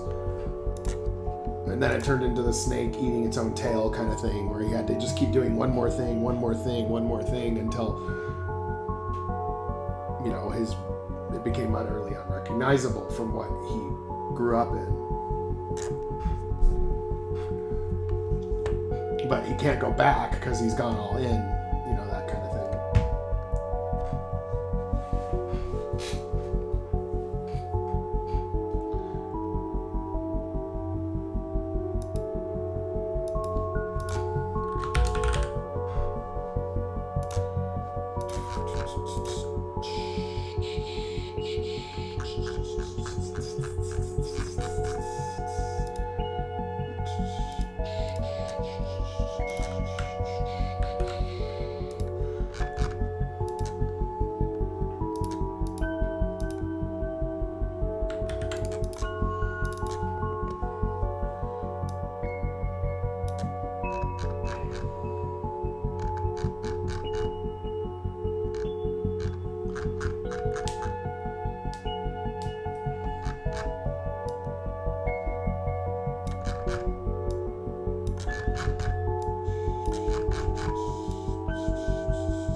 Yes, I am always making more custom face sets.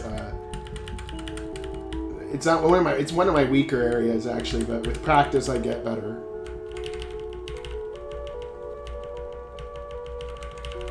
And a lot of these faces are in here, and I didn't make these faces. A lot of these are just placeholders. Because every character has a face in my game, even if they're an unimportant NPC. The alien ones are easier for me to make than the human ones.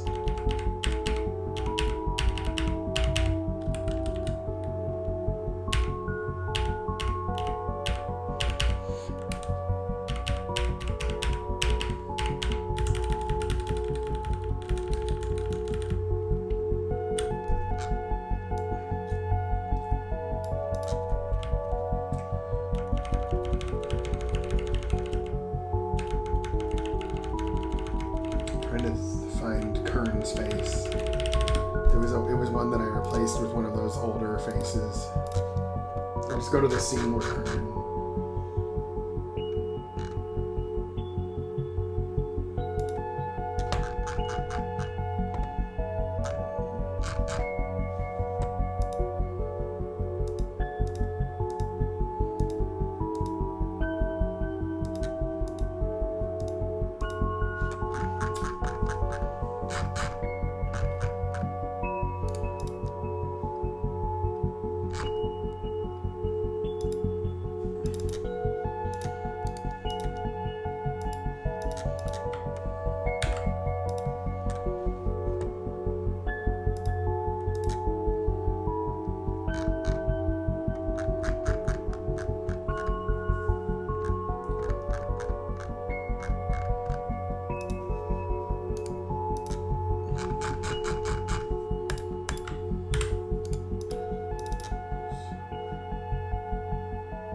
Well, it is for me, yeah, because if I try to make human faces from scratch, some of them have been okay, but some of them look kind of uncanny valley, and they don't look like a universal style or anything. So it's just harder. But like some of the faces, I actually did pay people to make them, and then some of the faces, people just volunteered and made some for fun, and so it's a mishmash.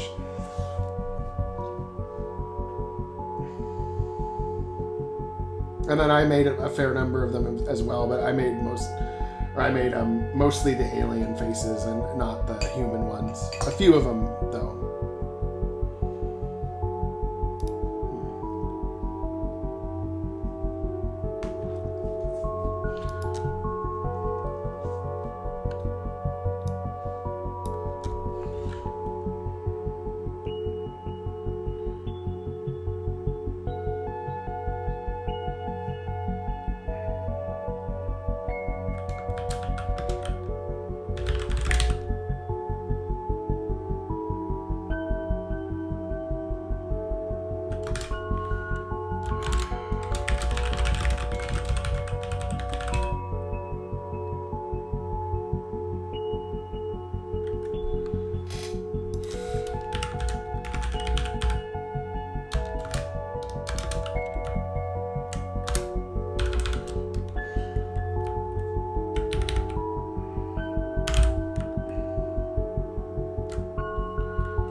Back when he was still a sub-director for the Terran Republic, before the timeline got so fucked up that it no longer existed anymore.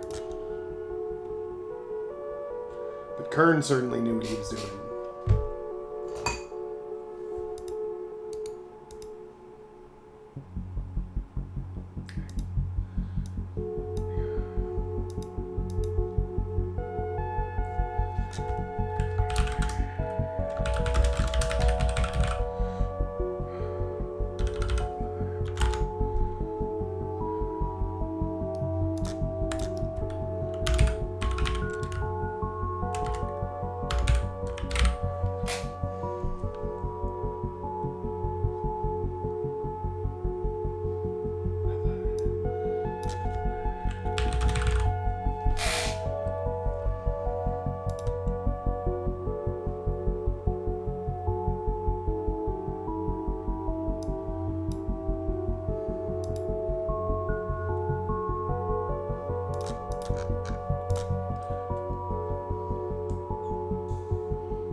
I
think it's coming together. I really do.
Say our civilization does not survive. If that's the case, focus the eye to the moment it's found by the others. I mean, after we're gone, if we know who they are and the circumstances of their arrival, we can preserve something of our people. Focusing the eye based on updated parameters.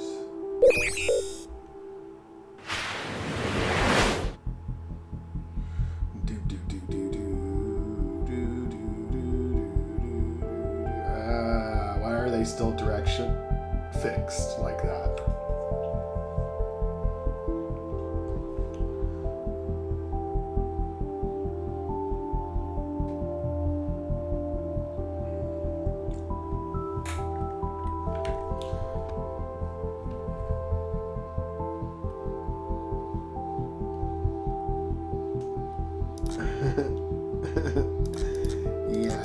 except they're not. Oh.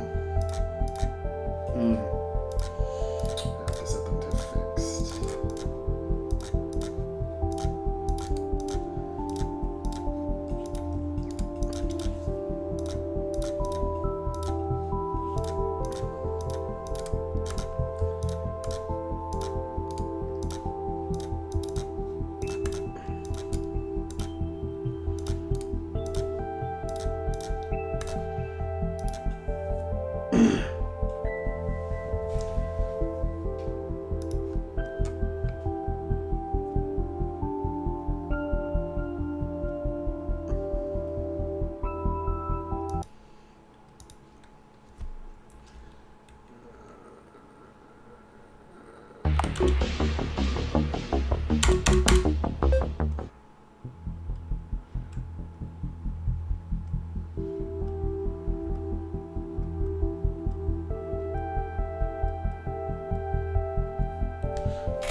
That would be cool. That would be a cool little plot point.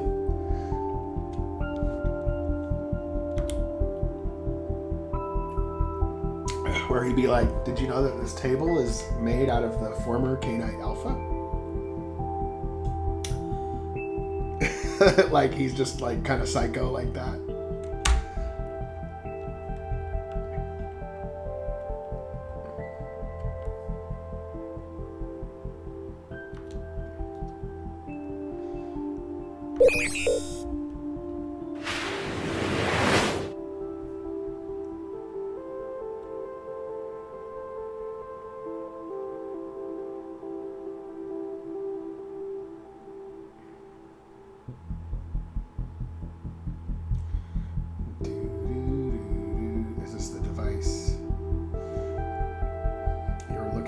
Subdirector Kern.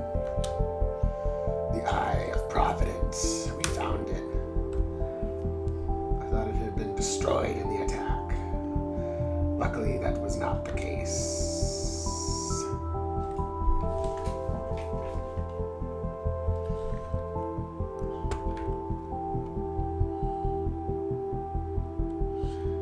Yeah, back when he had started to play with the time travel shit, but just in the early days of it. When he was a sub-director.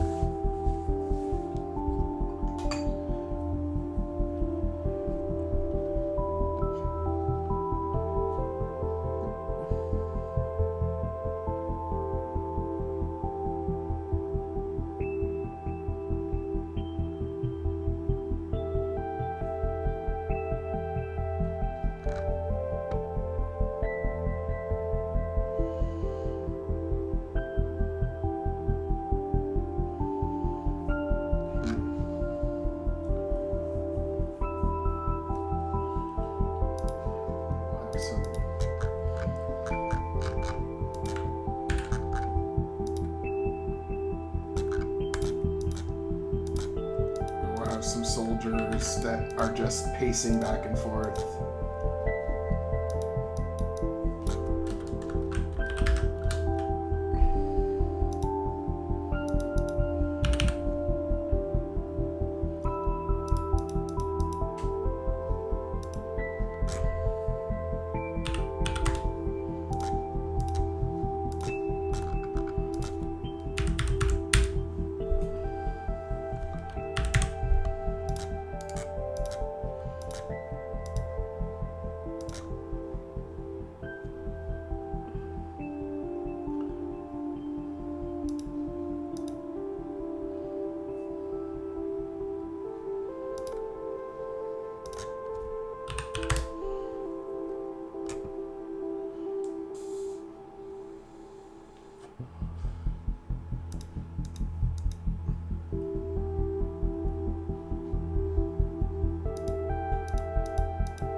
Skip.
Pretty much always make them at the highest frequency.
Plus, I gotta have more scenes with Subdirector Kern, you know, when he was human, before he turned into an android.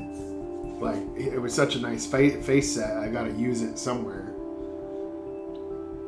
So just the idea that he's done a lot, like he's done a lot of shit, and it started off small and then turned big, you know, over time. The scale of what he's done.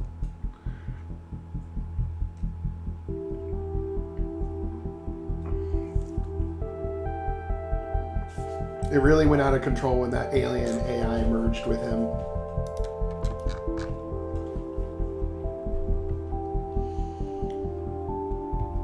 And these artifacts are all from the people that Kern, the AI that Kern merged with. Those are the ancient ones, or the first ones, as they're called. And Kern just can't get enough.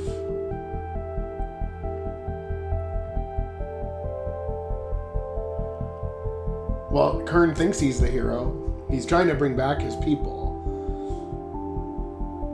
His destroyed ancient people that he's like, how could this have happened? So, but many thousands of years have passed. So again, it's like the snake eating its own tail, trying to bring itself back. That's why he eventually starts doing some reckless shit, like blowing up suns and stuff like that to go back further in time. And of course, he's the one who causes the purge by trying to do this, but you get in his way. You know, it would have worked if you just stayed out of his way, and it's true, but you're not trying to have his people from 100,000 years ago come back. Like, that chapter is over now. Like, bringing them back would destroy everything that already exists. So, as far as anybody else that's not from that species that died out, it wouldn't be worth it.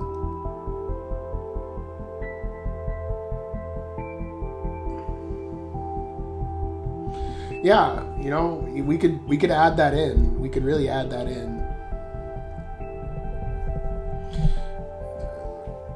Like, I want the player to sympathize with the villain. Like, they do bad things, but maybe you would have done that in the same position if you had, you know, that much on your plate and the stakes were that high, you know.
Well, he's an android, but he used to be human. So his personality is human. Like, he's still going off of his human logic in an android body and halfway working with this AI. That the AI didn't, like, take him over. They merged. And he agrees that they need to come back. And he's using his human, like, charisma skills and manipulation skills to, you know, get all these other people to go along with it.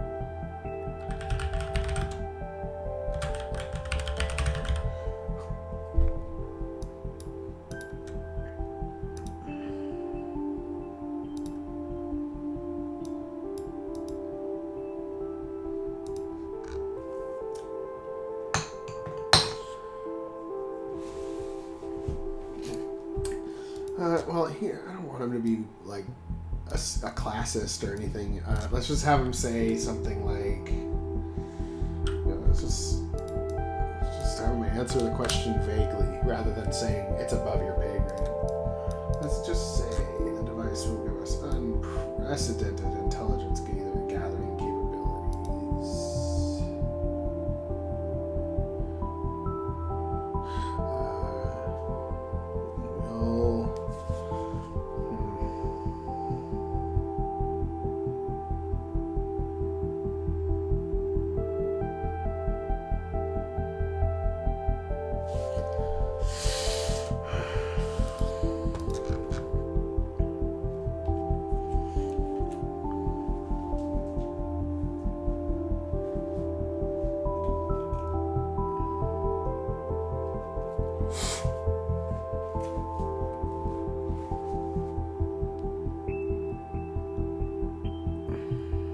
Yeah. I'm really just having to think about who would be the villain after Kern. Like, there's gotta be some angle there. Because obviously in the 1.0 framework, Kern's gonna be dealt with. And then something happens where the book's not fully closed. And that opens up for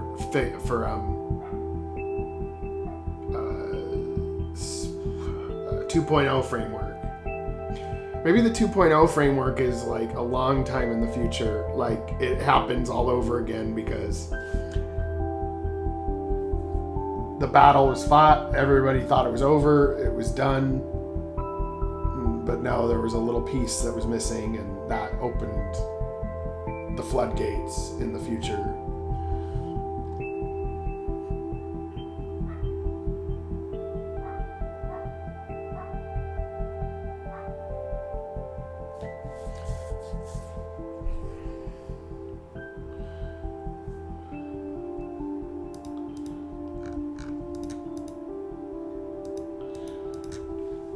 Yeah, I have no problem with them being, because again, now that we've released some games, or released a game, like literally that's canon, okay? So the main part I'm focusing on is the part where you're in the cave, you're in the labyrinth, and you're getting information. Keldar went back, is giving you information, and they talk about the first ones, and then they talk about the light and the dark, the light and the dark forming a truce, and then the truce has ended, and those could be the 5-dimensional beings, like they are the ones fighting a war, and you are the pawns, and the first ones are even the pawns in their game. But they're like an uncomfortable client state, trying to like keep themselves alive, but they didn't succeed. And the multi-dimensional beings thought that everything had been destroyed, but there was something they missed, and that's how this whole can of worms got opened with Kern and the Terran Republic and all that shit.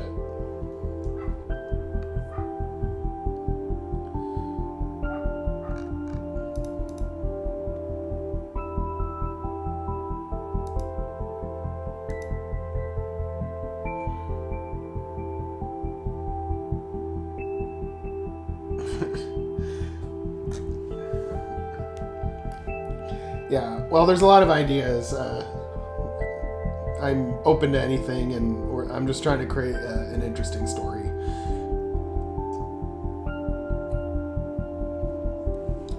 But I want the villain, Kern in this case, to have like a scale of time that's going like far beyond the scope of most leaders. So he's thinking centuries ahead. Thousands of years ahead, and he's thinking thousands of years behind at once. He's trying to shape the outcome. And with his android body, he's able to be, having been doing this for many years, it doesn't age. He'd be able to do a lot of damage.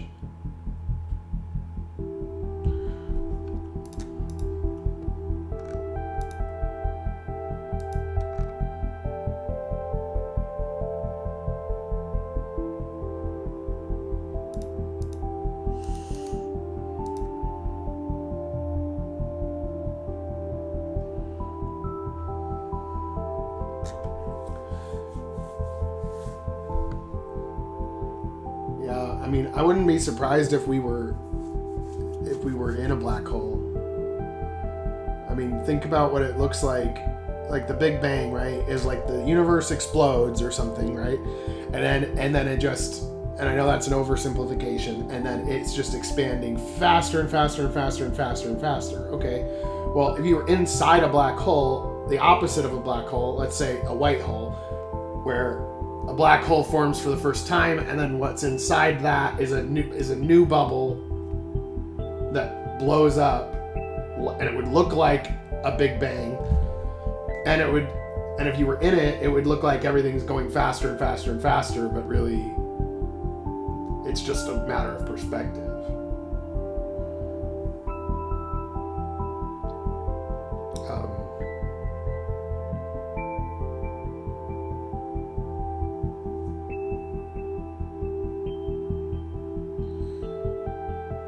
Yeah, like just like, you know, that maybe they look at our universe from the outside and they're like, I don't know what's, nobody's ever come back from going inside a black hole before.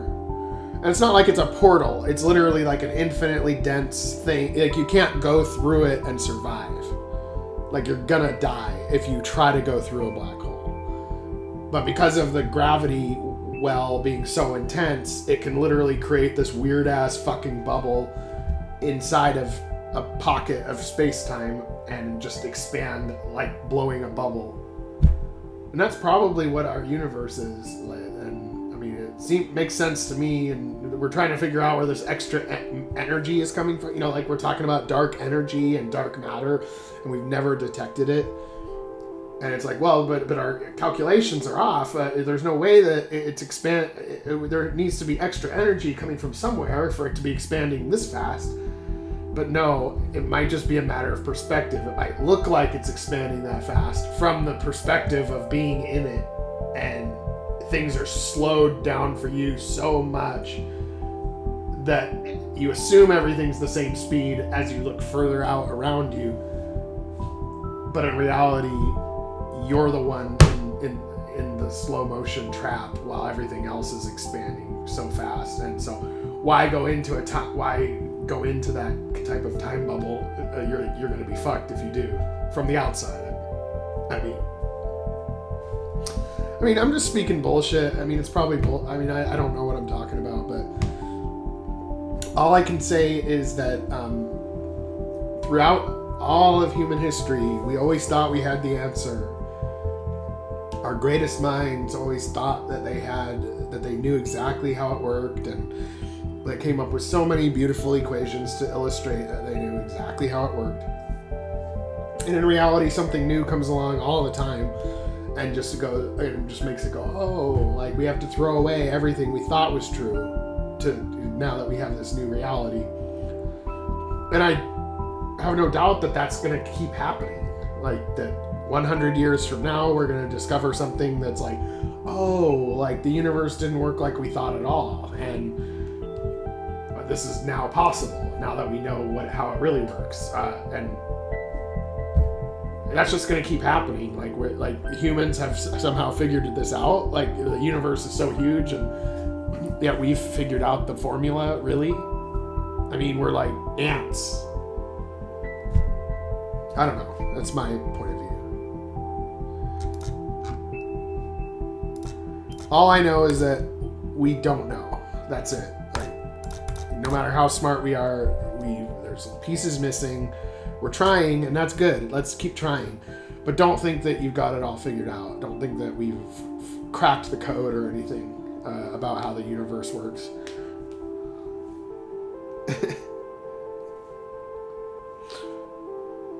Yeah, it's like being, a small culture of bacteria, on, like, in one part of a water park. Like some kind of slime mold on the edge of a pool, in the dark corner of the water park. And, what does the universe look like to them? And that's kind of what it's like to be us, looking out there and the vastness. So,